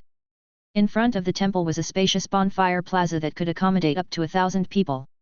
Moreover, Alice had also constructed a teleportation array here, which provided direct access to the player's respawn point on the World Tree. 4 roads radiated outward from the plaza, with uniquely designed wooden houses lining both sides of the streets, belonging to individual players, many complete with their own courtyards. Faintly, a distinctive newbie village was gradually taking shape. At this moment, it was the afternoon. Countless players were still busy within the town, engaging in various construction tasks to accrue experience. Boom! Boom! Suddenly, a series of rumbling sounds approached from afar, growing closer, resembling the footsteps of some giant creature. "What's that sound?" The players stopped their work, looking up curiously in the direction of the sound. Suddenly, a rustling noise arose from the southeast forest of the town, and a flock of startled birds took flight. Then, a towering tree man standing more than 30 meters tall emerged, parting the foliage and stepping out slowly. The enormous tree man was so majestic that it captured the gazes of countless players the moment it appeared. Holy crap! What is that? A tree man? No, it's an oak guardian. I've seen one at the edge of the safe zone. Terrifyingly powerful. Why is he coming to our camp? The players immediately grew restless, brimming with curiosity. Wait, aren't those people on his shoulders Demacia and the others? Suddenly, some sharp-eyed players noticed the figures on the oak guardian's shoulders and exclaimed in disbelief. As this was said, the players were struck dumb. And as the oak guardian gradually approached, Demacia's smug and delighted expression became visible to everyone, setting the players alight. Damn! It's really that guy. It's actually them. How did they get on the oak guardian's shoulders? So cool. I'm seriously envious. What happened to them? Demacia. Demacia. How did you manage this? In an instant, the players put down their work and crowded around, curious and excited. Facing the surrounding gazes filled with envy, jealousy, and curiosity mingled with confusion, Demacia stood up, holding onto the canopy of Berserker. He placed his hands on his hips, looked up, and proudly proclaimed. Ha ha ha! We've triggered a hidden quest. Hidden quest? At those words, the players erupted in excitement. Chapter 23. I'm going. Did I hear that right? Triggered a hidden quest. Does this game really have hidden plotlines? Demacia, is this your lucky break? What quest? What quest? The players' discussions were a continuous buzz. Standing on the shoulder of the Oak Guardian and looking down at the tiny players below, the feeling for Demacia and his group couldn't be more exhilarating. That's right, I'm just that lucky. Ha ha ha. Not gonna talk with you guys anymore, we're off to meet the goddess. We'll catch up later. Ha ha ha. Their voices were filled with pride. To meet the goddess? No way. Is it Goddess Eve? Ah. Why isn't it me triggering the plot? I'm so jealous. What kind of quest is it? It directly involves the goddess. Could it be the main storyline? The rewards must be substantial. I'm so envious. The players' voices were full of jealousy and resentment. Berserker didn't pay attention to other players, but silently headed toward the natural temple in the central square. As he advanced, the players followed him excitedly and curiously, like a trailing army. Hurry up! Let's see what's going on. The Oak Guardian looks so cool. Quick, take a screenshot. Screenshot? What kind of quest is it? Give us a hint. Slow down. Slow down. I want to get up there too. I want to get up there too. Even some excited players attempted to climb up Berserker's leg. Humph. With a deep cold snort, Berserker glanced coldly at the player trying to climb. A powerful aura swept over, immediately causing the player to shiver and sit down abruptly on the ground. Suddenly, there was silence among the players. A few seconds later, the crowd erupted again. Damn! What a strong presence! Terrifying! How strong is this Oak Guardian? Definitely beyond Iron rank? Could it be the silver level mentioned in the data? Too scary! That glance just now scared me to death. The players broke out in a cold sweat and subsequently calmed down significantly, no longer daring to offend the Oak Guardian. Soon, Berserker, carrying Demacia and the others, arrived in front of the natural temple. At this moment, Saintess Alice, already awaiting their arrival following the oracle from Goddess Eve, had been there for some time. Berserker then knelt down on one knee again, while Demacia and the others smoothly jumped down from his body. After the players descended, Berserker stood up again, chanting a rising and falling spell, then his figure slowly shrank. In the blink of an eye, he was only 4 meters tall. Looking at the serene and steady Oak Guardian in front of her, Alice smiled sweetly. Praise Mother Nature! Welcome back, Lord Berserker! She drew a tree-shaped symbol on her chest. Praise Mother Nature! Holy Daughter! Berserker did likewise. Alice nodded, then turned and bowed to several players, but her smile faded significantly upon seeing Demacia. She sighed softly and said, Follow me, the ceremony is ready. Then she turned and walked towards the interior of the temple. Demacia smiled sheepishly and made eye contact with several teammates, following her one after another. But before going through the door, he paused, thought for a moment, then switched on the system's recording function. Berserker walked at the rear, pausing slightly at the entrance. He then spoke to the players crowding behind. Outsiders are not allowed inside. His voice was deep and brooked no refusal. Having said that, he entered and closed the temple's grand doors. Wow! Is it that secretive? I really want to see. Peek through the window. The window isn't closed. Instantly, a large group of players were peeking through windows, eavesdropping from the corners, and squinting through the door cracks. Inside the natural temple, Demasha and the others looked around curiously, observing everything. Though the temple had been constructed by players, they had not participated, and this was their first time inside. Since it had just been built, the temple was still quite bare, with only a small altar and a sacred statue of the goddess. The altar was carved with mysterious arrays, from which faint divine arts fluctuations could be felt, possessing a power that could soothe one's heart. Even the excited Demasha and others gradually calmed down. Alice and Berserker approached the statue, respectfully knelt on one knee, and made a tree-shaped sign in front of their chests, devoutly chanting. Praise Mother Nature, praise the goddess of life, praise the great elven sovereign Yggdrasil. Having spoken, the two looked to the four players. Demasha and his companions were momentarily stunned, then also knelt down, emulating the native believers by making the sign while loudly chanting. Praise Mother Nature, praise the goddess of life, praise the great elven sovereign Yggdrasil. As their words ended, the statue on the altar suddenly burst into a flurry of golden light, enveloping them. Demasha felt a strange force latch onto his consciousness, his vision turned abruptly white, and his control over his body was stripped away in an instant. Could this be a cutscene? He was startled. Accompanied by an indescribable feeling of weightlessness, gradually, Demasha regained control of himself. His vision slowly returned. When Demasha opened his eyes and saw where he was so shocked that he was at a loss for words. He found himself in an immensely majestic temple, vast in space, flanked by gigantic stone pillars ornately carved with intricate designs.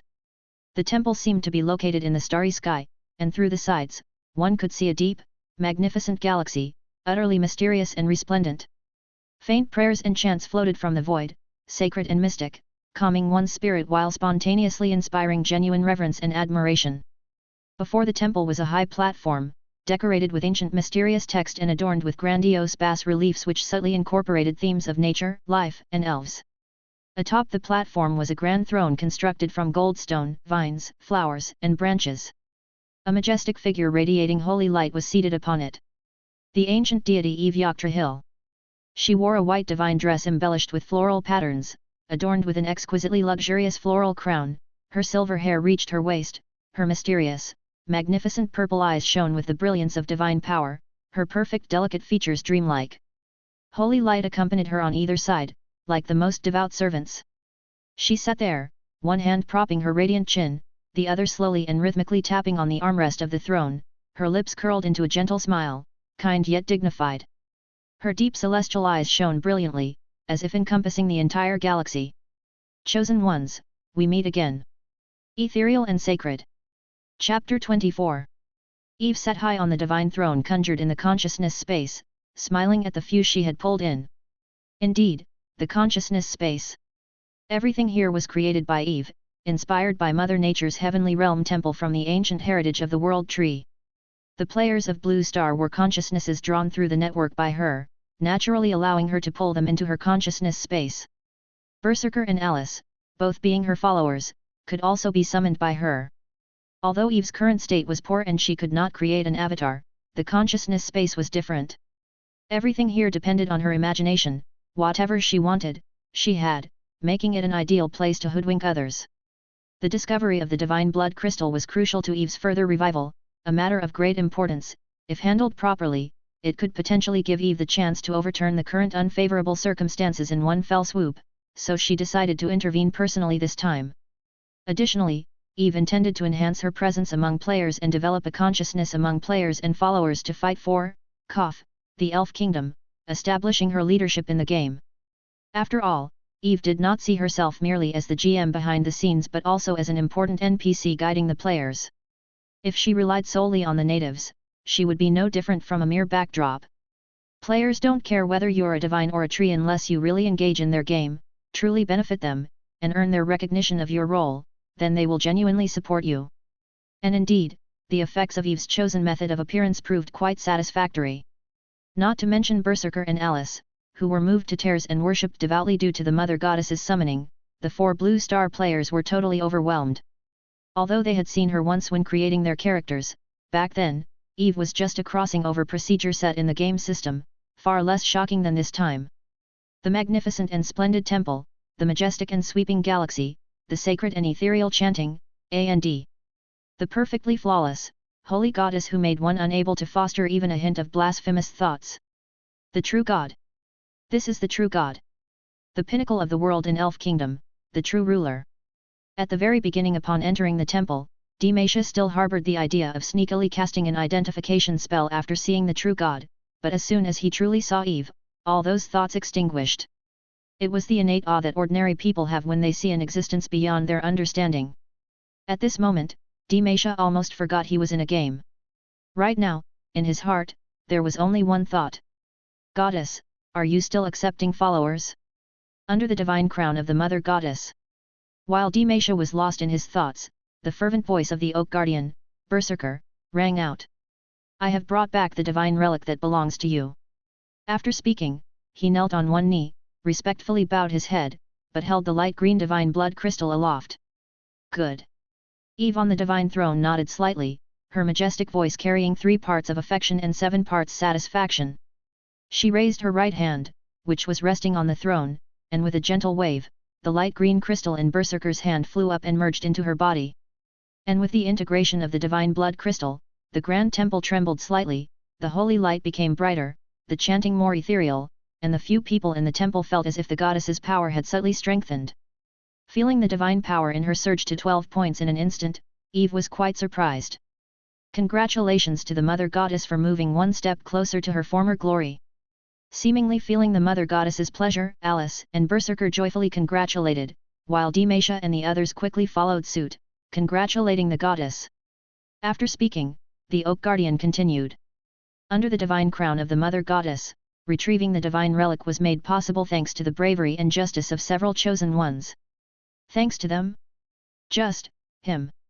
Alice couldn't help but turn her head to look at Demacia, incredulous. The main event came. Hearing Berserker's words, a shock ran through the players. The grand temple fell silent. Tap. Tap. Tap. Accompanying the light tapping sound, the solemn and dignified voice of Eve sounded again. I already know the causes and consequences of the matter. Chosen ones, thank you for your assistance. Following the goddess's gratitude, a new system window appeared in the vision of Demacia and the others. Ding! Main storyline triggered, the goddess's resurrection. The storyline has arrived. It's really the storyline. And it's even the main storyline. They actually triggered the main story. The players were invigorated, immediately filled with joy. In the past few days, beta players had been discussing when the main storyline would start and in what form it would be initiated. They never expected that it would be triggered by the players. Not only that, but the honor of triggering the main storyline seemed to be falling upon the 4 of them. Dialogue choice mode activated, please select a representative to communicate with the goddess. The system window popped up again. Let me do it, I'm well versed in text dialogue games, having strategized characters by the thousands. Demacia gave his companions a meaningful look, stepping forward slightly, his expression calm and proud. Only his slightly fidgeting fingers betrayed the restlessness in his heart. Representative confirmed, Demacia. After the players had decided on their choice, the sacred and ethereal voice of Eve was heard again. Chosen ones, what kind of reward would you desire? As soon as the voice faded, 3 options appeared in Demacia's view. Answer A, Most Supreme Divine Crown of the Goddess, thank you for your care, impartial and selfless chosen ones need no reward. Answer B, Most Supreme Divine Crown of the Goddess, serving you is our duty, we need no reward. Answer C, Most Supreme Divine Crown of the Goddess, can you discuss the matter of the divine relic? Demacia. Damn, the person who designed these dialogue options has a hole in their brain. Demacia spat in his heart, answering. Most Supreme Divine Crown of the Goddess, can you discuss the matter of the divine relic?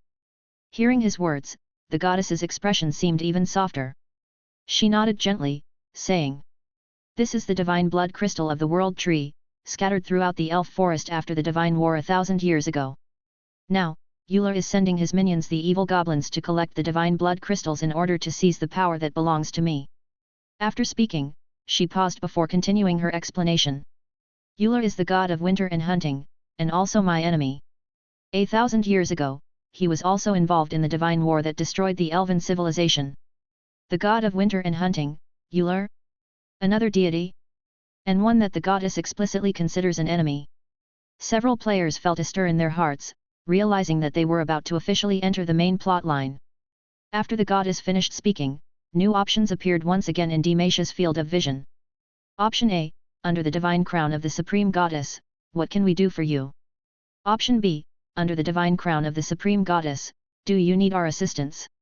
Option C, under the divine crown of the Supreme Goddess, may we be your strength? Dimesha. Are these options any different? Under the divine crown of the Supreme Goddess, what can we do for you? He randomly chose one and replied. Of course. Eve's smile became even more brilliant. In order to thwart Euler's schemes, and for my further resurgence, I need your power. After speaking, she lifted her hand, and a gentle stream of divine power surged out, transforming midair into a vivid scene. It depicted ruins overgrown with vegetation, where numerous goblins were encamped, conducting rituals at an altar while offering pale green divine blood crystals to the deity. This is the former holy city of the elf kingdom Felenqui. Currently, it has turned into ruins. The female voice carried a hint of sighs and melancholy. Now, this place has become a den of goblins. They squat here, desecrating the glory of the elves, stealing the power of the world tree. Alas, my power has not yet fully recovered, and I cannot take action personally, lest I attract Euler's attention. As she spoke, the goddess looked at them expectantly. Chosen ones, are you willing to eliminate these vile blasphemers in my stead, and take back the power that belongs to me? Option A, under the divine crown of the Supreme Goddess, we are willing. Option B, under the divine crown of the Supreme Goddess, we will not hold back.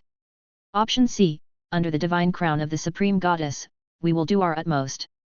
Dimesha. He had become numb to the options. However, being looked at with such expectant eyes by the goddess, even without any options, his answer would not have changed. Not to mention, this also involved the main storyline. Under the divine crown of the Supreme Goddess, we are willing. Dimesha responded. As soon as he finished speaking, the system's voice chimed in again. Ding! Chapter 1 Main Storyline Unlocked. Act 1, Euler's Conspiracy. Activate Main Quest, the Former Holy City. Quest Objectives, 1. Establish a stable teleportation array in Felenqui, 2. Eliminate the goblins squatting in the Holy City of Felenqui, 3. Retrieve the divine blood crystals belonging to the World Tree. Time limit for quest, none. Participants, no restrictions. Quest level, 9+. Quest rewards, a chance to gain experience, perfect resurrection count, and contribution points for completing any objective. Quest Tip 1, Berserker has the map coordinates of Felenqui and can provide them. Quest Tip 2, Alicewind is capable of drawing the teleportation array and can be sought out for her assistance. Quest Tip 3, Unity is strength. The number of goblins is great, please team up with other players to take them on. Quest Tip 4, this quest carries a high risk of death, ensure you have obtained the perfect resurrection counts beforehand, as players with the perfect resurrection buff will maintain their levels if resurrected, and the buff is good for one resurrection. Perfect resurrection is Eve's revision of the resurrection mechanic. To allow players to fight more confidently and dedicate themselves to the tasks more eagerly, she added a new punishment-free resurrection mechanism. After all, for Eve, reviving a body is merely a minor expenditure, far less than what is required to create a player's body. Of course, to obtain counts of perfect resurrection, players must complete tasks. The first instance. Seeing the system's prompts, the players were instantly ecstatic. They had truly triggered the main storyline. And it was the first instance at that. And upon seeing the rewards, their eyes lit up. Perfect resurrection? Ensuring no level change after resurrection. What a treasure! Such a wonderful thing! As someone who had died several times before level 5, Dimesha almost cried when he saw the reward. The three players excitedly patted his shoulder. Brother! Well done! Every option was the right one. Dimesha! The most up-to-date novels are published on Fruitnoelo. He twitched the corners of his mouth and replied. You would have gotten all of them right, too. While they were still thrilled, Eve's voice came once again. Brave chosen ones, thank you for your support. To express my gratitude, I shall bestow upon you exclusive titles and the rewards you deserve. There are also titles and rewards. The player's eyes shone brightly. Dimash's spirit was lifted, and he slapped his thigh. That's right. How could there be no rewards for triggering the plot? Long live the goddess! Amidst the players' cheers, Eve waved her right hand again. Ding! You have obtained the exclusive title, Guardian of the World Tree. You have received a reward, Perfect Resurrection Count ×5. Chapter 25. With the system's prompt sound, several people noticed an additional line of purple title under their green names, Guardians of the World Tree. The fancy font was really cool, and there were even sparkling effects. Wow! A unique title. 5 perfect resurrections. That's awesome. They were all extremely excited. Brave chosen ones, please take my blessings and set out on your journey once again. Watching the 4 excited players, Eve gave a slight smile, waved her hand, and sent their consciousness back to the real world of Segas. In the hall, only Alice and Berserker were left. Alice, Berserker, this matter concerns my revival, you must assist them well. Eve instructed again. Yes, Mother Goddess. The 2 indigenous believers answered respectfully. Mother Goddess. Oak Guardian Berserker hesitated, seeming to have something to say. Speak. Eve nodded. Granted permission by the true God, Berserker breathed a sigh of relief and then respectfully asked. Actually, you could have just ordered me to convey the instructions, there was actually no need. No need to personally direct, and to summon them here. Eve smiled. Berserker bowed his head and solemnly responded affirmatively. Da. Da. Da. Eve gently tapped on the armrest of the divine throne, with only the tapping echoing in the temple. After a moment, she let out a light laugh and said. This is their unique form of entertainment, you will understand it in the future. With these words, she waved her hand again, sending the 2 devotees out of her consciousness space as well. The Dimasha group felt their consciousness blur for a moment and found themselves back in the natural temple of the small town. Only now, they had an extra title above their heads, and a new line in the system panel read Perfect Resurrection Count, 5. They looked at each other, then cheered and rushed out of the natural temple. Ha ha ha! I'm going to share this news with everyone. An exclusive title. Hehe, just us 4. A collector's item. I've recorded the entire cutscene just now, it was so exciting, I'm posting the video first thing. As the group pushed open the doors of the temple, they found the area already packed with players. Seeing the bustling crowd, Dimasha exclaimed excitedly. Brothers! Sisters! We've started the main plot line. There's a main quest now. But at this moment, the players in the town had already erupted into excitement. Grouping for a new instance. Grouping for a new instance. Feelinqui Holy City instance. Need a level 10 strength class. No hemophiliacs. Need a mage for control. 4 = 1. Does anyone know how to lead? Our team lacks a commander. Dimasha? The 4 players stood dumbfounded as they watched the lively crowd forming groups. Hey? What's going on? How does it feel like the whole world suddenly knows about the instance? Then, a player came over and gave a thumbs up. Dimasha, you're amazing. You actually started the main plot line. That's great. I so want to talk with the goddess as well. Hearing the other person's words, Dimasha was slightly stunned. You all know. The players nodded. Yet. When you were summoned by the goddess, we had the cutscene started, but it was just from a bystander's viewpoint. So envious of you. Yet. The cutscene's effects were amazing. High praise for Eve Goddess.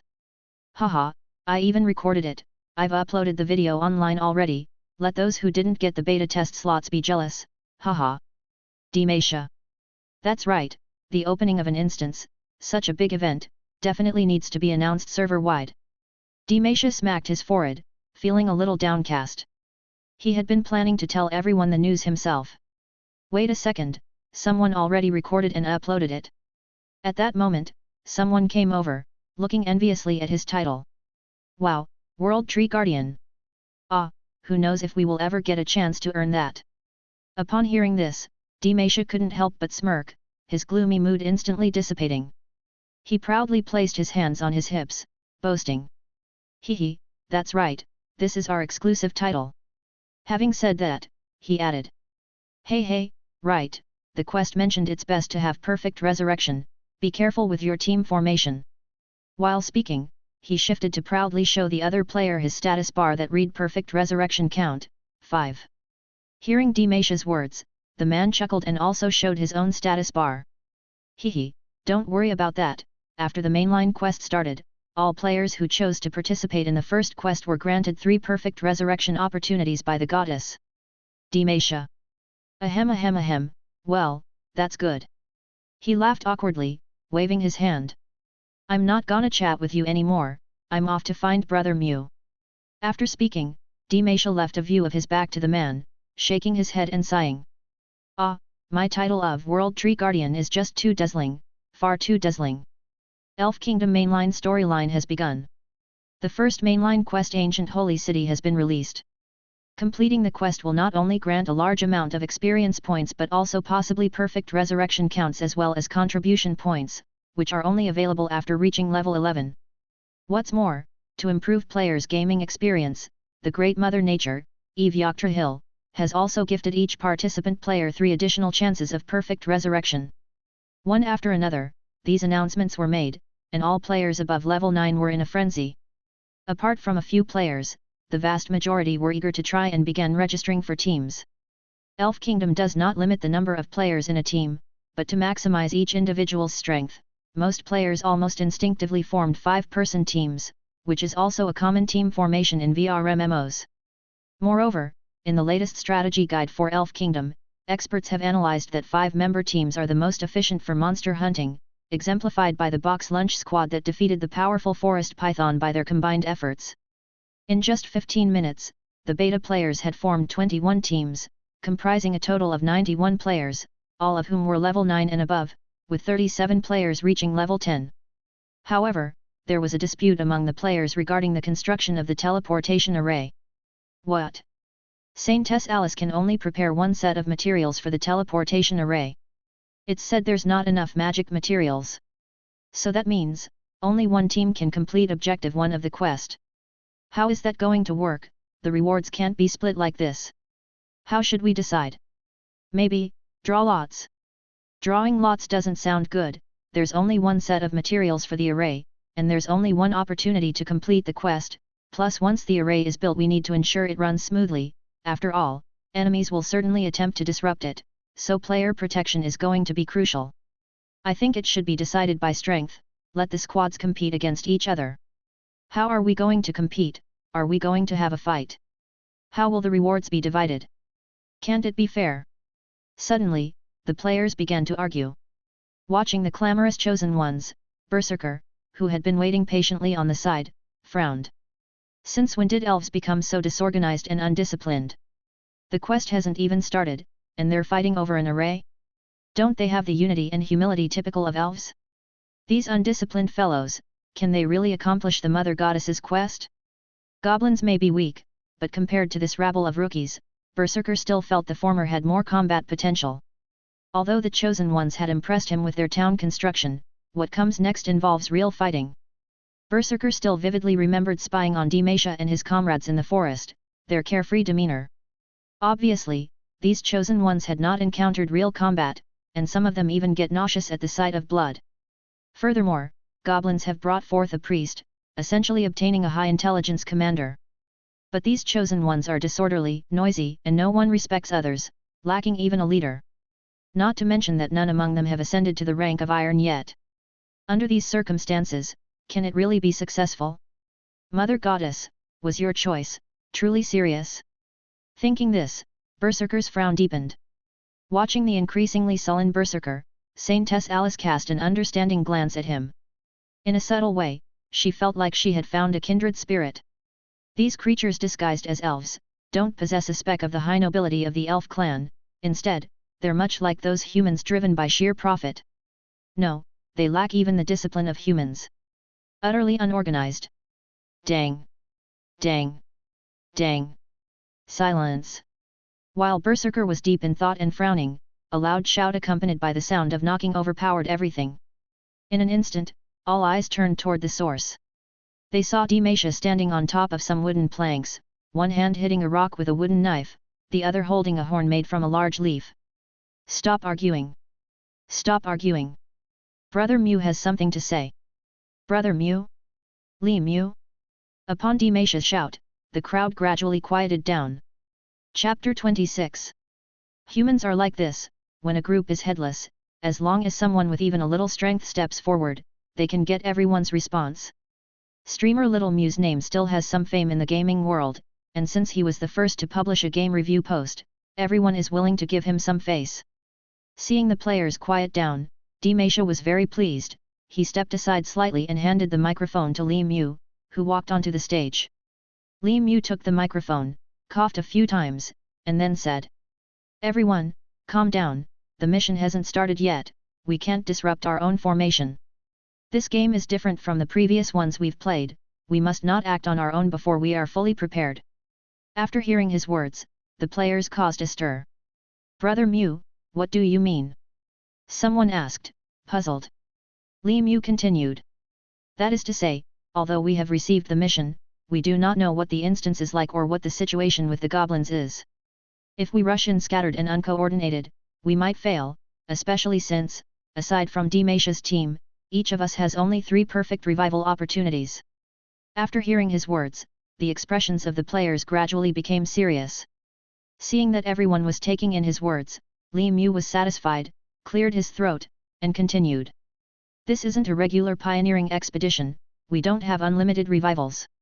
After dying 3 times, everything has to start over.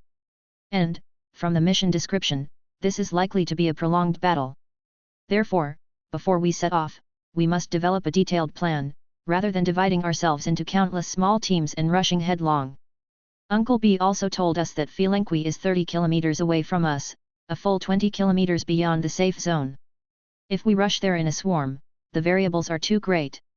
Not to mention the potential dangers on the way, it's more likely to startle the snake. Not only that, we only have 1 array. If we can't maintain it under the goblins' counterattack after it's built, the mission objective will likely still fail." Seeing the endlessly talking Li Mew, a flash of surprise crossed Berserker's eyes. "Mother Goddess above, it seems there are some sensible ones among these chosen ones. But who is Uncle B?" Berserker fell into thought. "It's you." Eve, spying on everything from high above, perceived her followers' confusion and silently snickered to herself. "So, Brother Mew, do you have any suggestions?"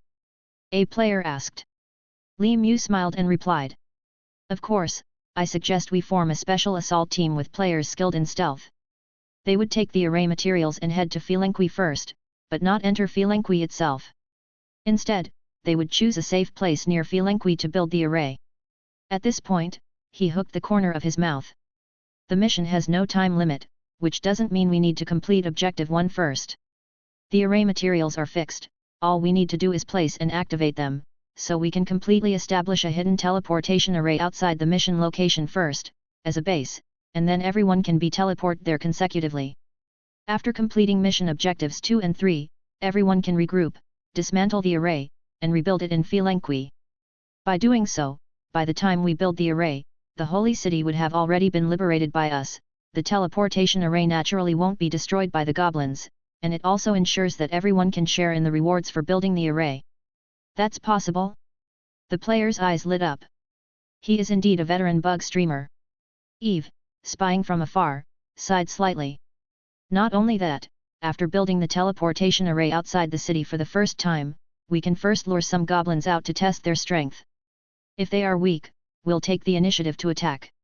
If their strength is strong, we'll engage in guerrilla warfare outside Felenqui, gradually depleting their strength. I think the hunting in the safe zone during this time has made everyone realize that the monsters in this game do not respawn but simulate a real-world ecosystem, so the goblins are dead once they are killed. We can absolutely wage a war of attrition. Advance when the enemy comes, harass when the enemy stays, attack when the enemy tires, pursue when the enemy retreats." Li Mew spoke tirelessly. "This idea is good." Players nodded in agreement. No wonder he's a seasoned broadcaster, his command and perception skills are unbeatable. Brother Mew, you're right. We'll follow your lead on this mission. Meanwhile, many people suddenly realized. No wonder there hasn't been much live game in the safe zone recently, we can only eat fruits. So, it's because the monsters aren't spawning. Wait a second. I was wondering why I smelled roasted meat in the woods last time, was it you guys? Nonsense, eating fruits every day doesn't give any sustenance, roasted meat is way better, especially a kind of mountain chicken in the safe zone, naturally raised, pollution-free, and exceptionally tender. If it wasn't for Holy Daughter keeping an eye in the camp, we would have thrown a barbecue party. Listening to the players' discussion, Alice was stunned. By the Mother Goddess, so this was the reason all the animals in the forest have disappeared. These people, these people. She gritted her teeth, struggling to find words. And the players continued discussing. But Brother Mew, how do we lure the goblins? Someone asked. Hearing the question, Li Mew furrowed his brows and thought for a moment, then said uncertainly. This is indeed a problem, I think we could try using food to lure. Wait. Wait. Brother Mew. Brother Mew. I have a great idea. I have a great idea. Before Li Mew could finish, Dimasha came closer, excitedly. I have a brilliant idea. It will definitely lure the goblins. Li Mew looked at him surprisingly and handed over the microphone. Dimasha took over, giggling creepily, as lecherous as it gets. He, well, we'll need some effort from our lady players. Female players. Dimasha, you're not cooking up some sleazy idea again, are you? The male players teased, while the female players slightly frowned. Not at all, not at all. Dimasha chuckled sheepishly, then his eyes shifted, giggling again. Well, I think it stems from goblin habits. He, you know, as many game references state, goblins don't have females, they reproduce using female humans and subhumans as breeding grounds, he. Now it's spring, the season when everything revives. He said animatedly. You see, our elves are already quite attractive, aren't they? Well, goblins are humanoid too, and their aesthetics aren't that different from ours. So, ladies, maybe you could sacrifice a bit of your charm. This is what's called a beauty trap, right? Of course, it's just for luring, and we must ensure safety. Dimasha said proudly. Alice. Berserker. All players. Everyone was dumbfounded. Eve, watching everything from above, choked and couldn't help but sigh. This guy truly deserves the title of the most shameless human player in the game. Chapter 27. Hearing Dimasha's proposal, the Oak Guardian's gaze immediately changed. Berserker's eyes flickered with a hint of disappointment and disgust. Chosen One, I thought you were an upright warrior, but I never expected you to be such a sneaky little man, truly a disgrace to the World Tree Guardians. Alice, however, looked at him indifferently, her gaze growing colder, as if she were looking at a pile of harmful trash. Ding, your favorability with Berserker has decreased by 40 points, reaching dislike. Ding, your favorability with Alicewind has decreased by 40 points, maintaining disgust. Dimasha stared at the system notification that flashed before his eyes, feeling somewhat stunned. Really? Even this lowers favorability. Meanwhile, the players also fell into hesitation. This doesn't seem too good, does it? What if there's danger? Although it's a game, the consequences are somewhat unimaginable. Yet, it's not like those old 2D online games, but a virtual reality game with almost 100% realism. And you can't log off during combat. If you force quit, your body stays in place. What if you can't commit suicide? In that case, there would be psychological trauma, right? There definitely would be, right? At least it would make me feel very uncomfortable. Those goblins just look too disgusting. I'm not going anyway, whoever wants to go can go. I'm not going either. Dimasha, you must be a forever alone in real life, right? Deservedly without a girlfriend. Dimasha. Li Mew, on the other hand, remained silent, thoughtful, and then a notion struck him. Beauty trap? Actually, that's not a bad idea. The players were startled. Holy crap, Brother Mew, you think so too? That's not very nice, is it? Brother Mew, are you also a forever alone? With fancy boxers and big slippers, buying soy milk and donuts by yourself in the morning. Li Mew. He coughed a few times, then immediately said. No no. While it's a beauty trap, we don't necessarily have to send female players to take the risk. Saying so, he looked Demacia up and down, then stroked his chin and said. I remember, someone here received the illusion technique skill. Demacia shivered, suddenly feeling a chill down his back. This was a dense primeval forest. Huge trees blocked the sky and sun, and the lush underbrush made the already difficult to navigate jungle even more intricate. But for the Oak Guardian, this was nothing of concern. Berserker was walking through the forest as if he was strolling in his own backyard, and sitting on his shoulders from left to right were 4 elves dressed in hemp robe and wooden armor, followed by a heavily sweating Demacia. These 5 people were the special task force chosen by the players. Other than Demacia, those sitting on Berserker's shoulders were Li Mu, an owl, and 2 players named Bento and Little Xian Miao. Among the players, Li Mu and Little Xian Miao were casters, while Demacia, Bento, and the owl were strength-based. Originally, Li Mu planned to have a team of 5 players skilled in stealth, but due to the scarce number of players who drew stealth skills, they had to settle for second best, foregoing the original idea and assembling a relatively strong team with complementary abilities ready to die daringly. Li Mu had 2 skills, healing minor wounds and entangling vines, excelling in healing and control, and also served as the commander of the team. Little Xian Miao was a petite female player who drew the rare illusion technique skill Disguise, which could change the appearance of a target for a limited time, lasting 20 minutes. Although the owl was female, she had trained in Taekwondo in real life, had strong melee capabilities, and also possessed the sharp hearing skill, able to hear sounds from a great distance, useful for reconnaissance. Bento was a silent male player who had no stealth or reconnaissance skills but had considerable scouting ability, which allowed him to detect a level 9 forest python early on.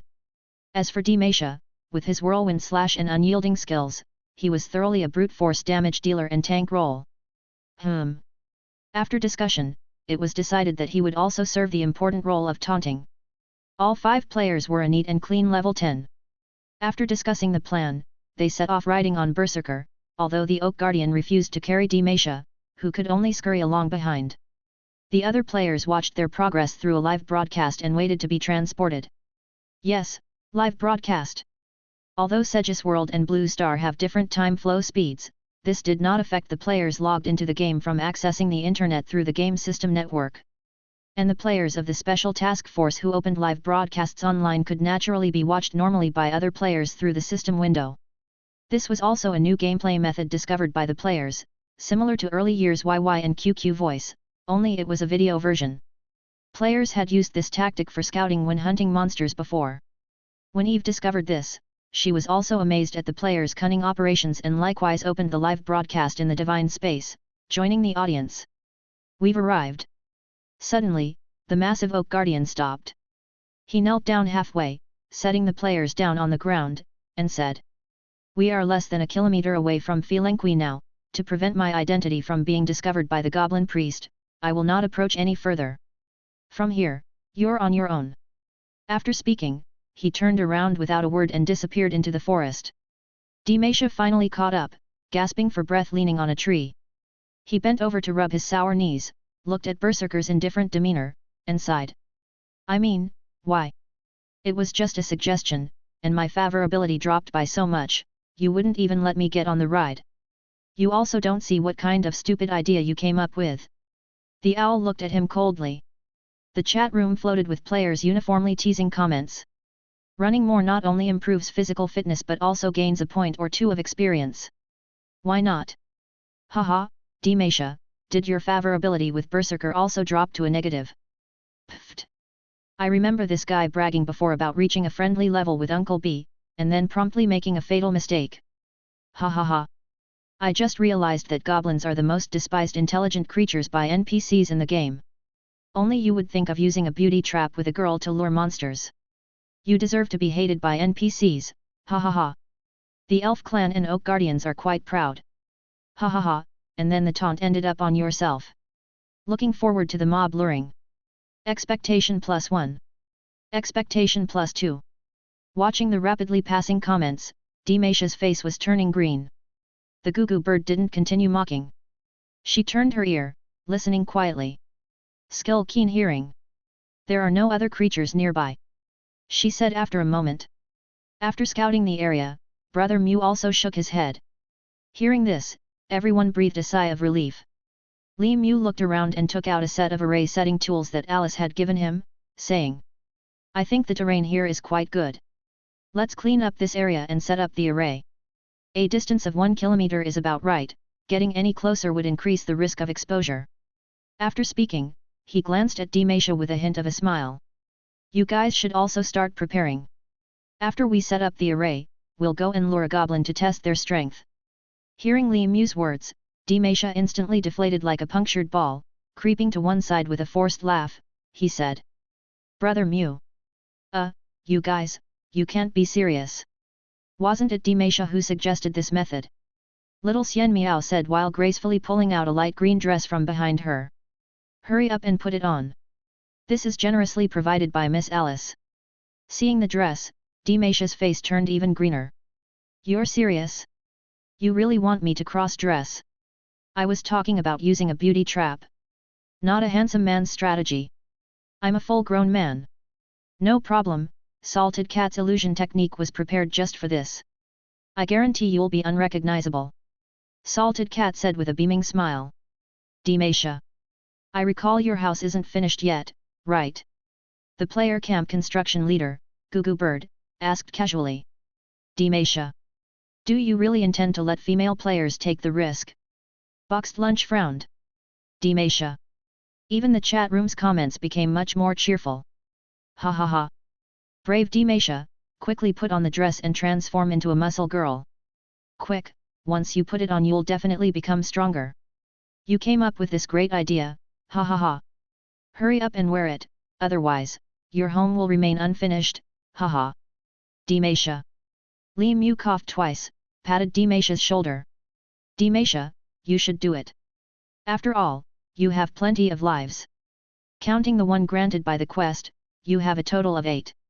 Besides, being a man, you're not afraid of death nor being caught by goblins. It's much less risky than letting the girls do it. Cough cough. If you're caught, just commit suicide, or force log out if things go really bad." "Demacia. Are men not in danger?" However, seeing everyone's resolute expressions, in the end, he could only grimace and pick up the dress. "I'll go. I'll do it, okay." With that, he began to reluctantly change clothes. "Don't strip here, the holy light is blinding." "Demacia." Ha ha ha ha ha. Ha ha ha ha ha ha ha. In the chat room, laughter completely submerged the scene. Even Ivy watching the live stream found it amusing, but as the pleasure wore on, a touch of sentimentality crept into their heart. "How nice. I'd love to have a body that can move freely too. Some things are not cherished when had, only to be realized as precious once they're lost." Regrettably, without sufficient divine power, Ivy couldn't create a physical form capable of housing their divine soul. At this moment, the joy and noise of the chat room seemed so distant to them. So distant. As if from two different worlds. "One day," they murmured in their heart. Chapter 28. In the Felenqui ruins. Patches of green-skinned goblins were scattered about, huddled in groups of 3s and 2s, some sleeping, others boiling something over a campfire, emitting an indescribable smell, and a few playing with dirt. 4 elves and a human girl were tiptoeing stealthily, lying low in a patch of grass not too far away, the special attack team of players who had infiltrated after setting up the teleportation array. Gazing at the distant ruins, which still exuded a majestic beauty despite their decay, little Xian Miao couldn't help but exclaim in astonishment. "This is Felenqui. I wonder how beautiful the city must have been before." Salted Cat closed his eyes and carefully listened for a moment, his expression turning slightly grim. "There's a large number of goblins. Besides the ones we see, I can't even discern how many more are hidden amongst the ruins. Moreover, there are some strong presences, likely of black iron rank. One of them has an exceedingly chilling aura, which is quite frightening. HSS." Hearing this bit of news, the chosen ones sharply inhaled. "It's a good thing we didn't let the players rush in all at once, otherwise, we probably would have faced a group wipeout." Boxed Meal said seriously. Li Mew gently patted Demacia on the shoulder, saying, "Demacia, stick to the plan.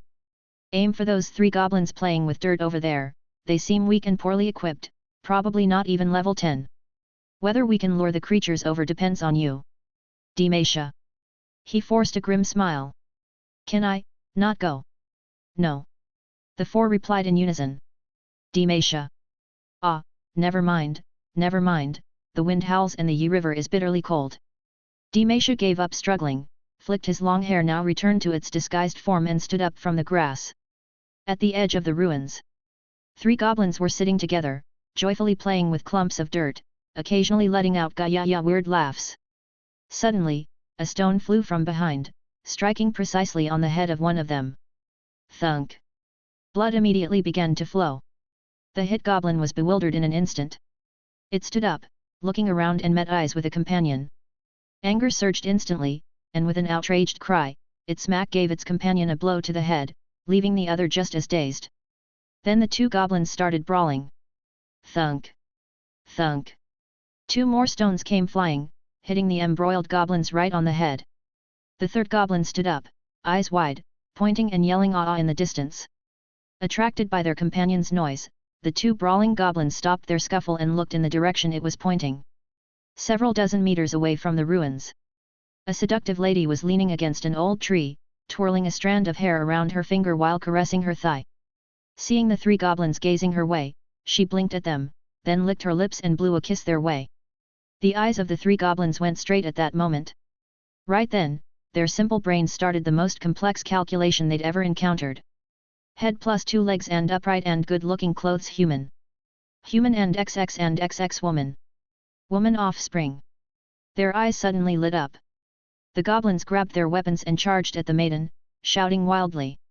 The maiden spun around and ran into the depths of the forest with the agility of a swift cheetah. Several goblins didn't notice anything wrong and chased like fish hooked on a line, following closely and running farther and farther away.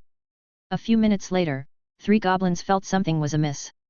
That woman, she seemed to run too fast, as an child of nature elf. At this moment, they had chased her to an open area, surrounded by lush shrubs and forests.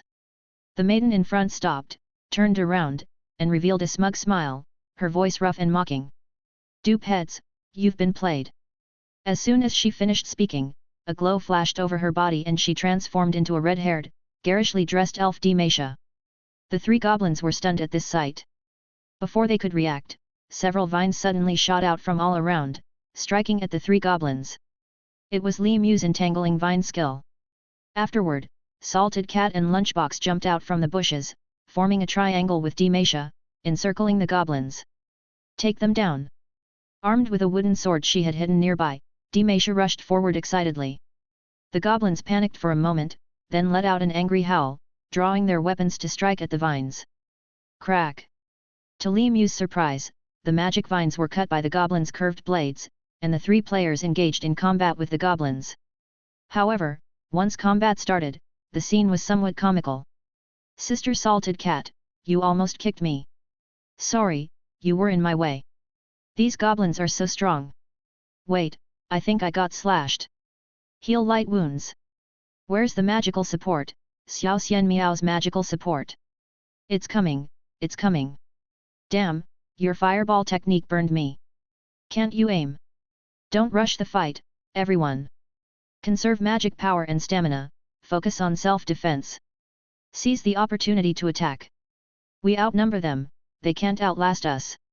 Yet when the real fight began, all plans fell apart. Under the frenzied attacks of the 3 goblins, the 5 players seemed overwhelmed, and were actually being suppressed. Especially the 3 players engaged in close combat. If not for the nimble Lunchbox constantly putting out fires, Demacia and Salted Cat would probably have been severely injured by now. Even so, the 3 were struggling to hold on. Berserker was hiding not far away in the forest, watching all this with furrowed brows. 5 level 10 chosen ones being suppressed by just 3 level 8 goblins, what a joke. His voice carried deep disappointment. You see, on the Segis continent, goblins are synonymous with stupidity and weakness. To draw an analogy, it's akin to the prejudice humans on Earth have against pigs and cockroaches. On the Segis continent, goblins are not only the name of a species, but also a derogatory term. Calling someone you goblin is the ultimate insult to an intelligent being. This is why Berserker and Alice felt so repulsed when Demacia suggested the lure tactic. It's as crazy as humans on Earth trying to seduce wild boars and cockroaches, and that too, with the risk of it backfiring. Mother Goddess, it seems they're good at building but not at fighting. Why did you hold such high hopes for them? Berserker knew that Eve was also paying attention to this battle and did not hide his confusion. Eve, who was watching the live stream, let out a light laugh, then her authoritative voice echoed in Berserker's mind. Don't worry, just keep watching. Hearing Eve's response, Berserker felt resigned but still watched with a frown. Well then, let the goblins squash their cockiness, so they stop messing around all day. However, gradually, the situation seemed to be subtly changing. Chapter 29. After the initial panic, players seemed to gradually become accustomed to the goblins' rhythm. They no longer took the initiative to attack but began to defend passively, preserving their stamina while their cooperation improved gradually. Although several players began to show signs of injury, they gradually seized the initiative, switching from passive defense to active defense. However, the goblins were slowly losing their stamina. Being level 8 after all, and coupled with their innate racial disadvantages, despite their richer combat experience, they gradually began to falter. Finally, after battling for 5 or 6 minutes, the players started their counterattack. Their speed has slowed down. They're tired, this is a good chance. Demacia, use your ultimate. Unyielding. Whirlwind Slash.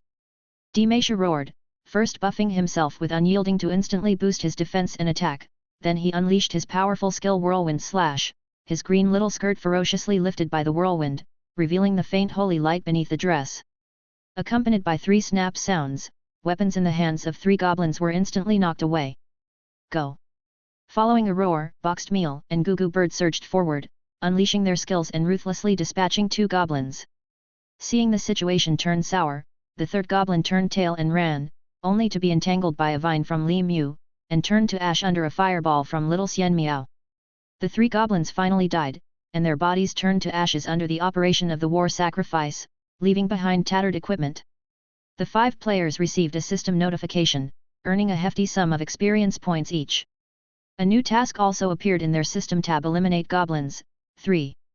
As the goblins died, Eve felt 2 forces traverse the void, the weaker one being the goblin's vitality and the stronger one the resentment of elf souls, both nourishing her body, providing her with about 0.03 points of divine power value.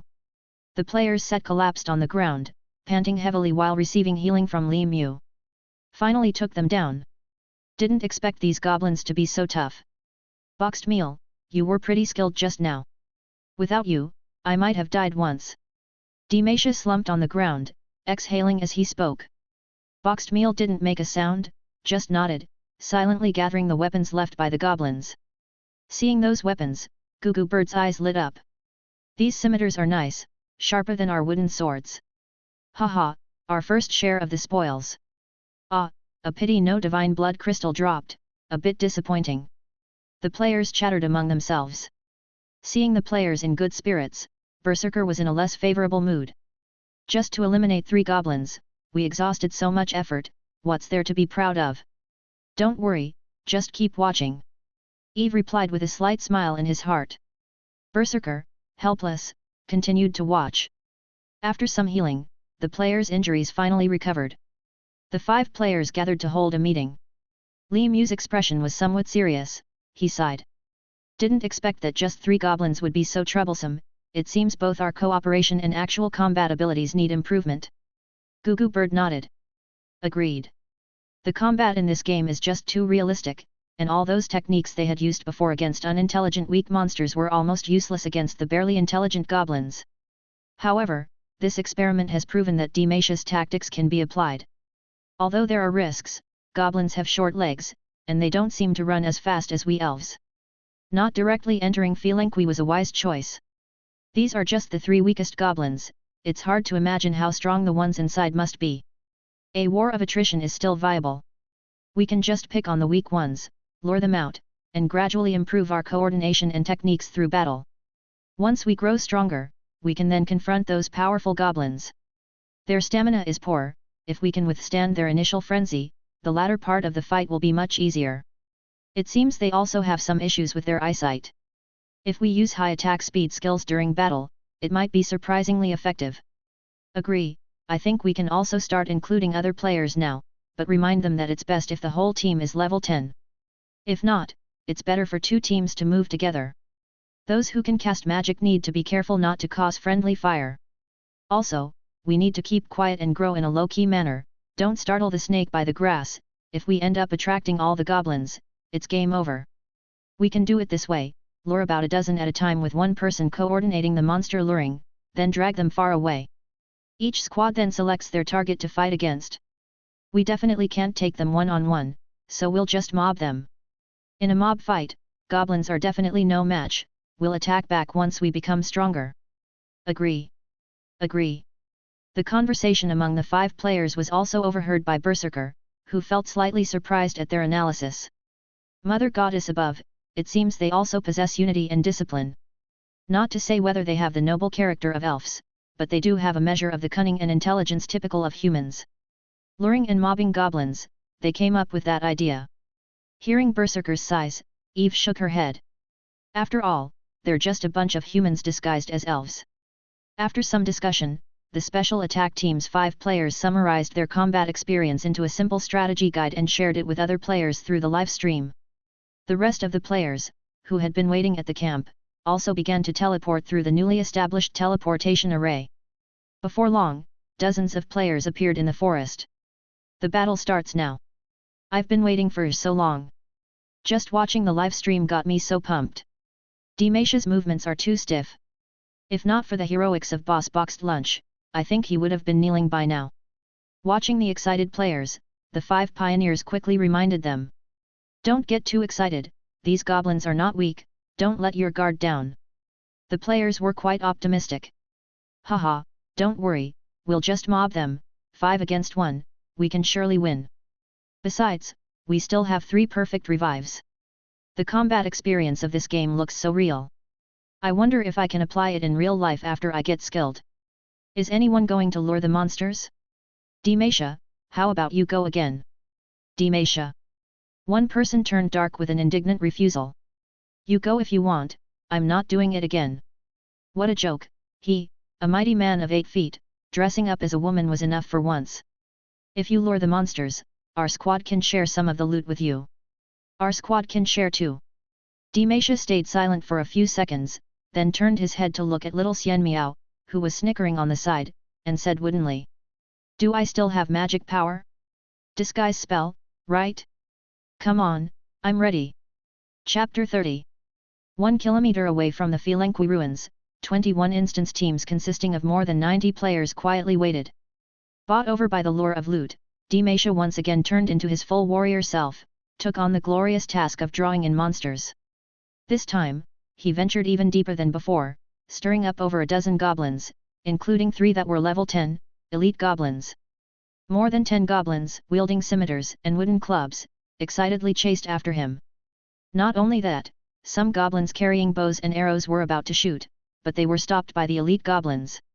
They wanted unharmed human-like females, capturing them alive and unscathed was preferable. This thinking of the goblins made Dimasha's baiting plan even smoother.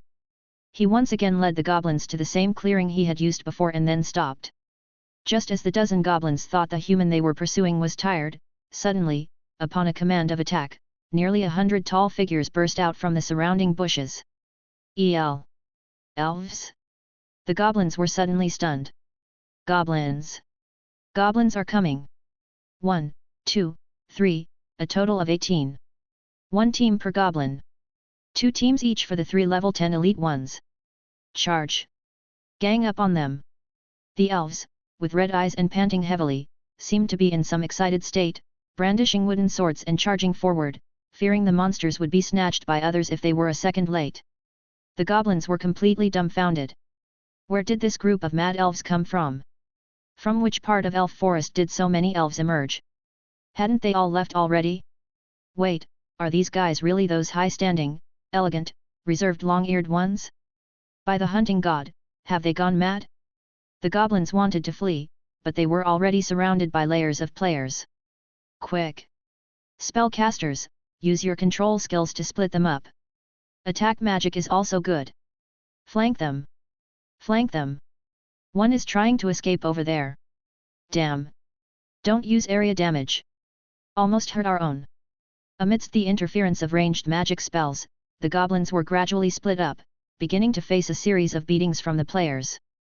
If the initial 5 vanguard players found it challenging to fight against 3 goblins, then 90 players against 18 greenskins were completely outclassed. With the experience of predecessors, the players had fully entered cooperative combat mode. Each team found their target, they took turns moving forward, slashing once and then retreating without lingering. If the goblins tried to chase, they used magic to harass. If the goblins tried to escape, they used control skills to stop them. Even though the goblins had rich combat experience, they couldn't outlast the players' frenzy. After 10 or so minutes, the last goblin was also hacked to death by the players' chaotic blades, and the players only incurred a few minor injuries and 1 death. The one who died was unfortunately killed by friendly magic. Even Li Mu and others were amazed by the burst of combat power from the players. Man, you guys are brutal. The players still wanted more. That was a bit gory, but so thrilling. It's not enough, not enough, too little experience from just a dozen or so. I only got in 1 slash. Dimasha, go and draw some more over here. Dimasha choked for a moment. Hurry up, and we'll share the loot with you. If a divine blood crystal drops, we'll share the reward from the goddess with you. The players added. Hearing that, Dimasha's expression instantly turned serious. You better keep your word. I'll be off then. He shouted loudly, flicked his green skirt, and once again headed towards Felenqui. Moments later, another dozen goblins, screaming, chased after him.